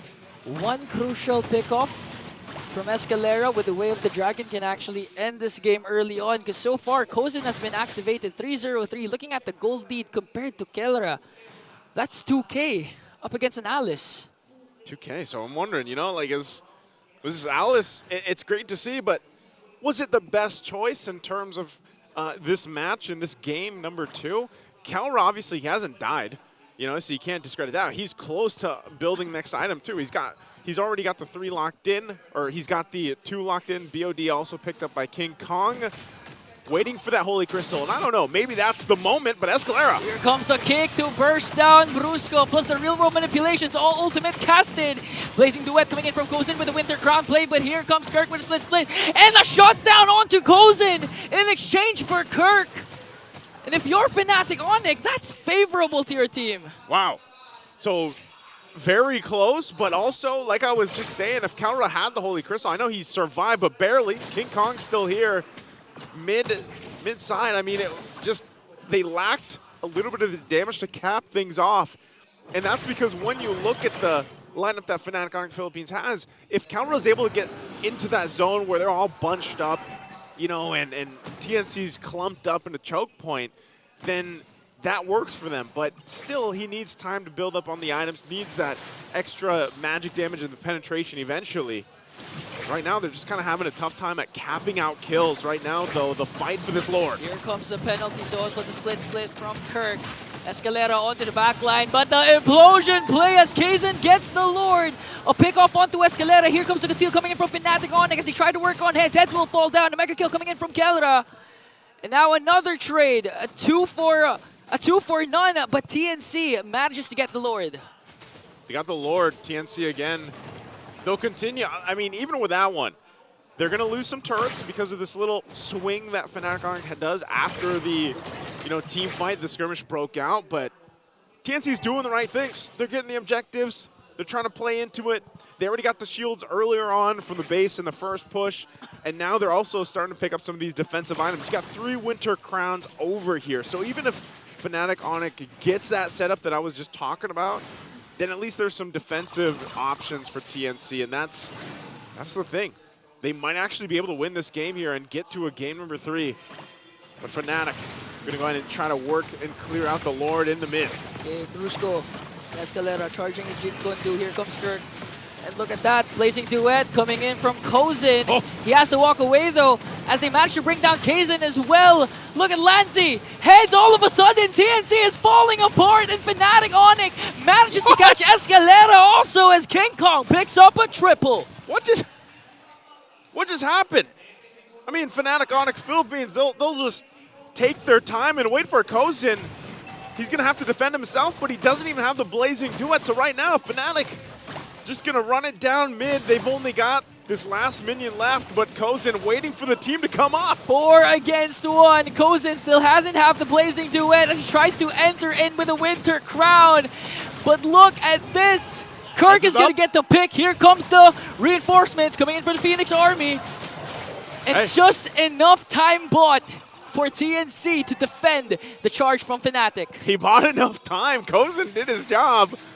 But this is not what TNC wanted to happen, of course, because of how they were just pushing in with that second Lord. They've been doing so well, getting all the objectives, and now again, that last fight, it just looked like Fnatic Onic Philippines was like, yep, we are confident enough to go in and fight this Lord before it even reaches the turret, and then we'll find our window. And TNC fell apart. You said it during the play-by-play. You know, I honestly want to see what happened during that cover. I'm pretty sure Kelra was a big part of it with the Flowing Blood Oda, a combination with his Alice. And now Fnatic Onic manages to burst down Inhibitor turret in the middle lane. Despite TNC actually holding on to a gold lead previously before that clash, Fnatic Onic, once again, is just, you know, leading this game. They're doing what we've seen them do, Ingan, for the past 6 weeks. And why, as a reminder, they're undefeated. They're going for the record of the seasons here. And if they end up turning this around and getting the sweep, they're 1 point closer to that, even though they've already locked in, obviously, the playoff spot. And for TNC, this is a situation they've been in through many times of the season, as they now have to fight for this Lord here with this huge swing in favor of Fnatic Onic Philippines. The way they approach this fight, even Escalera, he had to pick up the Immortality, he's got that now, but they got to line things up correctly. Also wondering, you know, Lancy, is he just going to get the RWM? Define Glaive also locked in for Kelra. He's all item locked at this point. There's the conceal. Escalera going to force him out. Oh, double man knockup for Escalera, plus the pickoff onto Brusco. But TNC is not going to commit. Escalera's Immortality will be popped, and Kelra onto the backline! Just manages to bring down and burst down Kaizen and Lancy as well. Kozen and heads, trying to escape. Conceal coming in from Fnatic, double kill coming in from Kelra. It's just heads left. A triple kill for Kelra. Escalera onto the middle lane. They have no minions, but unstoppable kill coming in from King Kong. Wow! Oh, man. That's a good showcase of the emote right now. I'll lock it in. The Thunderbolt here as they get ready to end the game and take the series in a sweep. 10-0. One of the strongest starts in MPL history. And Fnatic Onic doing it in style, managing to flex their recalls up against TNC. I don't know, man. After seeing that, full force lightning bolts, that's pretty close for me for the TLPH one, you know? Like, I might have to go grab that one, but again, Fnatic Onic Philippines, this is what we've been witnessing throughout the regular season, and I don't know what team is going to be able to stand up against them, because even when they bring up a lineup like this, and going back to what Coach Wynot was talking about during the draft, whatever he was saying and yelling at them, you know? He was so intense. He was so intense. He was so intense. It worked. They made it work, and it was a lineup that you are not going to see too often from different teams. And I almost feel like Fnatic Onic Philippines is almost like limit testing themselves. Like, what can we draft? What can we draft and come up with and make it work for our matches? So, all smiles for the Phoenix Army. We've been seeing glimpses of hope, glimpses of improvements, especially when, you know, Escalera leads the charge for the Phoenix Army. But unfortunately, it's still not their time to pick off their first match win up against Fnatic. Well, can't wait to hear what we get to have that breakdown, or whatever Mara gets. I'm sure she has questions as well about how all this played into part, because of what a performance from them. So she's already getting ready for the questions down there. That's going to be it for us for the series here. Me, Naisu, and Ingan. We're going to be throwing it over to the stage for the winner's interview with Fnatic Onic Philippines and Mara. Let's head on over. And the streak continues. Give it up once again for Fnatic Onic Philippines. 10 in a row, Brusco. Alam mo, naalala namin, weeks ago, sabi mo, in-expect mo itong streak na to. Hanggang ano ba to? Hanggang week 8? Ilan sa tingin mo ang sunod-sunod na win streak natin? Siguro, kaya naman po namin hanggang win streak hanggang week 8. Kaso, syempre malalakas rin po yung mga kalaban namin. Pero gagawin po rin namin yung best namin para magtuloy-tuloy yung win streak namin. So, pili tayo ng number. So, ngayon, nasa 10 kayo. Prediction. Up till when? Di ko po sure eh. Pag ano. Minsan po kasi yung mga pag sa second half na, yung mga kalaban namin parang ano eh, nagiging palo na eh. Kaya siguro in-expect rin po namin na ano, na... Predict nga! Predict! Ay, predict. Predict tayo! Ano ba? O, nasa 10 tayo. Predict lang. Siguro hanggang ano lang, 12-0. 12! Okay! 12. Ayaw niyong umabot ng ano, 14 pataas para ma-break niyo yung longest? Feeling niya mababreak niya yan? Kaya naman po, kaso may ano eh, final boss yung AP brand. Tignan po May natin. final boss.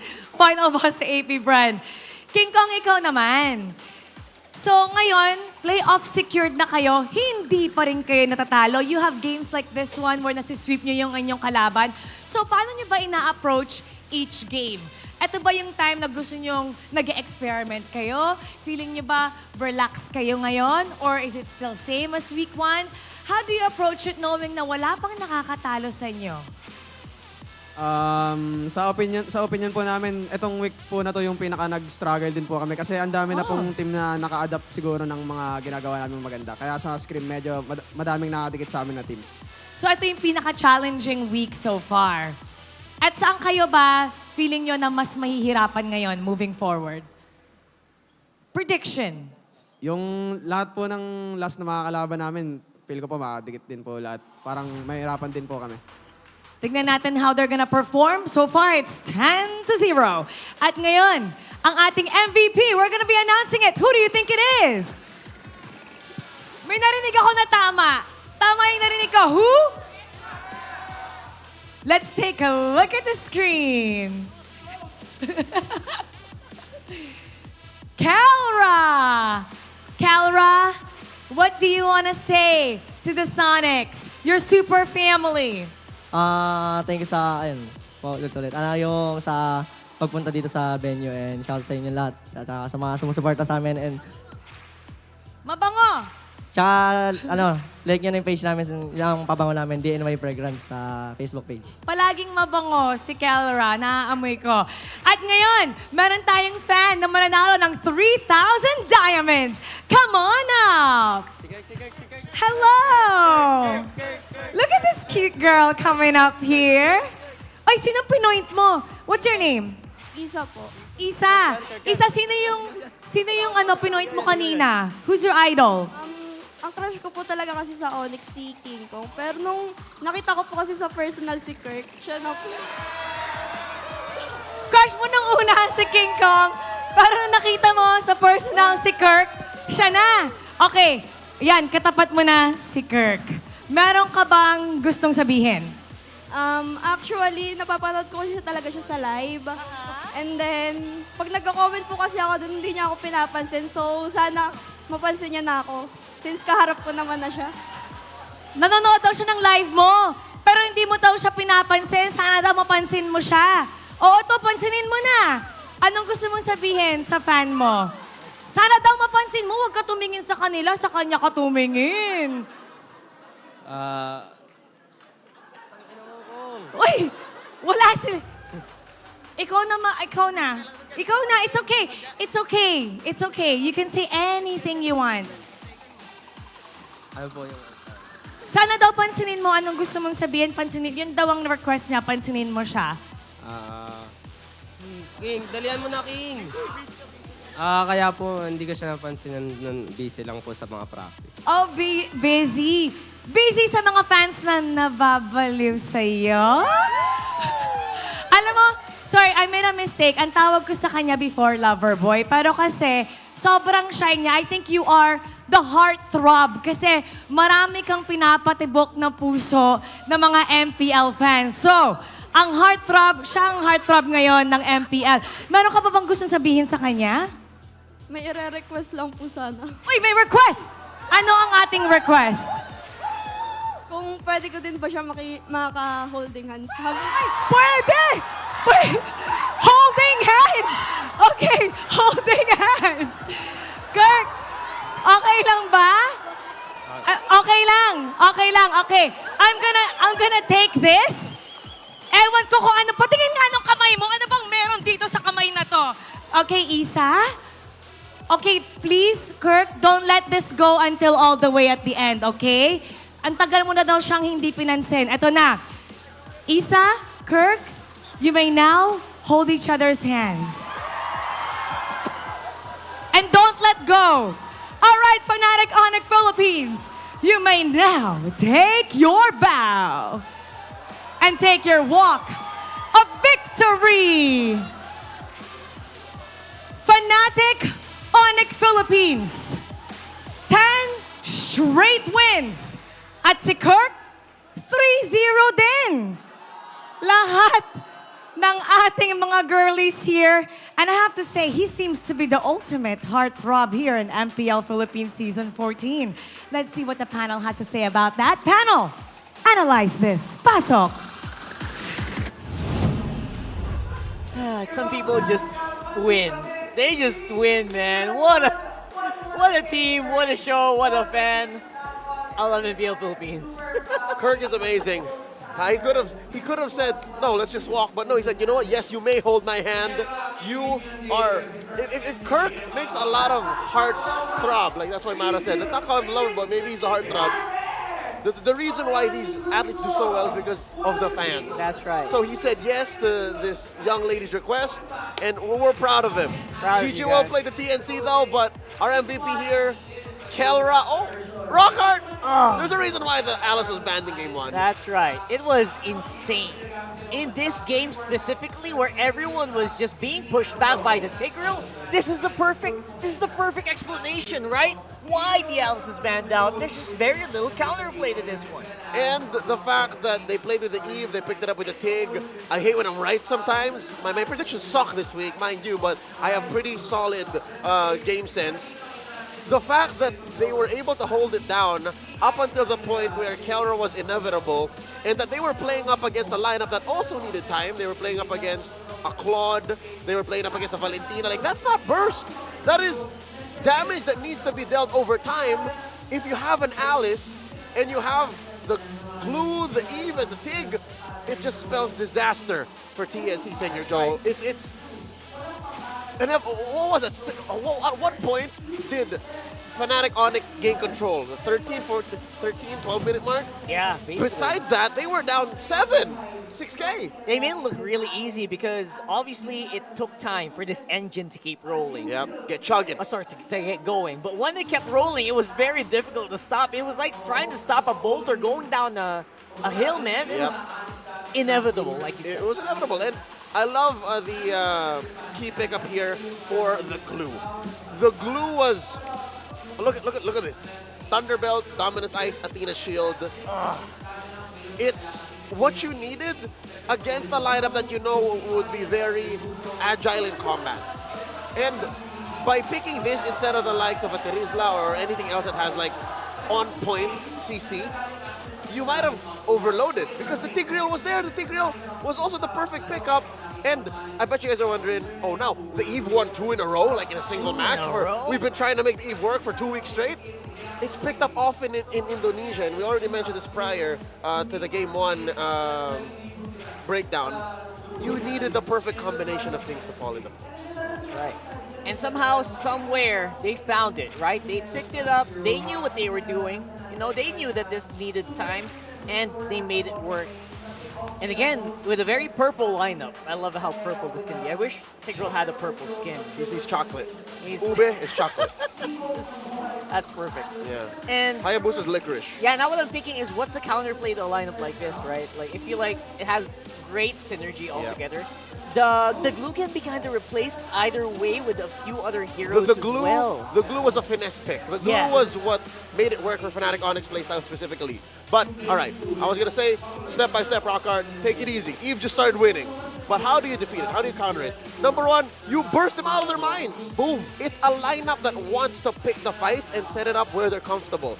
If you have, say, a Vexana, if you have, I don't know, God forbid, the Farsa comes back into play, Aurora, I'm not so sure. The Valentina has some legs, but if they lean hard on the burst, that would have stopped what Fnatic Onic PH was doing. Yeah, and not to say that Lancey was not trying here. He really did. Like, I feel like he tried his very best to kind of counter set, which is what the Valentina can. The only thing that Valentina can do here. Yeah. Can't pick up the Alice. Oh, can't pick up the Tigreal. Which now brings up another interesting point in the dynamic between FNOP and TNC. TNC, sure, they're very mechanically sound. Fundamentally, they know what they're doing, but they're also very reactive. Very This reactive. lineup answers what FNOP was trying to do, even if they were in control for a majority of the early game into the mid. At the end of the day, it's still Fnatic Onyx game plan that came out on top. It was just like TNC trying to, like, you know, what do you call? How do you do that in boxing? Like, you're trying to just absorb the punches. Yeah, just parry. Just parry these things, and that's not really the best way to play, especially if you want to get ahead. That's right. If you're doing that, you're always on the defensive. At the end of the day, this whole Alice, Eve, Tigreal shenanigans ended up being like Manny Pacquiao's left. Like, you can't stop it. Like, Can't stop it. You see it coming. You know it's going to come out one way or another. Third round, fifth round, 12th. It's going to come out. It's going to come out. It's going to happen, and that's what happened here. And when it comes, it hurts. My goodness. It was almost nigh unstoppable. And again, maybe that's something, or this is something that our teams here in the MPL Philippines can start planning as early as now. Respect the Eve. Yeah, because the playoffs is going to make splashes even before playoffs arrives. I take back all of the harsh things I said about Fuse Eve. That was, I guess that was... That night that they brought it out where they lost game 2, I take it back. It's real. It could have been. Yeah, so folks at home, let us know, like, what do you think of the Eve? If it's big, put it in the comments. Whoa. Put it in YouTube, put it on Facebook. We got a comment from Facebook here. Like, legit, your comments will be read out, all right? Yeah. This is from Dylan Laxus. Dylan Lux says, why are the pro teams always picking up the Eve, even though it always loses? Yep.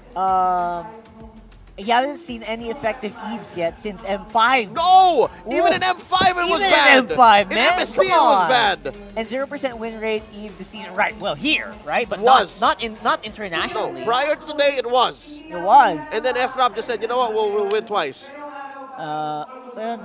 Whoever picks the Eve loses. Except if it's... Except if they win. Yeah, except if they win. So, Dylan Lax, we appreciate you. And we were of the same thought process, but now we have been awakened, all right? We have proof now. Super Friends comes in. You look back at MPL ID the past few weeks. They know how to play it. Play style-wise, I think, again, these all have to just come into play, and we try to break it down for you. There has to be reliable CC. There has to be reliable damage. Team fighting-wise, you got to put your opponents where you want them to be, and you're able to capitalize on the zoning potential of the RWM. Like, there it is. I broke it down for you. Just like every hero, you gotta give it time to ease into the hero pool of our players. Our pro players practice a lot. These are things that you really don't see. And maybe, just maybe, a few days was all it needed to get into the groove. Now it's here. Now it's here. Now it's and part of the looks metagame. really, really good. Deal with it. And for you guys who want to win 90,000 diamonds, go over to the MPL Arena, post your live experience on Facebook and TikTok with the hashtag MPLS14 live experience. That's the one right there. And you can get a chance to win 90,000 diamonds. That's not like spread out, man. That's just, I think that's just one guy or girl. So make sure to make it publicly posted and tag the official pages of MPL Philippines. There you go. What would you do with 90K? I would buy that recall times 5 for the whole squad. I would buy all recalls. Just all the MPL. All the recalls. All the MPL recalls. Like the ones that they come out with today. Like this batch. This is fire. That came out just a couple of days ago. So good. I like the Geek Fam one. Hey. I like the Evos one. I like the Liquid one. There, who doesn't, I like who the doesn't AP want Bren that? one. I like the Onic one. The Onic one was a sleeper. Like, I'm gonna get the Onic I was one right now. surprised. I did not expect it was that good. I have nothing close to 90K, but I'm gonna spend all that to get the. They're the Thunder Gods right now. That's them. Oh my god. That's them. And this is the recall for both ID and PH. That's right. So you're supporting two teams. What a treat, what a treat. And right now, speaking of a treat, we got another one for you. It's happening later on, so don't go anywhere. We have match number 3 coming up soon. This is TLPH versus Smart Omega. More recalls coming your way in just a few moments.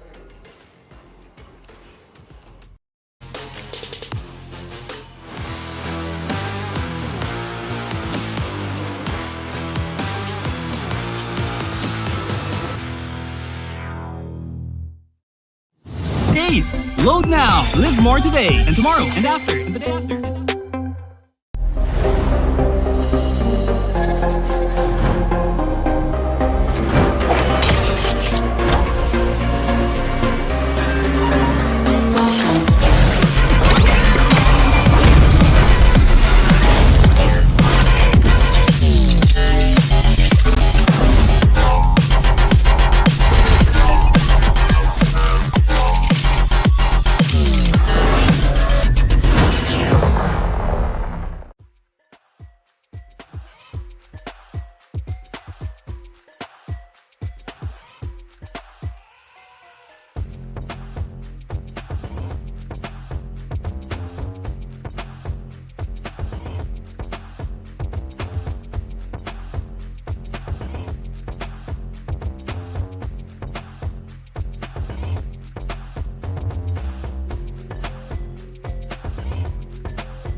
together with the sun, even though your back's to the wall.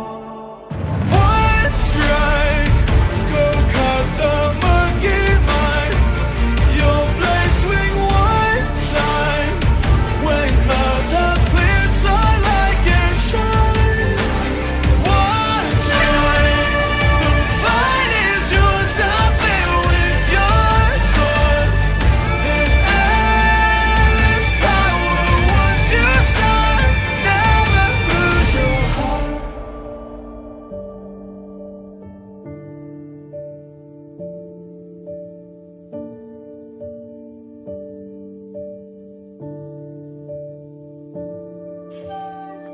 Tonight is dark and the shadows are deep. Who can protect the world?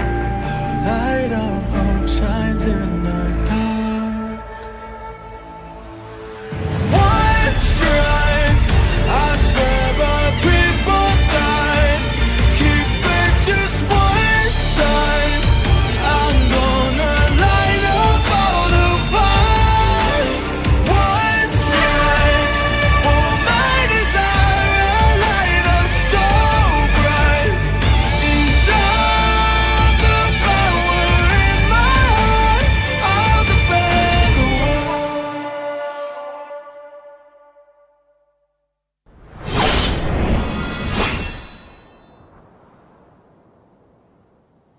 I got some big news, okay? So I got a leak. M6, we're gonna What does the audience want to see? What kind of stage do we want? What about the colors? M6 is gonna be held in Malaysia. We have to be greater than ever. Greater than ever. Greater than ever. How to make M6 greater than ever.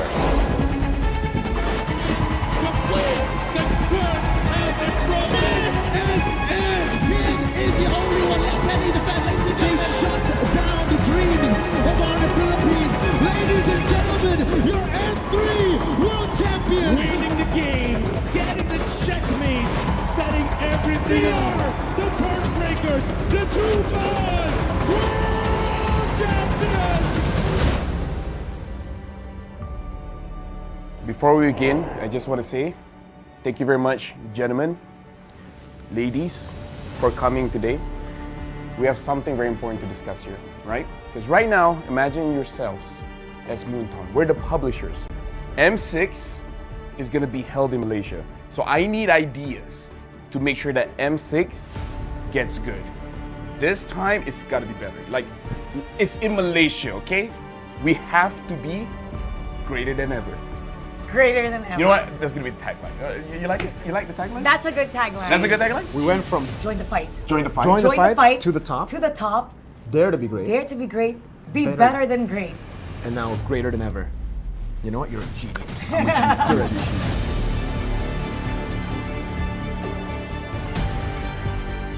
Let's talk about what does the audience want to see, right? What do you guys think the audience wants to see?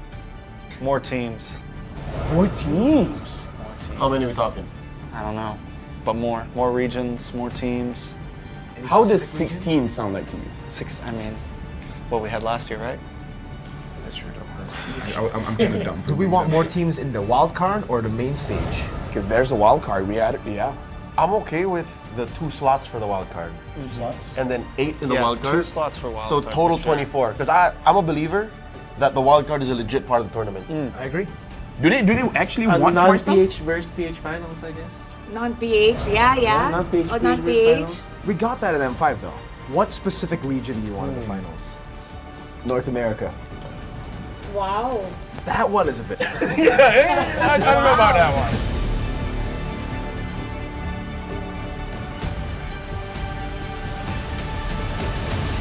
Let's take a flashback, I would say. Throwback to the days of the past. M1 was a great time. M2 was a great time. Every single tournament, it was great. He's got a lot to say about history. I love history. We've got to talk about logistics here, and I feel like we need to include Mara for this one because we got to talk about the stage. M1, the stage was pretty good. I feel like it really sets the tone, right? Mara, you've seen the stage for M2, M3, M4 up until a few months ago. It was MSC as well, but let's not talk about MSC. We're talking about the World Series. Like, what kind of stage do we want? What about the colors? I think the color should change depending on what stage we're in. So if it's a group stage, it'll be a different color, wild card different color, and when it's the grand final, so they know exactly, especially when you're looking back, you know exactly what, which part of the tournament Good it will visual be. storytelling Yes. too. So you just have the LED just changing the background just a little bit. From the past, I would go to how to make M6 greater than ever, right? Greater than ever.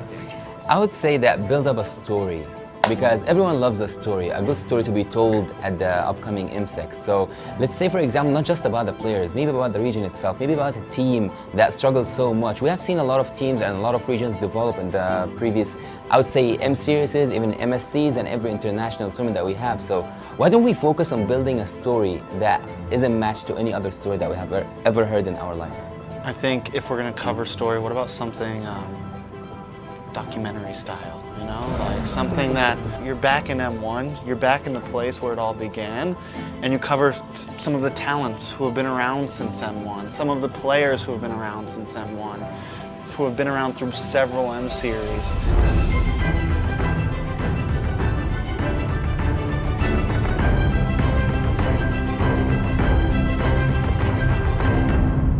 I want to talk about music video. What do you guys want to see in this music video, right? What's the song gonna sound like? What's the story? I think it should be player orientated. I think it should still, I think instead of doing like something like we've been doing where it's its whole own thing, make it about all the M series, you know? Take moments from all of those series, take player moments, you know, that's what's gonna hype up the fans, seeing those moments. Upbeat, like for fighting, very upbeat, a catchy line, so when they hear that line, they know it's M6, and it has to be downloadable for people to use as a ringtone. I want the music video to be playing with the BMI. I want to see like scene changes with Claude moving through. Yeah, flashbacks, future That's forwards. kinda Yeah, and then the I want- BMI, because he can go back and that would I want actually be Dexter cool. to sing. You want Dexter to sing? What? You know what? Every year we seem to always, the MV, the music, something about it just misses it, right? So not just MLBB players, but the overall grand audience, right? Anybody outside of the MLBB space, I want to be able, same as Mara, like have that on the ringtone. I want to see random people who have no idea what Mobile Legends is playing it on their phones. I'm going to be like, that's a dope song. So I got a leak. What's the leak? M6, we're gonna use a new format. What format? They're changing it? Why? You know, all the way from M1, all the way to M5, I've always thought, especially M1 to M4. Single elims, we've done that before. MSCs, We've done double elims, you know. We've done group stages We've with done- no... We also done no eliminations at the group stage. We've done no eliminations, Good yeah. times. Hate that. This time, it's gonna be a Swiss format. Like cheese? What's Swiss format? What is that? What is There's no going back from here if you start. You know what the Swiss format is. Actually, yeah, I do. What is it?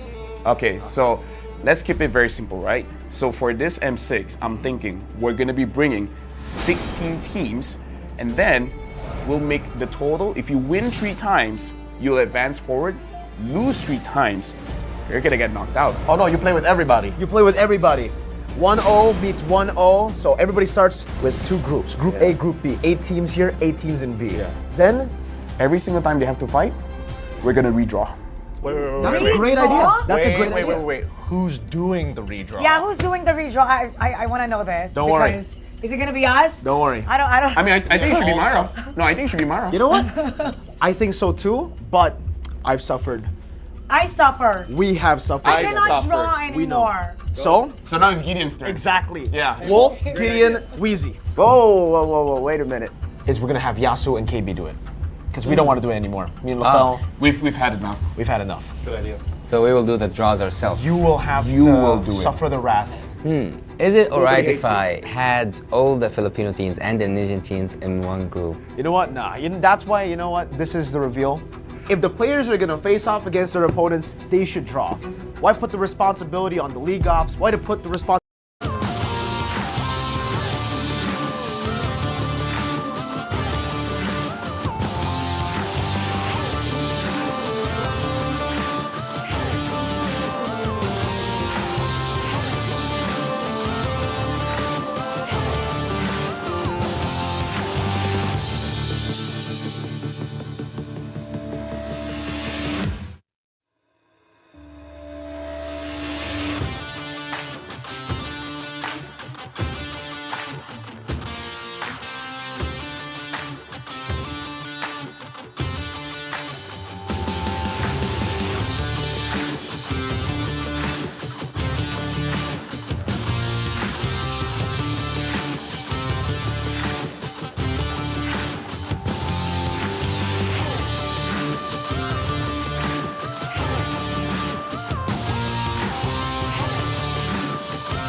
Get 8 gigabytes of all-access power. To do it all. Plus only TikTok to scroll and share non-stop.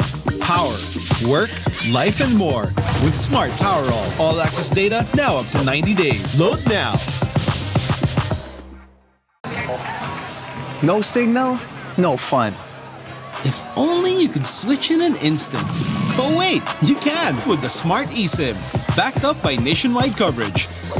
Get your Smart eSIM now.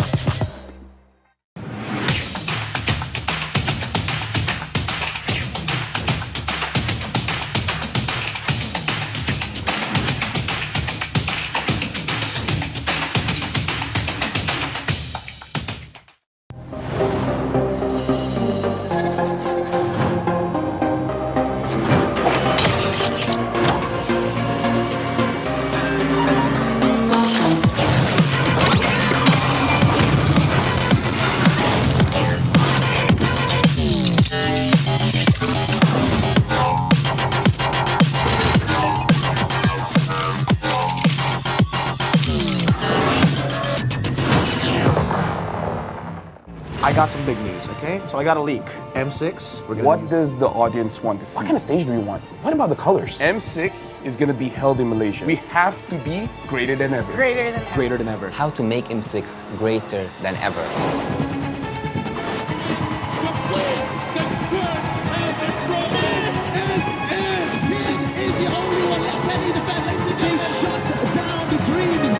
Build up talents. They should be the ones to decide their own fate. Okay, let's decide this. Mar, what do you think about that? Players? I think the players, that's perfect. Perfect. So, well, they can't say it's biased. They can't say it's planned. Exactly. They know. Not stale. Yes, exactly. So it should be the players because, well, they're responsible for who they draw. Wait, We've had enough. They They changed their minds right now. Just with you giving us that idea, I'm gonna cut you out. But actually, hold on. We need to hear what KB has to say because, you know, he's the professor here. So what do you think about the Swiss format? Like, what do you guys feel? Do you guys feel it's fine? Because if you guys say it's okay, we're gonna run with it. And if we say that it's not okay, you're gonna also run with it. If only one of you says it's not okay, then we won't run with it. I'm okay. Because you know what? We can't predict any team. Even on the group stage, you know who you facing on. Yeah. You have 3 teams as an enemy. But in Swiss round, you can't predict tomorrow what's going on tomorrow. What if we lose? Every round. So yeah, technically, groups are a thing of the past. Because you know what the discussion is, right? Whenever somebody makes it out of groups, oh, it was an easy group. Exactly. They weren't ready for that group. So now, I like it. You get to find out who really is deserving of making it. It's time to talk about the strategy for the teams. No, I mean like for they think for Swiss format, yeah. No, okay, we're locked in, right? It's gonna be Swiss format. Okay. We've seen teams talk about, oh, best of 2 is a different kind of strategy, right? Best of 1, completely different strategy. So now Swiss format, like Gideon, Steph, like, what do you guys think is gonna be the strategy when we're going for a Swiss format for this time? Just win. That's simply what the format is asking of you, right? It's saying, hey, the faster you win, the better the more times you win, the easier it is to make it over to the next stage. That's the whole point of the format, to kind of weed them out. Let's think about this, right? Because you're gonna play way more games in this format. Am I correct? Right? In the group stage. Playing more games. Imagine the first one, you're already showing everything you've got. Isn't that like, you know? I mean, I think it's cool that the teams will be facing teams with the same record. Yeah. So I think it'll be even competition, so you'll see the teams scale the later we get in the Swiss format. I'm more curious about pre-preparation, right? I don't know about you, Wolf, but for me, at least with the format that we had before this, you kind of know who's your next opponent, you can pre-prepare for it, and you honestly have a working strategy. But I think with the Swiss format, it's just every single draw, you're like, I just hope I do well. But at the same time, like you said, it really shows us who's the best team actually, who actually deserves the upper bracket. Because if we only have like 16 teams, let's just say that 8 teams make it to the upper bracket or the lower bracket. It's always been like the upper bracket teams have a shorter way to the finals. Like you only have to win 3 series actually if you're from the upper bracket. But you can only get rewarded of that if you survive the grueling Swiss format. Okay, now I can see that maybe we're not as close as friends because the way that I'm thinking is very different. What is the way you're thinking? There's 2 games, so that after this you're fighting all the easy teams. Maybe. Right. Think about it. The people that lose to, yeah, I mean. It's all great until a Filipino team gets beaten twice and have the same strategy. Now, that won't happen. Like, imagine, if Malaysia we just lose 2 times, then we can eventually fight NA. Don't mind. Oh, wait, no. This is where I draw the line.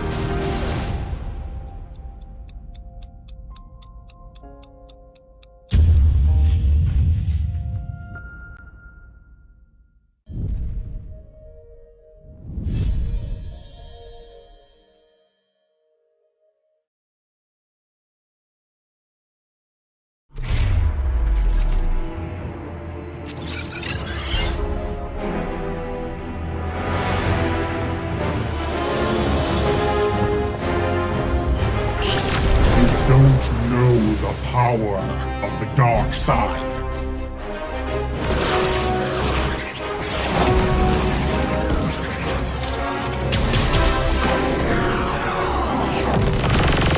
Target on the move. Prepare to engage.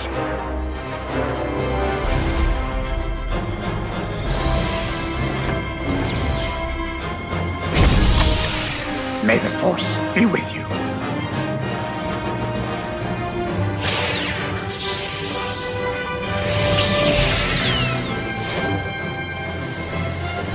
I will do what I must.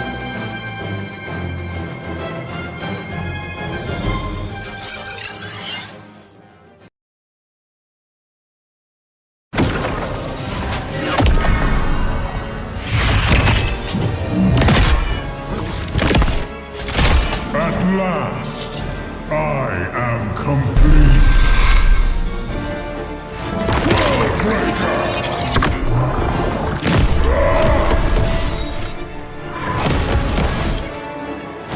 Come in fairness.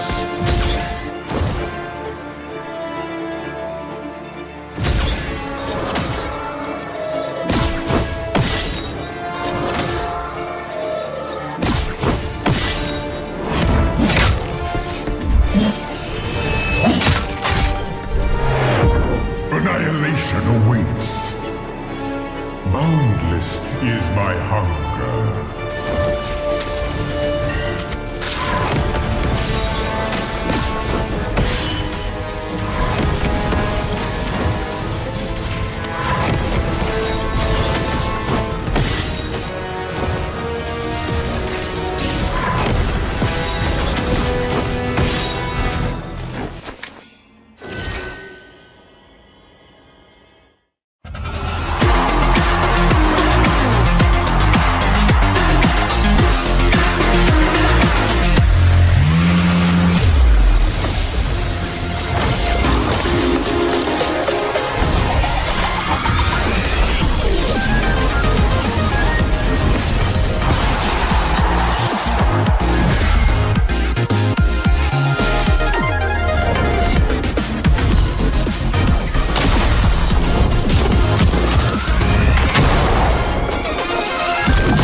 Get 8 gigabytes of all-access power. To do it all. Plus only TikTok to scroll and share non-stop. Power, work, life, and more. With Smart Power all-access data now up to 90 days. Load now. No signal, no fun. If only you could switch in an instant. But wait, you can with the Smart eSIM. Backed up by nationwide coverage. Get your Smart eSIM now.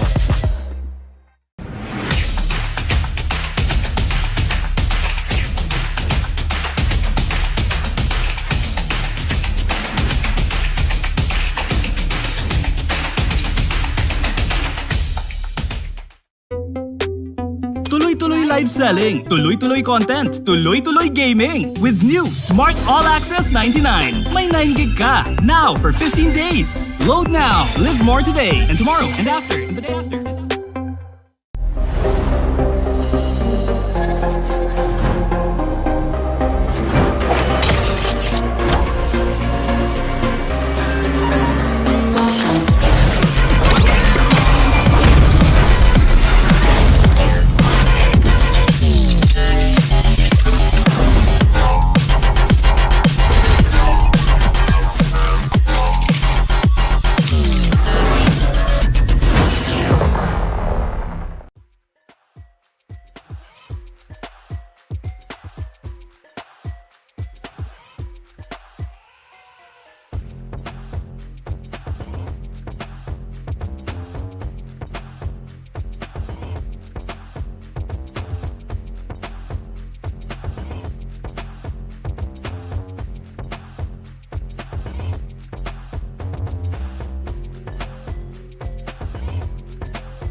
together with the sun, even though your back's to the wall. One strike, go cut.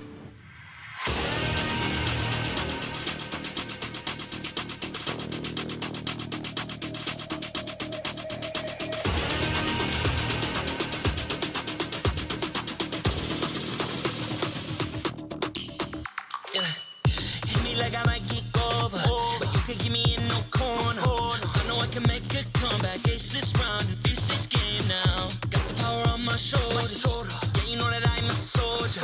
You can keep me off my guard, but you can't keep me from my honor. I feel like the floor is lava, the energy's getting higher. You're saving my arms, 'cause I know just what I got. I got you like na-na-na, and you know I hold the power. This feeling I love, oh yeah. Making my grind good to great, so don't stand in my way. Standing tall and I won't fall over. We are better than great, good. We are better than great. We stand tall, won't run away. We are burn, nothing gon' change. Great, we are better than great, great.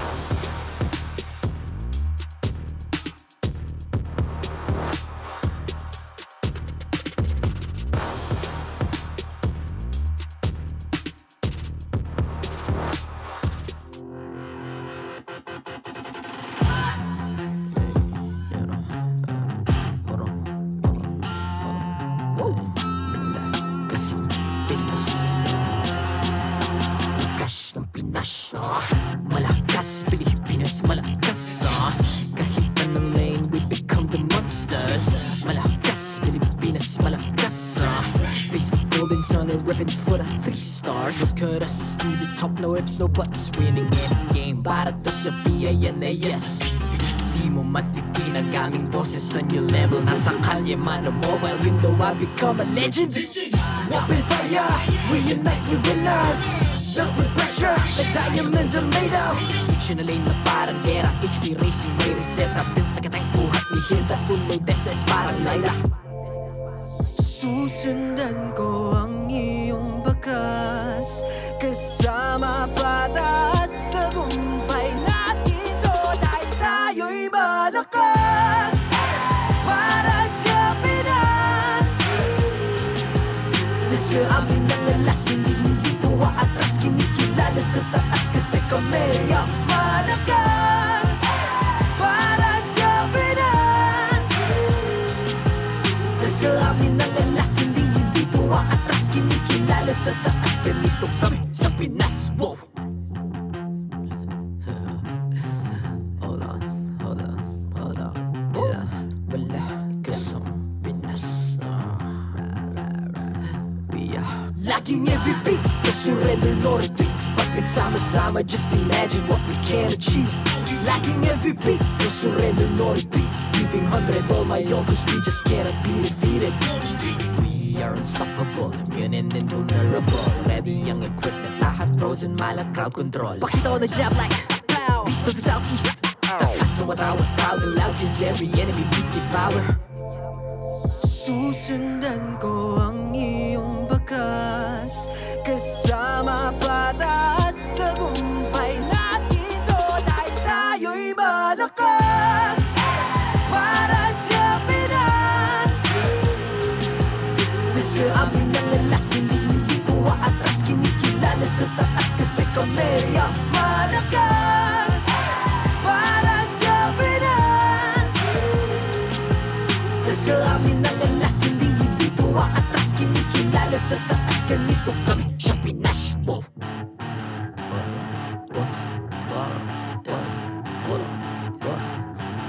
Malakas, Pilipinas, malakas. Kahit anong lane, we become the monsters. Malakas, Pilipinas, malakas. Face the golden sun and repping for the 3 stars.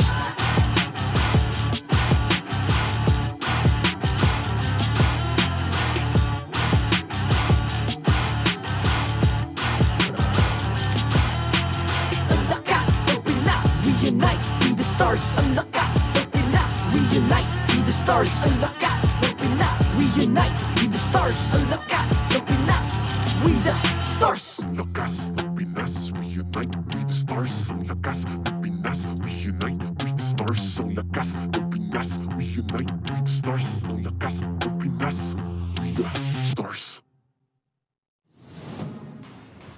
The 14th season of MPL Philippines is brought to you by the following sponsors. Smart, the official telco partner of MPL Philippines Season 14. The official tournament phone of MPL Philippines, Infinix GT20 Pro. Official suppliers, EMC Asia and Index Salon. Experience the TLPH Season 14 action live at Green Sun, Makati City. Grab your tickets now via official MPLPH website.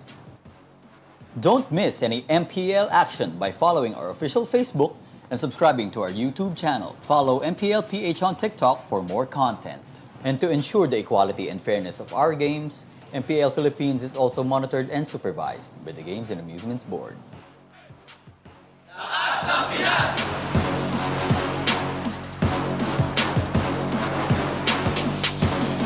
Lakas ng Pinas!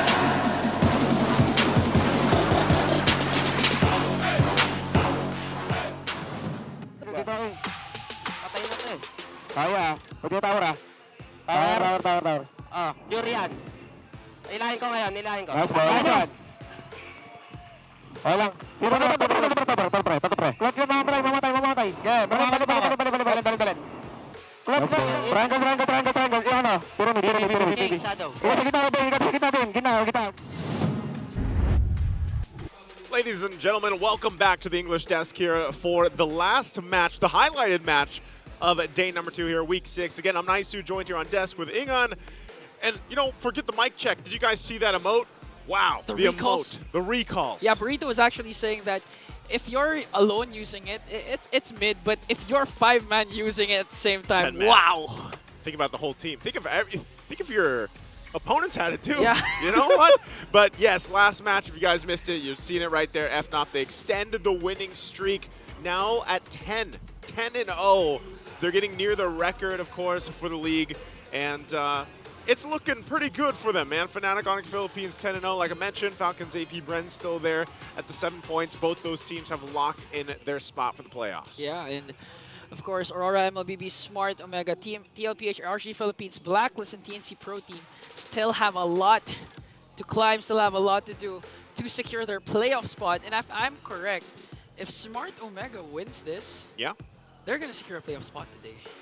If they win this, I believe so. And maybe our panel will talk about that more as well, because today's been full. Actually, this week 6 has been full of just number crunching on who's going to be able to get to the playoffs or not. And with the way things are going, since the upsets yesterday, and then now, of course, we have here where it's just all sweeps. Dominance. Today, dominance for the most part. But this would be the series, and then I'm like, hey, this has to be 3 games. Same. 3 games, exciting back and forth. I don't even know what's going to happen between these 2 teams, because both of these teams really need this win in order to up their standings and up their chances of securing the playoff spot. They do, and both these teams have showed us phenomenal things so far, but we'll see who comes out on top today. But first, again, we're going to have the panel break this down for you guys. So let's go on and throw it over to Rockhart and Leo. Good day, it is I, Rockhart, alongside Leo, right here, giving you the game, the action, and all the drama here in the Infinix game Tambayan. Not so much of the drama, maybe a little bit earlier with Kirk, I can do drama. Breaking some hearts. What? Sorry? I can do drama.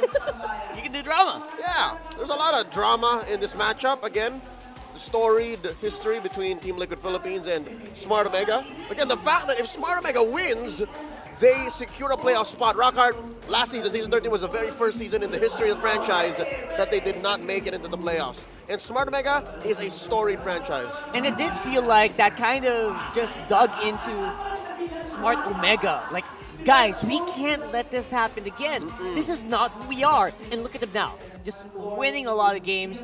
And again, just like Leo said, so close to playoffs berth right now. That's so right now, and of course, this is going to be TLPH versus Omega, Team Liquid Philippines, who has had quite a rough start. Gonna fight against the nightmare from the barangay. Oh my goodness. It's Andoryu. Andoryu is a breakout star. Usually when I say breakout, I look at it from a week to week, like breakout hero, breakout player. But Andoryu has been painting Season 14 green. Look at how well he's performing. #1 kills all across the league. Like literally #1. Count everything. He's on top. Look at how much damage share he's dealt. Total kills per game. First bloods, it's a second. Average kill participant, third. He knows how to give way. Damage dealt per game, #2. At this point, #2. But Rockhart, Andoryu, this is the best Andoryu we've seen. Definitely. I think this is Andoryu Prime. And considering he just recently transferred from MPL through his MDL career, it's actually super impressive. Like, not many people have a start this good, save for a few highlight players, maybe like Chakno when he started, right? And lo and behold, they're teammates now. So and that explains why exactly he is a nightmare to Liquid Philippines. Right now, we have a big question. What is happening with the cavalry? All right, that's what this translates from. Anong nangyayari sa the cavalry? What's happening with the cavalry? Because if y'all don't remember, there was a 2-series streak wherein they played with Zyda. First match looked all well and dandy. They actually beat Smart Omega in that last outing. And then after that, another one, they lost, switched in for Carl, still didn't pull it. So something's definitely shaking. Something's happening in the camp of the cavalry. What is that? And I don't know, it just feels like, what is this? I don't think it's an experimentation. Zyda's a proven commodity already. For sure. But right now, yesterday with Carl TZ returning, people thought, you know what, this might be the old Liquid. But something is still amiss. It was a sweeperoonie. Sweeperoonie. Didn't expect that. I was ready for a 3-game there. They got beat down by Aurora, short to say. And Aurora was playing with new stuff too. Like they were bringing up, what was that? The Rafaela export? The Rafaela, man. The Rafaela export on the turnaround. So very impressive. But here is the one that Leo was talking about here. Their first outing, TLPH made it look pretty darn good. Yep, this was week 4, day 3, so not too far off. And Liquid wiped the floor with the barangay. JP and Sanford hailed as the MVPs of those games. And all right, to be honest, it is now a long shot from week 4, despite it being just like 2 weeks ago, because it's a new patch. It feels like it's a whole month when you're thinking about what kind of heroes could make an appearance, what kind of heroes are getting prioritized right now. I know you guys watched what happened earlier, right? Oh, yeah. What was your favorite hero pick earlier? Eve is a thing. Honestly, the Eve was going to tear it up. Alice is a thing. Alice, right? So many. The Roger falling off. Neither of those are here. Look, Roger is picked up by Benny here. And then Ling, back-to-back games on Zyda. He swept them. Zask as well for Sanji. This was Jome's all Moscow weekend. That's right. Non-stop. Ever since then, the meta has to have changed. And Coach Snap, Coach Lembot, Coach Stronger, they should have gotten on top of it. Yes. So, again, more than just the 3 games we're expecting, maybe the results should change too. Because again, if there's ever a time, Rockhart, that the barangay should take advantage, it's now. That's when right. There's, again, that looming question is, what's happening to the cavalry? And especially at the moment where, you know what, your enemy's vulnerable and you're about to take a spot on the road to playoffs. That is immense. And it's a big comparison to where Liquid was. You're right. It's not just the game results, folks. Even their stats, like almost 4 to just 2. The average damage dealt taking a 50k hit. It's huge. 0% Lord control rate? Is that right? Apparently. That doesn't sound right. Second half, by the way. Second half. Because they got swept twice. Rockhart, consider this. Omega, if they win here once again, they secure the playoff spot. They're going to secure before the defending champions. No way. That's saying something. That's what the downslide is. That's what the backslide is for Liquid. Right. And we have been calling them the Titans for a while now, for a few weeks now. They did show they are. They still are. But somehow it doesn't feel that way, especially against Smart Omega, who can really take you by surprise. At this point, Smart Omega's excellence is not a surprise. They've trusted the process for long enough. It's been a tough 6 months, 9 months. Long road, man. It's a long road for Smart Omega. Again, they missed out on last season's playoffs. Right there, but walking behind. There it is. But this time, is it too much to ask for Liquid to climb that way too? Yeah, I think Liquid, I don't know if you guys agree in the comments, you guys watching at home. Please let us know. Is this Team Liquid's rise? Is this the time for them to redeem themselves? Or will Omega lock it in for the first time? Doing it before the current champions. What is happening? It's a test of champions, Rockhart. I mean, can you really be called a champion's champion if you can't dig yourself out of a rut? That's true. This is quite the deep rut TLPH is in. That's part of the reason why Champion is so good. They're able to deal with situations like these. Us personally, I feel like it's still going to be TLPH. There's still a good chance TLPH can do it. I know you're going to be a true blue barangay until the end. No, here's the true thing. Green barangay. Yeah, I know, but here's the thing. Here's the thing, Rockhart.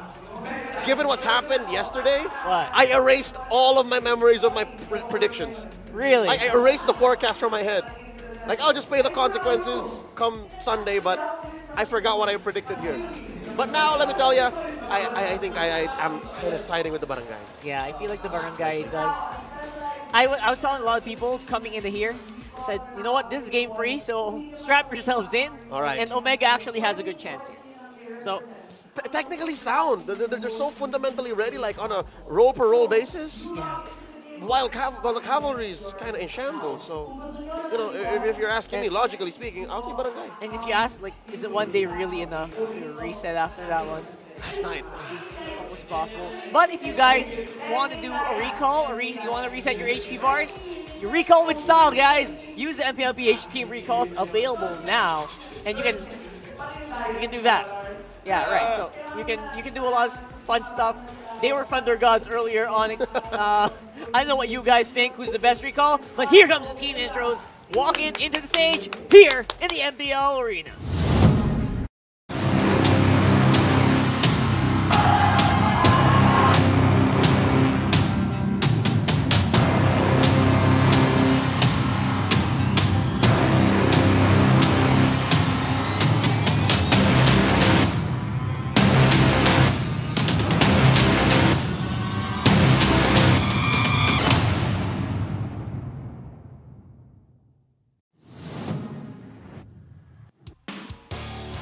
Unfinished business about to be settled. At our assistance, the marshals for this match. Let's welcome JJ, Pat, Wilbert, and Joshua.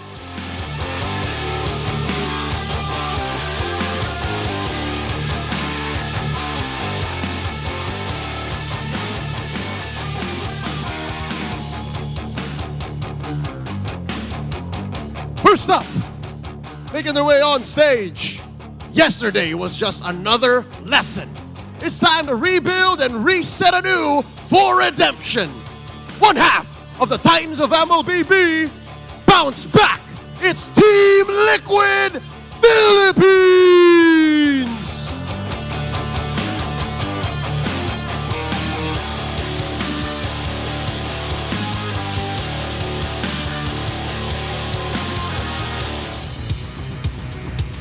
They are out for revenge.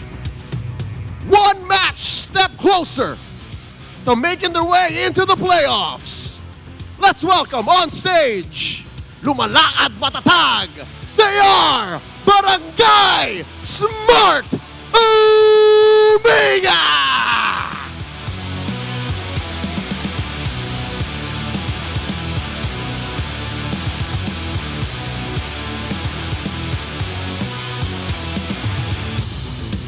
And their coaches, Team Liquid's Coach CJ and Smart Omega's Coach Lembot.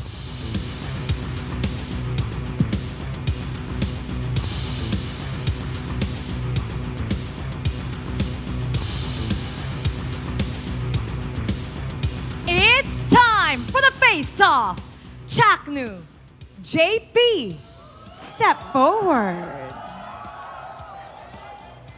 Chaknu, paano mo babawian ang cavalry? Ano ang palag mo? Siguro yung pre-practice namin gagawin lang namin basta bawi na lang. JP, paano mo masisiguro na hindi makakabawi si Chaknu at ang barangay? Ano ang palag mo? Hindi namin pababayaan na makabawi sila sa amin. Palag kung palag, fist bump. It's the last match of the day, and these two teams love giving us a show. So let's get it started. Panel, pasok! And started, we shall get. Here comes the cavalry. Despite their losses, looking pretty confident walking the stage, Leo. This is the season 13 winning lineup. Again, the coaching staff has changed, yes, but the players remain the same. So if there's anything that they need to figure out, if there's any answer to the what's happening with the cavalry situation, the players, I don't think, have much of the brunt of it to figure out. You know what I mean? Like, it's just gelling them with the current patch, with the current situation and the current metagame. I wonder if they can do that in a quick fashion, because they might get poisoned, venomized. And this is the guy that is ready to do it. We asked Joe earlier if he was ready to go with that Alice route. Didn't give an answer, brother. He was Didn't cold. give an answer. He was cold. He was just so fixated on the game, on the match. This is, again, a revenge match against Liquid. And Smart Omega, look at their stats. Rockard, they're a little better at First Blood, a little better at Towers, but that aside, you know, you have a 50-50 matchup as close as it gets. And look at this. Carl, look at this. What? 2 Hall of Legends inductees. Oh, love it, facing off right here. And your Infinix keys to victory for Team Liquid Philippines. It's pretty easy to do this. Just revisit your priority picks. Although, with the caveat that it's a new patch. Maybe Roger isn't as good like it was in the first half, And right? that was their priority pick. What is it now? I hope the team is all, you know, in sync with that. And they have to understand that Smart Omega, they can't rely on priorities because they're so unpredictable. Again, rattlesnake-like in the way that they pick. And now here comes the final one, right? How do you not overthink? Like, what if you consider all of these, you know, your own priorities, what your opponents might do, what you might do? Because again, sometimes that gets lost in translation. Maybe they shouldn't overthink. Like, just focus. Just play your game. I feel like that's something that maybe can be revisited by TLPH. It's like, you were so good already, man. You didn't really have to change too much. Yes. Although, the patch might force you to do it a little bit, but not severely, right? Something's got to give. Like, you can't just first pick Roger anymore. For sure, you still have to ban Chip, ban Matilda. For the red side, yeah. Got those red sides. So, Smart Omega, sorry, you only have one ban. TLPH going for blue side, and not bad of a win rate, 55%. Very respectable for TLPH's side selection. This is explained by, again, Team Liquid's respectable performance pre-backslide. Like, before this whole Zyda Carl TZ switch up and whatever the hell is going on with them, like, they were doing pretty good. So, you know, almost 60% win rate, like, that's fine. That's pretty solid. Blue side is still a strong side, I think. And it's probably still going to be a game number 3. That's something that's not Manifest, Rockhard. Manifest. That's not going to leave my brain anytime soon. So we're going on game 1 draft. And does feel like we might see possibilities of a Ling making an appearance here. Hold up. Hayabusa not getting banned out. Oh yeah, Hayabusa, Hylos, Hayabusa, that's the ban. Hayabusa, Nolan, Julian, none of those banned out. Are they gonna let through the Matilda? Is this gonna be a first pick Matilda for Japes? Does for feel the like it. for the father? Seems like a safe pick, right? Feels like that's a safe pick route to go. If Coach Lembo lets it through. That is true. Although the bans, you might consider, I don't know, are we really not going to see a Fanny ban here today? That's interesting. Oh, that's right. The nightmare is pretty mean on the Fanny. Carl TZ, he's been getting better. He's getting better, come on. All right, do you do Matilda here? Do you do Matilda here? Makes sense. Although, again, a lot of teams have been prioritizing Zahaya if it's open. So... Dude, I think you lose so much if you go Haya here. That's the thing, right? If they There's pick always Haya a here, trade-off. they lose so much. Edith is open, by the way, for the first time today, if I'm not mistaken. Yes, you're correct. It's usually getting banned out either second pick or last pick on red. Oh, there you go, Julian. Put it in the hands of Carl TZ. Of the 3 top junglers right now, Nolan, Hayabusa, Julian. Carl TZ is a Julian guy. So again, picking your priorities, this is a good start for Team Liquid. Carl TZ says, what is Haya? Come on. Buff? You guys no, I got this. There's Harith. Huh. Do you give Chakra Matilda? Okay. I would say Matilda's... I guess it doesn't feel like their style, though. They did pick it up once, and it did lose. when they picked it up. So I guess you're saying they're that unpredictable. They change up so much. What? What? That's Oh my very God, this early. is so smart, Omega! It's very early. So duped. Like, I guess the Harris. I understand the Harris, but an early Arlo? I mean, if you want to, you know, empower Ryota, That's the best way to do it. that's their priority now. Maybe the patch dictates that Smart Omega has to focus on gold and XP. There you go. Yeah, we've seen multiple times where Ryota gets forced into like an export XP. It's really off. It feels like it's not the Smart Omega way. So I like that they're prioritizing. And I just want to ask, have we ever seen Chakno on Arlo? My brain is not braining in that Something regard. tells me not in season. It doesn't feel like it, Not right? in season 14. And then Oh, there's there's oh, Edith. what a powerful And there's combo. a Tig. All right. Wow. Well, you know what? Given how many unique heroes Chakno has played, if I'm not mistaken, 12 or 13. Somewhere around that. He might have actually done that. It should be there, He might have right? at least played once. I'm gonna Bring have up to the go stats. back into that one. Let me dig it up. Right, because I feel like that's something that a lot of people would flex between XP and Roam, but I don't think I see it get flexed in in Smart Omega. There's Vex. I like the Vex. I was kind of expecting something similar, maybe a Valentina. Valentina's banned. Oh, sorry, they banned it. Yeah. Alright. Interesting. So the Vex kind of blocks out any chance of them playing the Eve. And the big wombo combo also kind of just removes it a little bit. I mean, the Eternal Guard kind of slows down the combo here of TLPH. Doesn't necessarily stop it though. So if if ever there's a way to do it, this could be it. Hayabusa getting banned out feels like it's still the right play. It's so creative. Yeah, there's still no pick for Andoryu, so definitely something to take care of. Block out the Nightmare. Solution, don't sleep. That's right. Oh my God, that's a great one. Don't sleep on his picks. Maybe get some of those, what's the opposite of a sleeping pill? Get some Coffee. caffeine. Coffee, right? Might be it. So we'll see. All Obviously, Andoryu has had a field day on multiple heroes. I would not be surprised to see a Ling here somewhere. Would not be surprised by a lot of jungle picks, to be honest. Oh, yeah. I mean, Hayabusa has been one of his go-to before it got buffed or adjusted, quote-unquote adjusted. But I still feel like it's a buff. Other than that, they might be able to lock out that jungle role. But does he have a history of Fanny? Andoryu? Yeah, he does, right? He does. And talking about history, I've looked it up. Chakra has not played an Arlot. No Arlot, right? No Arlot in Oh season my 14. goodness, what is happening? Yep. He's played the likes of Edith and Gatot, Belleric. Kufra. No Arlot. So he would rather play a Kufra than an Arlot in some scenarios. Yep. Andoryu currently ranked number 3 in KDAs amongst all junglers, with DK and Carl TZ following in 4th and 5th. So now there's the Matilda finally. I think Omega was just trying to, finesse it in, like, maybe. It'll be great for the Harif. Our still waters run deep. So there is the Ling. There's the Ling, talked about, and... So Ling now kind of feels like an A-tier jungler. Yes. You got the 3, Nolan, Julian, Haya, and then Ling kind of falls next up. Good point. Didn't see Nolan. Ling and Fanny.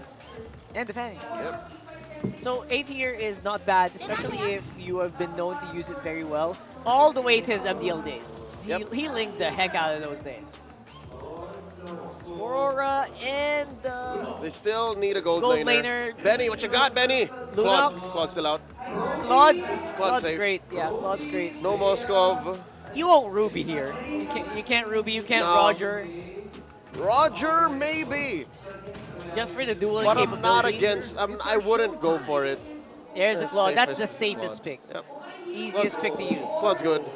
It's a miracle that the Claude actually came out still this late. Oh, that's true. Yep. But now Smart Omega looking to give Chakno a good pick. Is this XP lane Arlot? Is this, we're looking for a roam here? It's likely XP lane. There's the Kufra.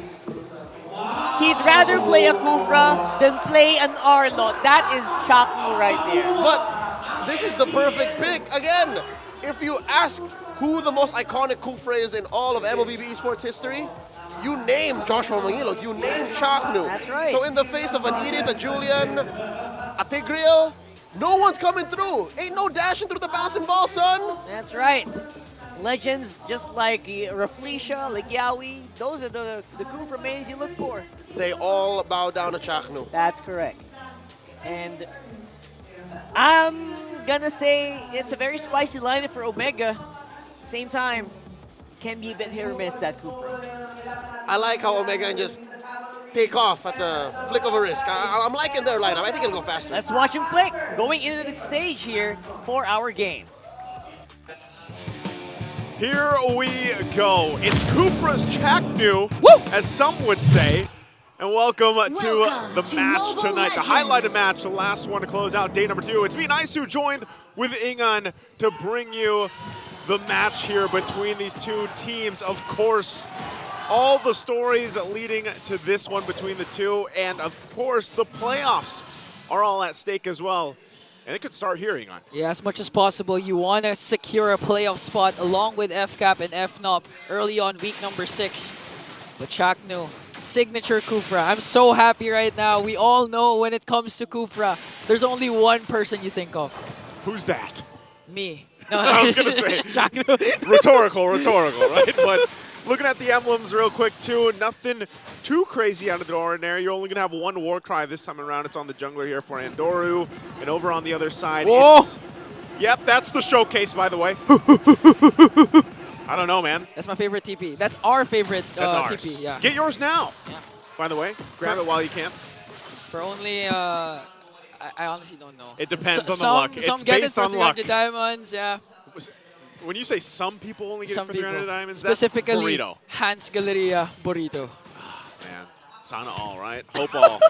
But here's the thing.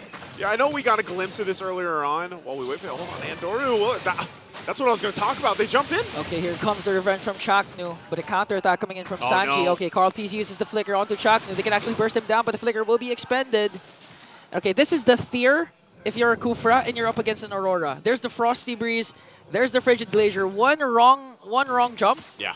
It could be the end for your whole setup for Omega. And that's why I always say, like, when you ever see the Kufra pop up, that's the risk you got to be willing to take. Of course, you can propel yourself into the team fight, into these setups to get them off, but you also only have the bouncing ball plus the flicker, which, you know, they burned out because also they retribution. So that's the risk, and the best players in the league, like Chaknu here, are the reason why they're so good with the Kufra. The calculation, here they go. Okay, here comes Chaknu, but Carl TZ's gonna get that. Look at the counterattack coming in from TLPH plus the Frigid Glacier. Chaknu's gonna be in first blood here. And now look at that Tempest of Blades coming in from Endoryu as Sanji picks up a double kill. Sanford and JP. Sanji is still alive for TLPH. By a sliver of health, and they're gonna get chased down. Andoru, okay. He jukes and moves. But man, talk about Omega not getting anything in that first turtle fight. I mean, they were so close to getting 2 kills at least, but they couldn't get those kills that they were looking for. And part of it was the fact that you still had Sanford going back in that form there. So that's a whole lot early on for TLPH. It was also clutch for Carl TZ to secure that retribution, because that means JP was level 4. He was able to cast the Implosion, paired up with the Frigid Glacier. At that point, you're not going to move for not just 0.0 seconds, but how many seconds? At least 2. And that's why TLPH was able to take down 2. And Sanford, didn't even die. Yeah, then at that point, now you're left to just kind of recover from that. I mean, for Smart Omega, the best way to recover from that is, you know, just hold on, Implosion. They're not afraid to commit the Implosion onto Chaknu just to make sure he's going to be brought down. But Joan with his Zaman for Synchro-Fishing combination. Here comes the Pride Device from Sanji. But Iota goes in with a vengeance. He's going to take him down. And there's the trade the Barangay is waiting for. Good pickup at the cost of Chaknu on the Kufra. Again, that's what they have to do. If he goes down or one of the team members go down, maybe it's Ryota, they at least need to convert something. So Smart Omega does that. And at the same time, you know, it goes over to Ryota. But look, the thing is, you got a couple purifies. You have a couple options if you're Smart Omega. But ultimately, it's that. You already mentioned the last team fight. It was so tough to play against an Implosion plus the Frigid Glacier combination. So Smart Omega, even though they're playing off the bat of Chaknu going in and calling that, hey, here's the setup, you still have to be pretty disciplined on how you approach it, because you can just get locked down if you're all going to follow in. And I think also that's why every single time we talk about the gold laners, Big J, Jome here, is going to be crucial. Tyrant's Rage, Shakno on the Sanford, but look at the implosion coming in from JP. No follow-up over the Fnatic Glacier is there. Ryota going onto the backline with the final slash. Shakno has to flicker out. Jom is here this time with his Ammon Force onto Carl TZ plus JP. They're running away. Shakno wants to chase right after them, and Carl TZ is the man down for TLPH. And that's what I'm talking about. If you're going to fight, it's going to get scrappy. You at least convert something, whether it's an objective, whether it's a kills, and you can see it happening here for Benny Cutie right now, getting a ton of gold off of that, just left alone to his own some in the bottom lane. But just on the flip side, it's going to be switched up. And here we had Vintage earlier on, and now it's Vintage Chak Mamba. Vintage was Kelra earlier. So Kufra is his most played hero of Chakno. He's played the hero in 53 games with a 62.26% win rate throughout his MPLPH career. And that is massive. That kind of win rate in a competitive professional level is so impressive. Even in RG, even if you smurf, that's hard to do. Yeah. But Chakno makes it easy. I mean, one of the iconic moments of Chakno's Kufra, who could forget one of the longest games in MPL history.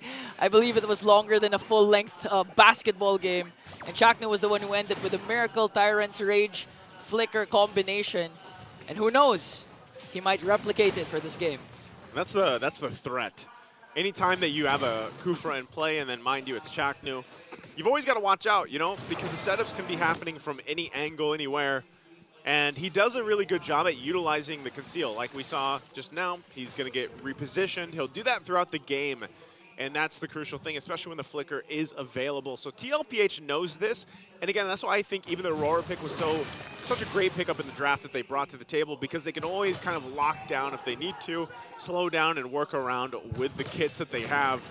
So Endoru gets pushed off here. Now we're looking at the third turtle coming up to spawn, and you're going to see them both kind of rotate for this. Benny Cutie's been just farming up down here on this bottom side as much as possible.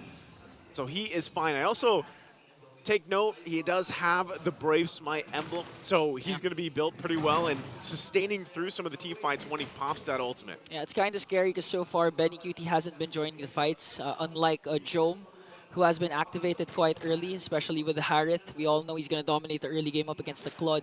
But when the timer for TLPH comes, here comes the clash. Wow. Okay, Eternal God, Curse Blast will be casted there.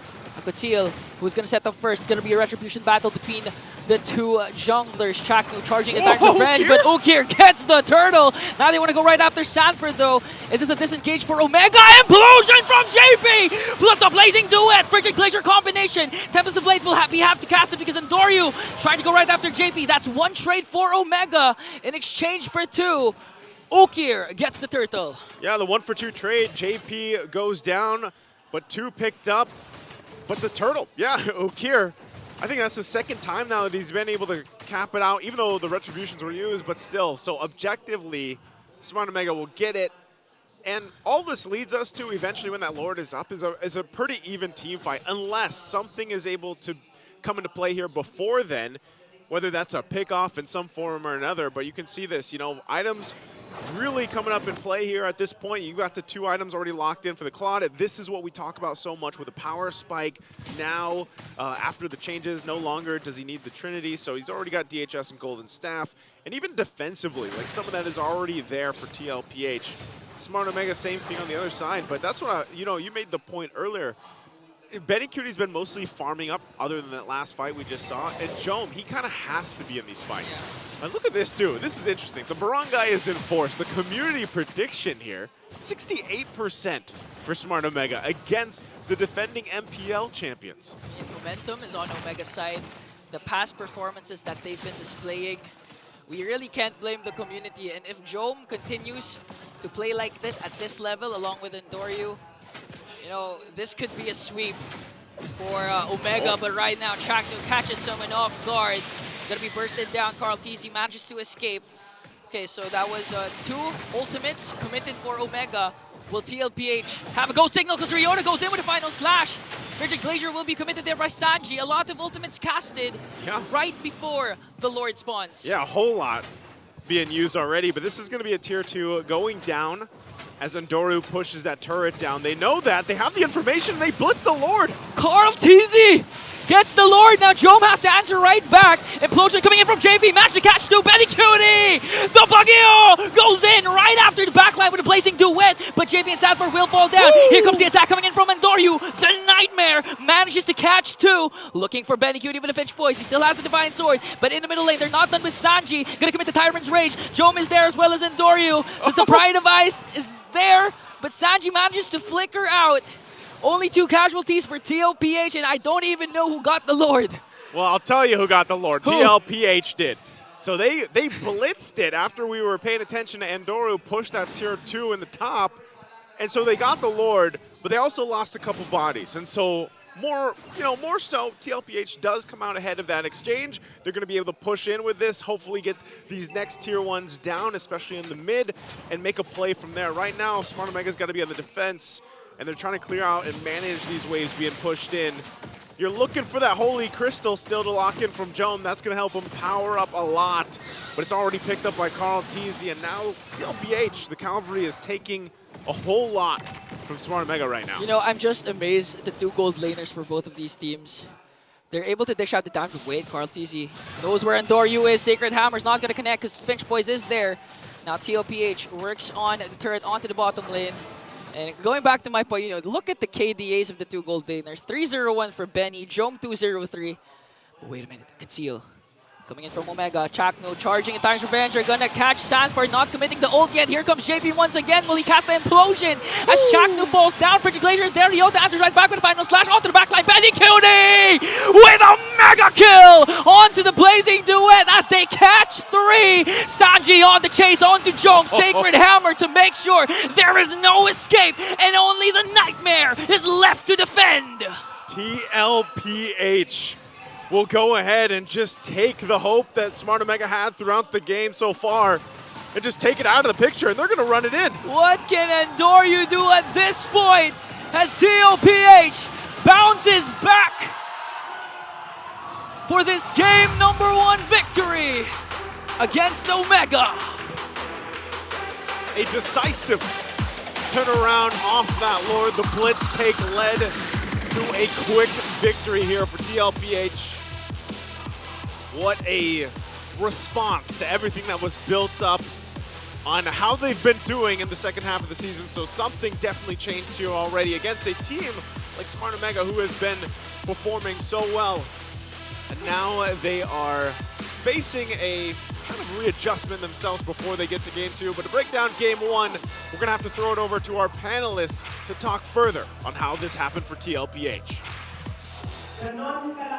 That does feel like the story. I think Rezabek put it very, very well. It felt like TLPH was just responding. It was Omega who was actually doing a lot of the engagement. Yep. And somehow the response was just better. TLPH just understood how to control the tides of battle better. And who else to be responsible for that than our MVP, Sanji? Many times in this bout did he put himself in harm's way just to bait out all of these aggressive moves from Omega and say, you know what, look, you kill me. Psych, you can't. I have my passive, I have my backup, I can flicker out of here if I need to. And that's what made it so hard for Smart Omega to actually get into a good position wherein their trades are worth it. Look at that, Frigid Glacier just whoop, catching 3. And then from there, Smart Omega have to reconsider. Is it worth it even fighting? And it's a great answer as well. You're talking about it, that Frigid Glacier. It also kind of just freezes the Eternal Guard. Every time there's an Eternal Guard casted, Frigid Glacier actually follows very, very soon. It's almost checkmate. That's right. So it's very hard to actually deal with it. If you're talking about, like, what's the counterplay after Omega uses all of their ultimates, there's very little they can actually do. There's very little left in the barrel. Yeah, the little kabarangay in me was hoping that maybe Jome would come in quick enough. Right. That Jome would, lean hard into it, but that's too much, asking too much for this one little white-haired Leonin to wreak havoc on this whole lineup. Ron, have you ever seen a stallion cornered like a horse up against the wall? Why? What does it do? No, you never. I'm just gonna tell you, I've you never see that. one. You Yeah. never see that. It's just never gonna happen. There's always a way for the cavalry to push forward. And here, with this kind of draft, again, it's very rope-a-dope, it's very baity. If anything, it's not just Sanji who did that. Even Carl Tizzy did that himself. I agree. Right? He would be like, all right, look at me. So look at many times. Look at me, look at me. All right, sword out. Basically. And it does feel like it was a harder uphill climb for Smart Omega, right. who had 2 hyper carries, that Harif, and as well as the Ling, to actually deal with and to take care of, and at the same time taking these fights to TLPH. Yeah, despite Andoryu now being dubbed the Nightmare, he was the one who actually had more of a nightmare, you know what I mean? Like, he had to trade out of his mind.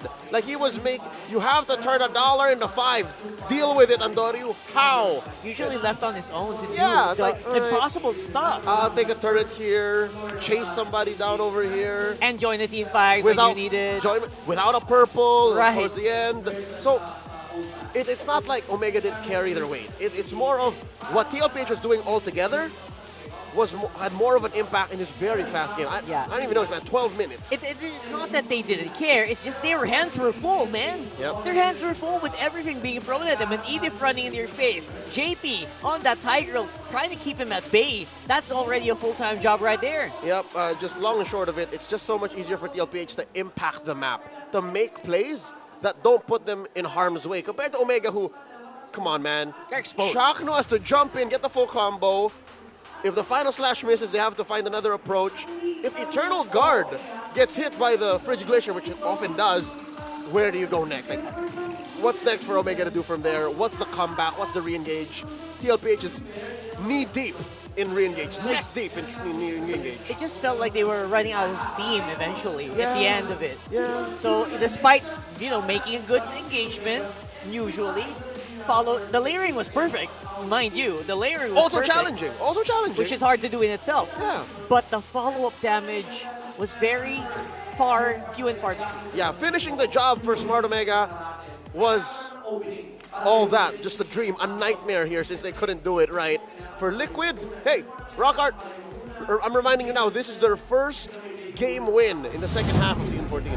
That's a long. And we're in week 6, day 2, by the way. So that's saying something. And you're right. I feel like if they did something here, they calibrated very well. They're more resilient. This lineup is more resilient. It's like if stuff doesn't go right for them, TLPH finds a way to bounce back. Yeah, which is a big difference from where they were. I'm glad to see that.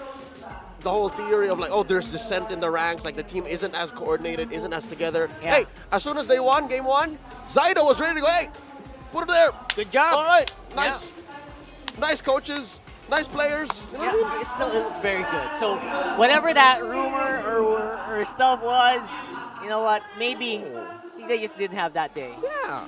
That's all I can ask for. And guys, did you guys not see those recalls right there? Did you not see that? And for Omega, it's a watching there. There you go. So, are you not entertained? Get them. You can get them inside the game as well. It's worth it. Oh, look at that! It's so cool. Look at that. It's like it's worth it. You know, if you were to spend any amount of diamonds, the recall is worth it. Support your favorite teams. Yes, please. Maximum of 1,900 to 2,000. You got this. You got this. You got this, man. So going over to Mara, I think she's going to talk to someone, not me, someone else, right there. May mga bisita tayo ngayon sa MPL Arena. Kasama natin ang Battle Trips! Alright, represents! Charles Feliciano from Muntun Student Leaders Philippines. From MLBBPH Community Heroes. Oh, kamusta ang experience? Anong ganap dito? Sobrang saya po namin kasi marami po kami natutunan sa mga talks tapos sa mga seminars na binigay nila. First of all, okay lang yan, okay lang. Okay lang yan. Ano, kamusta? Nag-enjoy ka? sobrang saya mo kasi talaga. Dito is hindi naman ako nanood. Nandiyan lang ako sa labas. Pero ngayon nandito na ako, guys! Oh, nice! Okay, kung magtatrabaho kayo dito sa MPL, nakita nyo na lahat, inikot nyo na lahat, what do you want to be? Ikaw muna. Production po. Kasi may experience na po ako sa pagiging league operations dahil isa po ang esports organizer. Nag-a-apply! Okay, ikaw, what do you want to be? I'm currently in production po, supervisor. Siguro gusto ko maging caster. O, caster? Caster! Katulad nino! Katulad nino! Sampol! Sampol! Sampol! Sampol! Sampol! Oh, Yun nga po. Kaya ako po gusto maging caster kasi... sabi ko sample! Ayun nga po. Wait lang po. Kaya ako po gusto maging caster kasi nga po, mahina po ako humarap sa tao. Gusto ko po i-overcome yun. Oh, gusto mo i-overcome? I-overcome natin ngayon. Kunyari, ganap ang laban ngayon. Okay, Smart Omega versus TLPH. Go! Pwede pong introduction na lang. Oh, sige, go. Intro. Game. TLPH versus Omega. Sino ang mauuna? Oh, okay, pwede na! Okay, paano pa mag-join sa Battle Chess? Paano mag-join? Ano lang po, tignan po nila yung Muntun Student Leaders Philippines and like and follow na din po sila sa mga postings namin. Kasi andun po yung registration sa Battle Trips. Oh, ito, energy Invite mo sila na manood ngayon at mag-join sa Battle Trips like a caster. We invite you to join MLBBPH Community Heroes and the MSL page in Facebook. Join lang kayo guys, sobrang saya dito. Open for all pa mula next week. Battle trips natin, libre! Okay, ipapunta na natin sa panel. Lahat tayo sabihin natin pasok. Panel, pasok! Always follow your dreams. Anyone has what it takes to be a caster. More power to you, Ven. More power. To you. Good luck, brother. All right, so that is Battle Trips. It's free. That's the best part about it. I wish there was Battle Trips when I was in school. So if only Battle Trips was around like 2 years ago, then I would have been able to join, you know? I agree. We just graduated, if you guys are... Oh, you did that? We just graduated. I've been out of school for like 3 years. Oh, I thought we were batchmates. When did you graduate? I could have sworn that last year. Class of 2023, ladies and gentlemen. Anyway, going back. Regardless of that. Let's put aside this totally true story. That is true. We're going to have to rethink how Aurora actually slots into these lineups. Aurora the hero, by the way. Yeah, the hero, not the team. It feels so good in these specific scenarios, but sometimes it does fall off, doesn't it? It's been a while since we last saw a great Aurora. You know what I mean? Like the great... we often see Zask's, Jushin, given her new adjustment. Faramis, breakout heroes, or returning heroes. Eve now, Lilia, for a while when Ukir was played it with the Rattlesnake lineup. But an Aurora is just so good. Vixana's more in demand now. That's true. But an Aurora that is good, provides unmatched CC. Like, she's the #1 CC burst mage now. That's right. So, interestingly enough, the counter CC, the damage is real. But you know what's real? The support from people watching in Barangay San Bartolome Multipurpose Hall for their watch party in Smart Omega. The cavalry has arrived. It's a whole barangay versus the barangay. All of y'all watching from Barangay San Bartolome. Barangayception. In the multi-purpose hall. If you're at home, you're nearby, what's up? That's pretty amazing. Hello. Where is San Bartolome? It's like nearby Metro Manila. Yeah. Or are they like... Anyways, thanks for watching. Thank you for watching, This guys. is a wake-up call. Smart Omega, put together another barangay so you can fight the other one. More barangays. So you can watch again. All the colors. Omega's on blue side now. So, all right. So what's a good blue side pick for these guys? Hayabusa? Play for that, yeah. Play for the Haya, try to ban it out. Get power pick trades. Get Fanny. power pick trades. Think about the Fanny guy. They cannot ban the Fanny so they can open it up. There it is. Oh, there it is. They opened it. Wow. Harith is banned out. Zaz banned out. Julian. Fovius taken out by Liquid. Hylos as well. And Chip. So this means you have the Edith out. You have the Haya out. The Nolan. The Nolan. And there's the Edith. But despite all of that being open, it's still the Edith priority here for Omega. Business as usual. Tis a flex. There's the Moscow. First picked up by Liquid. They can't Julian this early. I don't think Tigreal is worth it this early. Hey, what if Matilda comes out? That's better. I like it. I'll allow it. And what about the Faramis as well? I feel like or so many Haya. Good picks. It does feel like the Haya. There Haya. it is. Okay. Wow, 2 cores already picked up for Liquid. That's amazing. That's all their cards on the table now. Oh no, look at this, Andorio. Coach Snap, what do I do? They took my Haya. It feels like those are the heroes he was thinking about playing. Listen up, son. He got around a little bit. Nolan is still out there. It's The so Ling good. is still out The there. Ling is good. The Fanny is still out there. But not against the Moscow. A Tigreal rarely is, again, I feel like the Tigreal just has a hard time catching Hayabusa overall in this metagame. But what you can do is at least make the Hayabusa's landing weird. As soon as he drops from the Shadow Kill.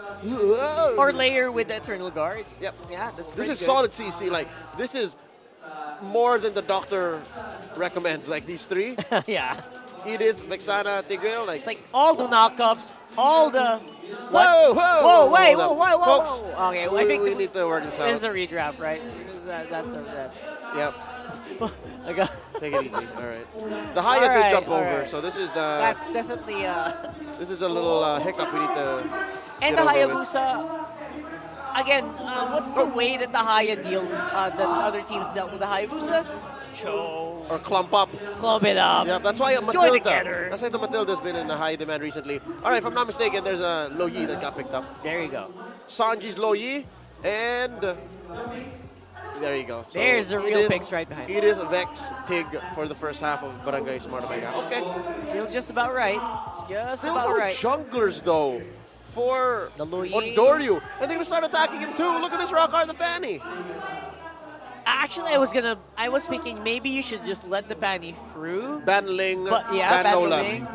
At the same, it's a lot riskier to run the Fanny here, to be honest. So I feel like I would have let the Fanny through. That would have been a safer pick. Yeah, but somehow they just don't want to get overwhelmed maybe in the early game. I know the Lo Yi is very vulnerable to Fanny, right? Oh, but also, it's harder to catch a Fanny with a Moscow. Like, sure, you can. I've seen it, yeah. Yeah, seen it. it's more predictable where the Ling goes. And the Ling can definitely has more flexibility on like where he wants to go on the map, more uptime as well. This is one more. comparatively. This is one more jungle ban. You think it's Gotta still gonna be. be a jungle ban for TLPH? Gotta be. I don't blame him. It's Bane, they're digging deep. It's a triple S jungle ban. All right, you have your Nolans, Hayas, and Julians. Then you have the Bane on top of that. Only the best of the best can play the Bane. You know what I mean? I will take it from the master. I will take it from the guy who probably plays a few thousand games of Bane. I'll take it from you, brother. Check it out. There's the show. The KDA comparison, the stat comparison between Sanji and Ukir. Dude, Ukir just overshadows Sanji right now. That's how much of a struggle it's been for Liquid. And I guess Smart Omega's just been winningest. Yeah. I don't know if that's an adjective. They're winningest, man. They are 2 games away from securing that playoff spot, but they could be third. Like, imagine that, the potential to be the third already that soon. Just to lock it in, right? That's already like a big achievement in and of itself. Way All right. ahead of a lot of other teams. There's Here's Alice. the Alice. You asked Job. That's why he wasn't. That's why he just smirked at us. That's why he just laughed and was like, "Oh, just wait." And we have been waiting for this. But wait, what goes into the jungle? There's a Nolan. Okay, this is solid. Like, the only real thing that's missing from Omega is true damage. That's true. They have CC. They have inevitability. They got scaling. They got burst. When I give the word. And the Khalid, of course. Of course, leave it to TLPH to throw a curveball. 40. What? Leave TLPH to leave a curve This it is up to us. Is this a debut? This has got to be a debut. I think it is. Okay. I would definitely remember a Khalid coming out. I've been waiting for it to appear. You know why I'm not so sure anymore? Why? It's because the meta has been wide open since we started Season 14. Oh, yeah, it's been insane. It's been insane. Debut picks left and right, so I'm not even sure like this is the first time we've seen it this season. But hey, let him cook. Coach CJ, Coach Tyre, Tic Tac. It's all you. It's Alice versus the Khalid here, making an appearance for both of these teams for, I think, the first time in the season. Let's see if it's going to make a big difference. It's a spicy lineup, not going to lie. I think it. I wonder what Jose and Jose think. Jose. Well, I'll tell you guys what we think. I love the meta too. I know Jose number 2 over here. Wait, agrees why I'm with me. number 2? Because I'm number 1. I'm older than you. Okay, fine. You know what? That's how the hierarchy works here on the desk right now, Egon. Welcome to game number 2. Look at the pressure already in the jungle. They're very aggressive right away. Burst Blood Sanford picks it up as JP manages to escape, but Ukir with the kill, but it's going to go on to Chaknu. So that's a jungler for a rover. New strats. Let's. I mean, we don't see that often. It's not just a blitz draft, it's also blitz rotation for the first blood kill. Wow. Yeah. TLPH, I think TLPH has a party to attend to later. that's how you make it work. And mind you, that one on Sanford, he got that kill. So as you know, the panelists were talking about, we don't see the Khalid pop up often. Now it's here, and then you get an early kill. You build up, you snowball off of it, especially in that matchup in the XP lane. And Carl's still going for it. They're not even done. The Curse Blast was there from Ukir though. Not for yet. There he gets it. Okay, JP might fall down here. Carl TC picks up another onto Chaknu, but Andoryu's not even done onto Carl. Wow, is this Brawl? This is Brawl. Honestly, I feel like they're trying to make a statement here. Now Sanford goes in. Okay, Desert Sandstorm onto Andoryu. Trying to delay his jungle. Wow. Unfortunately, he's not level 4 yet. If he did, maybe. But look at the trip he took. That's through the river. Like he's on sand through the river, technically. One of the perks of having a Khalid really fast rotation along with a JP Cho. I mean, this is the most aggressive JP I've ever seen. But there's the Sacred Hammer coming in from Chaknu. Okay. So I think the game will slow down for now. Hey, I'm not complaining, man. You know, we have so many games where in the first 2 minutes, it's there might be an attempt here or there, but this is everywhere. Even in the gold lane, when you would expect these two teams will just go for their gold, try to get their. Wait, what happened there? My goodness. Okay, so Joe manages to escape against Benny Cutie, but here comes JP once again. A CLPH picks up the first turtle. And not even done. Chaknu trying to hide here. Okay, here comes the kick coming in from JP. They want to burst down Ryota. Ryota manages to escape. And here comes Andoryu this time. Sanford has to use the flicker. Chaknu with a Sacred Hammer. They're going to catch Sanford. Is he going to be alive though? He's going to fall down in the hands of Andoryu.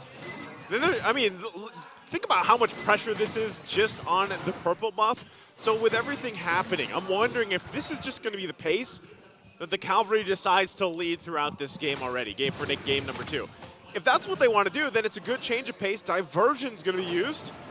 And then there they go. They send them down bot, but still nothing to take here just yet. Chaknu, though, not even level 4, unfortunately for him. So the pacing is what they're trying to keep up with right now. JP will get spotted out, pushed out of that. And they'll have to just deal with the fast rotations coming out from TLPH. Okay, this time Chaknu can enjoy the clashes. He's level 4. Flicker is available. JP with a kick once again, wanting to burst down Chaknu. A lot of skills expended. They're not even afraid to just burst down any member of Omega. I gotta say, refreshing, and I love to see it. Not only is the meta wide open, but hell, even the strats in the way that you play it and approach the game after seeing this from TLPH. JP's gonna be fine. And Doru, though, he does have that pressure there, and every time, again, when they have that fracture, now that the fracture has the 30% slow on it, that's part of what can make this Nolan so deadly. But right now, we're going to wait for this turtle to come up. Some of the items fall into place. First items being locked in here for most of the players. And as they set up here on the top side, just trying to get things set up for this turtle. Second one of the game. Sanford, this time around, could actually initiate too, just with the Sandstorm alone, or it could be JP. They're going to press it. This time, JP goes in with a double knock-up onto Chaknu. But look at that, Carl TZ. Oh, he was able to cast the Implosion Blade plus the Flicker out, but Carl TZ is going to finish him off as Andoryu gets the turtle. Killing spree for Carl TZ, but Omega gets the turtle. I don't know, man. This is taking me. Whoa! Oh! Whoa! Whoa! Wow! Benny! You know, yeah, but hey, it's a good thing Jome was an Alice in that sense, and he had a flicker. He predicted where the flowing blood will be casted. Spear of Destruction is going to connect. But although it didn't transition to a kill, that's still a lot. It takes a lot of skill, a lot of prediction, a lot of smarts, game sense to pull that off. Imagine if it was late game. That would be the highlight of the whole week. Yeah, and taking a look at this again, the Queen of Blood returns. Prior to FNOP Calmer's Alice pick earlier today, the last time Alice was picked, I missed it. Season 11. Season 11. I can't read so fast, man. You know, I'm a slow reader. Come on. But, you know, jokes aside, Alice being picked up twice today alone is just, again, reiterating the fact that the meta is wide open. We've seen so many unique picks. I would love, by the time we get and finish the playoffs, or maybe even before the playoffs, we have a stat out there that's like, yeah, this is how many unique heroes we had in Season 14 and then all the other seasons. Yeah, that's what I want to see. Yeah. And now Omega working as one unit, 5-man rotation onto the middle lane. At this point, it looks like a brawl game. Both teams just really fast-paced rotation, not letting anything go for free. For the first 2-3 minutes, all the buffs of Andoryu were contested. Man, just look at this too. Like, they want to go ahead and just plant Sanford there for now. See if they can pick something up to deal with, or if someone makes their way down there, showcasing again these emotes. BennyQt does pick up the DHS now, and just in the mid lane, it's Smart Omega trying to do pretty much the same thing. So they're mirroring off each other. JP though. Okay. Should be fine. You know, Sanford's just around the corner, and this turtle is for the taking as Smart Omega gets in position. Okay, it's going to be a 5-on-4 though, as Jome is on top. As Omega trying to survey the scene, will they go for a trade? Carl TZ picks up the final turtle. Look how fast Sanford's moving around too. That's the thing. You know, you rotate so quickly. Dare I say, this reminds me of the old saying, the Echo Express. Echo Express. But this is the cavalry stampede gallop. Well, I guess only a single horse gallop. Okay, Whoa! JP. Okay, that was too much, JP. That was too deep this time. You're not just gonna keep doing that all throughout. I mean, Chaknu has the implosion, didn't even cast it. Ukir with the deadly grasp. Just try and terrify him. Look at the damage coming in from Sanji. The disperser rotation was just too much for Ukir and Jome. I guess at that point too, you know, sometimes it's just like, hey, if someone does go down, that's fine. If it's JP, you know, his job really is just to get the pick off. Yeah. He didn't even, you know, he's either going to use the flicker aggressively or defensively, because they know that for the rest of the team, they have so many options. Sanford can go in, you can get out, or get aggressive with the diversion alone. And that's why they continue to put the pressure on the jungle side, because they want to make Smart Omega as uncomfortable as possible. And again, it's all about the items. You know, you only got the DHS Corrosive Scythe right now for BennyQt, but that seems to be enough. Even then, the Hunter Strike and the BOD for Carl TZ, and every time we see the Hayabusa pop up so far, it has been a snowball effect. Okay, Carl knows. Good check. Good check, Carl, good check. That was good, that was clutch. Almost. And again, TLPH, you know that how to counter out the Nolan is to really put pressure, put aggression. You said this, make Andoryu really uncomfortable, even though he's the nightmare. He's the one having nightmares in his own jungle right now. Right now, he's got to rely on the team, you know, for the most part, to secure that for him, and also just kind of take care of this side, because at this point, when this Lord is up, you're going to see TLPH possibly go for a blitz again. I mean, they've been doing that the whole game. I'm wondering if they just approach us a little bit slower, or they're just trying not to give any possible moment. Oh, they are. Oh, here comes the double knockup from JP, plus the Way of the Dragon. Raging Sanford coming in from Sanford onto the backline, but JP's the one down first. In exchange for Iota, Sanford has to walk away as Chaknu wanting to go for the setup, and here comes Big J. Sanji might be able to escape here. Chaknu picks up Sanford, but here comes the Spear of Destruction. BennyQt, plus there's a diversion play. How many will descend off? Sanji is also there, and Dory's gonna fall down in the hands of Carl TZ. Sanford's not even done! 4 members of Omega are now down! There, he's literally flexing on him. Get yours now! Oh, in sync with Sanji, the San duo. Oh man! With the flex, and that's why for the community, I'm pretty sure the poll is collected. That's #1 right now, because number 1, yeah. You're literally flexing on the team. First TLPH recall, second Fnatic Onic recall for me. Yeah. And I hope the community agrees. I agree, man. I'm just saying, at this point, before all that broke out and before JP dove into the Tier 1 turret, I was going to say, you know, I feel like they're just not giving the barangay here, Smart Omega, a chance to think about what they want to do or how they're going to approach the fight. TLPH is just like, yeah, kick it in high gear mode. You know, we've got all the horsepower we need with the cavalry here. Literally, there's no gear less than 6 for TLPH. Yeah. It's all pedal to the metal. They're really playing at an aggressive, fast pace. Credit to JP, credit to Sanford, credit to the recalls, really flexing on Omega. And for TLPH, you really need this win, this point. Because right now, you're sitting at 5th in standings. You love to see it, too, the way JP's playing this Cho here. Yeah, he's died a few times, but he's doing his job. He's putting enough pressure on them alone, and they don't know if he's actually going to kick them or not. Whether he stands inside the base, and you've got Sanji flexing on you on the outside. What do you focus on? The shields are all going to be popped, and they work on the mid-turret. Okay, Chakno uses the conceal already. TLPH has minions on top. They lost the ones in the middle lane, as Omega was able to burst down the Lord without losing any inhibitors. No inhibitors down, almost. This Almost. top one will just hold on a little bit longer. So for TLPH, 10,000 ahead and under the 12-minute mark, too. That is how fast this game has gone, and it's scaled up. Conceal going to be used again as JP might be trying to go in. Diversion going to be used. They go for the turret. Here comes the kick onto Ryota, but Chakno answers with an implosion. TLPH, though, on the attack right now. Wiki Shadow coming in from cross TC onto the backline, and Doryu's gonna fall down. Chakno, Ryota as well. 3 all of a sudden are gone. It's just Jomin Ook here as they take down 2 inhibitors with them. Sanji flexing the recalls. They have minions onto the middle lane, plus the 5-man recall for TLPH. Will they be able to bring this game down to their favor? Spear of Destruction coming in from Betty Cutie as he brings down Jome. Only Ukir is left, and the Liquid Stampede will finally be alive once again. Quick, fast, and may I say, Express is back here. Again, TLPH comes in swinging in game 2.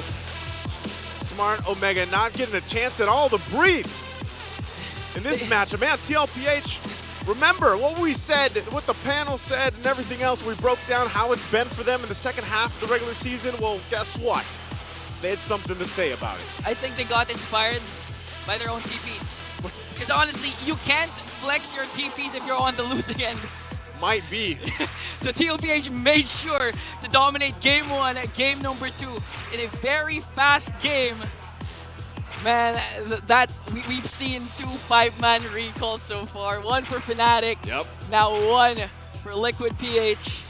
Woo, what a game. That's all I gotta say, man. At this point, it feels like, and I know the patch that we just had wasn't anything massive, but it's done enough to kind of change the games a little bit, where now we have these upsets, we have these crazy things happening, these quicker games, and some even extended games. But so far, this is going to make the second half, or the last couple of weeks, I should really say, of the regular season and those last 4 spots of the playoff, so interesting on who's going to be able to grab that, because even a team that struggled for a little bit here, look what they came and did in this highlight match.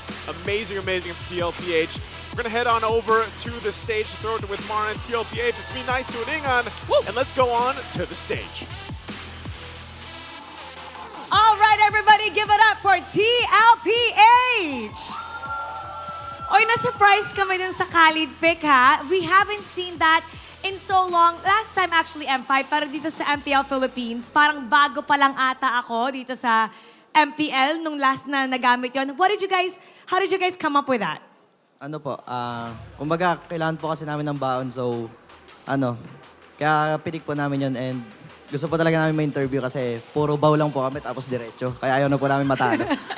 Speaking of that, ano nga ba yung mga na-solve nyo in terms of, yung mga, syempre marami kayong mga pinagdadaanan ngayon. What did you guys have to go through to make sure na today panalo kayo? Kumbaga yung galaw po namin ngayon is parang organized and synchronized po kasi the past few games po namin parang hindi po kami nagsisync and nagkukulang po kami sa planning, so ayun.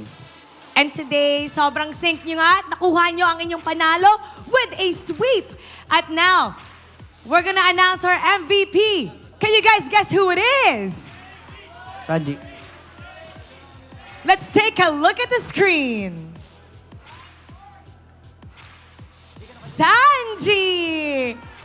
Sanji, nakita namin, sobrang cool nung ginawa nyo. Yung recall nyo, ginawa nyo, sabay-sabay. Imbitahan mo naman sila na kunin yung recall nyo. Bilhin nyo na po yung recall namin. Mura lang yun. Nasa... Okay, kunyari, nandun tayo sa Land of Dawn. Gawin natin yung ginagawa nyo kanina. Paano yung recall? How do you guys do it? Paano yun? 1, 2, 3. Ayun! Oh, kunin nyo daw yung recall. Mura lang yan. At ngayon, meron tayong lucky fan na makakakuha ng 3,000 diamonds. Come on up! Hello! Ang cute mo naman. What's your name? L po. L? L. L. Sino dito ang favorite player mo, L? Si Sanji. Sanji! Okay, lapit ka kay Sanji. Ayan! Uy! Sino ba? Sanji or Sanford? Sanji po. Eto, wait. Papakilala ko. Eto si Sanji. Eto si Sanford. Si Sanford. Si Sanford. Kasi San Brothers, sobrang magkamukha na. Okay.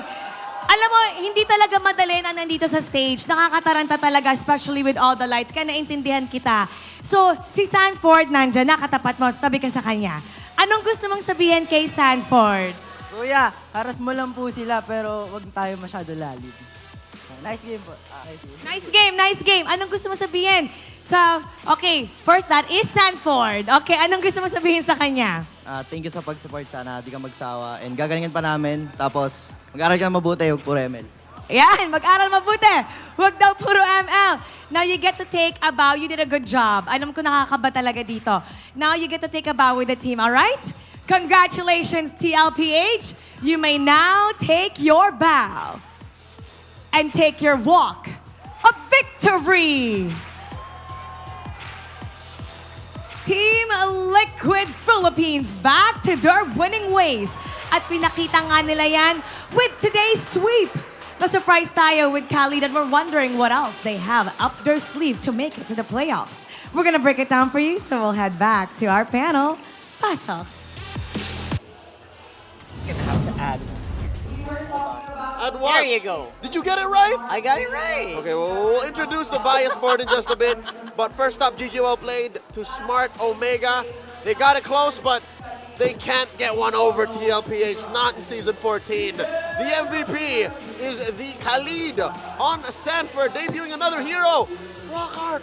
It's Khalid. DJ Khalid. It's another debut. It's another one. Another debut. one. Another Oh. one. Oh my goodness. Anyway, we're having so much fun here watching the victory of a Khalid. Man, and it's not just any victory. It's a 10K gold lead at 11 minutes. That kind of victory. I'm actually a big fan of Khalid, and I'm a big fan of what Team Liquid PH did. Again, Jose and Jose threw back to it. It looked like the Echo Express. This is what you call now a Liquid Stampede. That's At right. minute 1, they were in Andoryu's face, and I'm surprised, like, it wasn't even off of a diversion. Sometimes JP would find himself in weird corners. Like, how'd you get there? Just keep going, right? They just keep going nonstop out of nowhere. And I love it. I love that, you know, Mr. Omega Rezabek said they don't really run out of horsepower. Nope. Wink, wink. All puns intended. Oh my goodness. They earned it. And the Khalid is, I'd say, the perfect representation of what led Liquid to winning, right? It's the avatar of their aggression. He doesn't need mana. He only needs energy. Moving around gives him energy. If he's low, he can just, you know, quick sand guard, get back into the action not more than 5 seconds later, and then pow, pow, pow, which is interesting because he deals so much damage. Where is it from? He fully built defense. That's right. And it's all that he needed. Actually, it doesn't feel like he does need the damage. He just needs to be in front, get the attention of the enemy, and then Sanji, Carl TZ, and Benny Cutie can go ham. And he did the trick. He was able to dive these under turret attacks pretty flawlessly because of that as well, and survive the onslaught, making sure that there's going to be someone who's left there to push. Yep, looking at their emblems, mind you, this is something that you need to remember. It's still tank emblem, and then just so they have a little bit of extra damage, Thrill. Very early game-centric, the way Team Liquid looked at the game. And can you, Rockhart, explain this to me. Gold laner, taking the most damage. The sandbag was Jome. I don't know how to explain that aside from Alice. Yeah, he was an That's Alice, all. so Yeah. he would blood flow straight into the middle of combat. Take everything. Take everything. Yeah. Dish it out to some extent, but look, he had 0 kill participation. None of those engagements, none of the times that he was actually up front dealing damage or taking it, either way, led to kills. So we're gonna have to question the amount of impact that an Alice can do if Yeah. it's behind early Yeah, on. it's not so easy to tell that an Alice will get you the win. It's not as a win button Not as clear cut. Yeah. as a Moskov, as an old Roger, as a Old Harith. Roger. Yeah, sorry. Sorry, Roger. The new thing, the new in hotness ain't that hot. Not him. Yeah. Look, he's taken more damage than even JP or Sanford. That's true. Poor Big J. Oh my goodness, man. So Big J, maybe another day. Yep. For now, it is definitely the time to shine here for the Cavalry. Benny Cutie having some fun with some of these Sphere Destructions. And I think that Carl Teasy has, it's pretty smooth as well. Oh, I yeah. would say Oh, yeah. I will allow him a lot more freedom. And his assassin meter is slowly rising. Yeah. Right? We should- If we his should- target is to become a good assassin, this is one of the steps to do it. Yeah, we should have never doubted the GOAT himself. He took a break, but at the end of the day, he is still the heart and soul of Team Liquid PH, in my opinion. Maybe even the heart and soul of this whole game we play. Maybe he's the oversoul. He's the shaman. He's a what do you call Shaman that? King. Yeah, No, he's not the a shaman. oversoul. He's oversoul. There you He's go. Oversoul in Shaman King. If you guys watch Shaman King, you know what? There's Omega. What's up, Omega? His middle name is Omega, by the way. That's true. That's true. Which is a heartbreak for the barangay, but then again, it's not new for the barangay to go through tough times like this. Yeah. They missed out on playoffs last season. What's more difficult to deal with than that? Got a few to do, but here is TLPH on how they actually got that from Omega right here on. Tapos ba? Tapos. Hold maling. Tapos na. Tower lang. Tower. Wait lang. Tower guys. Stalling. Nice, pre. Tara. Hero nga. Liga na. Nice. Double. Sige, back rin yung top. Ay, hindi. Double. Tower na, guys. Before pa lang. That was before. Amazing. I was waiting for the call for the TP guys. Yeah, TP. do we TP now? That was outside the base. That was Outside the base, But yeah. speaking of outside the base, in their first game, that first game victory, Yeah. even when they were outside of the inhibitor, they know if it's endable. They would call, is it over? Okay, come in, and then, all right, hero first, let's kill the hero first. Yep. And then let's end. Tower. That's what their comms were like. So if you're going to go into RG and your mic's on, try talking like that. Like, get into comms and say, is it endable? What do we target? What do we do? That's right. So I feel like do it, guys. If you're in ranked games, turn on your mic, talk to your teammates, and be nice. And speaking of nice, we got something pretty nice here. We got our bias board prediction, and these are the amounts of points that we have accumulated throughout the last 3 weeks. 3 weeks. 3 or 4 weeks dictating For star matches. Predicting star matches, and today we've gotten the group Highlight signal to do highlight matches. So Rockhart added his one. Yeah, we got one. That's for your liquid. That's right. I For the wanted to liquid add group. one, but I called Barangay Omega, so I'm not getting it. Yeah. And these are for star matches. I know we have a lot of matches, we predict a lot. Yeah. But these are just for the matches that have the highlight. That's right. So we'll update this as soon as we can. Renmar's in the lead. Renmar's in the lead. Just by a small margin. Yeah. Nicer and I are equal. Ingan and Rockhart are equal. That's right. I like to cheer for the underdogs. I like to vote for the underdogs. I don't know what but Jose's up to. I don't know what Jose's up to. He's probably trying not to fall. In the high. It's his first season. Give him a break, guys. I know. But yeah, no. But that's how we fun. That's how we have fun. It's good to be wrong. I'll say it's good to Yeah. be wrong. I as much as I love being right, I told you so. Being wrong allows for us to figure out exactly what went wrong. That's right. So just like the pro players say, I did not lose. I learned. Yeah, so Renmar, there's a lot of learning you need to do. I got a lot of learning. You're not as blessed, my brother. Come on, Renmar. Learn. Keep up. Keep up. Oh, So, you and Ian are learning a lot. yeah, I'm learning a lot, man. We're mid. Joseph and I are mid. We're going to come up with something pretty cool in the playoffs as well. We're already cooking something. Just around the corner. Just around the corner. We're going to do a pure playoffs prediction, but for the meantime, we're using the bias points. And Renmar is that cute panda who has 4. There you go. Thank you so much for that. I'm happy I'm learning.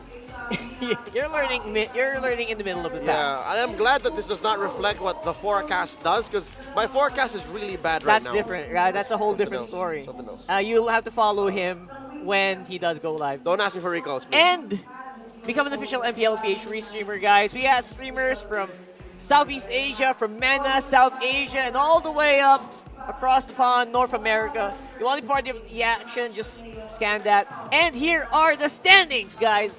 For week number 6, day 2, TLPH bumped up by 1. But look at Fnatic Onic Philippines, 10 points, 10-0 so far. 1 match win away from going onsing laro bago matalo. 11 games before they lost.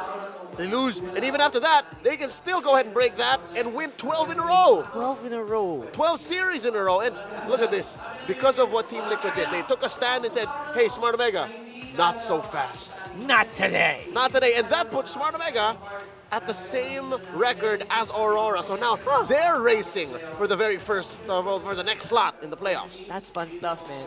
And there's also 3 points on number 6 and number 7. RSG right now. and Black. Oh my god. But the point differential is still huge. Blacklist has a lot to chase for, but they've proven that they can chase, they can climb. It's possible. An RSG, better pick it up. Just like our Fancy Laban players who seem to be picking up some points as well. Especially for some of the teams that you don't expect. Like right here, the RSG Raiders are actually ahead. Look at that. By quite a while. Hey, here's your big 3 for Fancy Laban. Raiders, Bees, and then the Phoenix Army. There you go. Come on, Barangay and Auroras, catch up! Gotta catch up. Obviously, these are the players that come over to the venue. That's These right. are the fans, rather. They're They outside. come over to the venue. They play outside while waiting. They have their own high-stakes matchup. They have casters and everything. They have their own Lights, setup. a stage. That's right. Come on down. It's amazing. They got a lot of fun. They get so much fun, a lot more than us, because they get to go everywhere. They get to talk to other people. They get to hang out, and it's a cool experience. And we really do encourage you guys to drop by here in Greensun, Makati. Book it on ph-mpl.com/tickets. And try to watch. We have almost 2 weeks left, right? We'll be here. For regular season. You can see us, and Rocker will give you the recalls. No diamond. 0 diamond. It's also just not physically possible. And it's not physically possible to gift the recall. So you're gonna have to come up with something creative. And who knows? We have so many promos. We give away diamonds here. So That's just right. follow what we point to, and you're good. It's been a pleasure giving you the games. Obviously, this is Leo at your service. I'm Rockcar. Thanks so much for joining us today. Let's throw it over to Marakino and have some closing thoughts on how the game went today. GG's.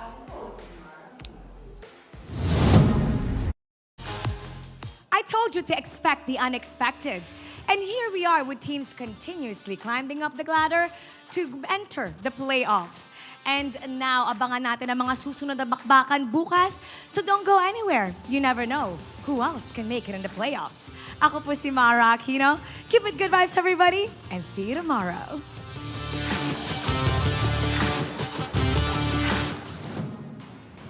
The 14th season of MPL Philippines is brought to you by the following sponsors. Smart, the official telco partner of MPL Philippines Season 14. The official tournament phone of MPL Philippines, Infinix GT20 Pro. Official suppliers, EMC Asia and Index Salon. Experience the MPLPH Season 14 action live at Greensun, Makati City. Grab your tickets now via official MPLPH website. Don't miss any MPL action by following our official Facebook and subscribing to our YouTube channel. Follow MPLPH on TikTok for more content. And to ensure the equality and fairness of our games, MPL Philippines is also monitored and supervised by the Games and Amusements Board.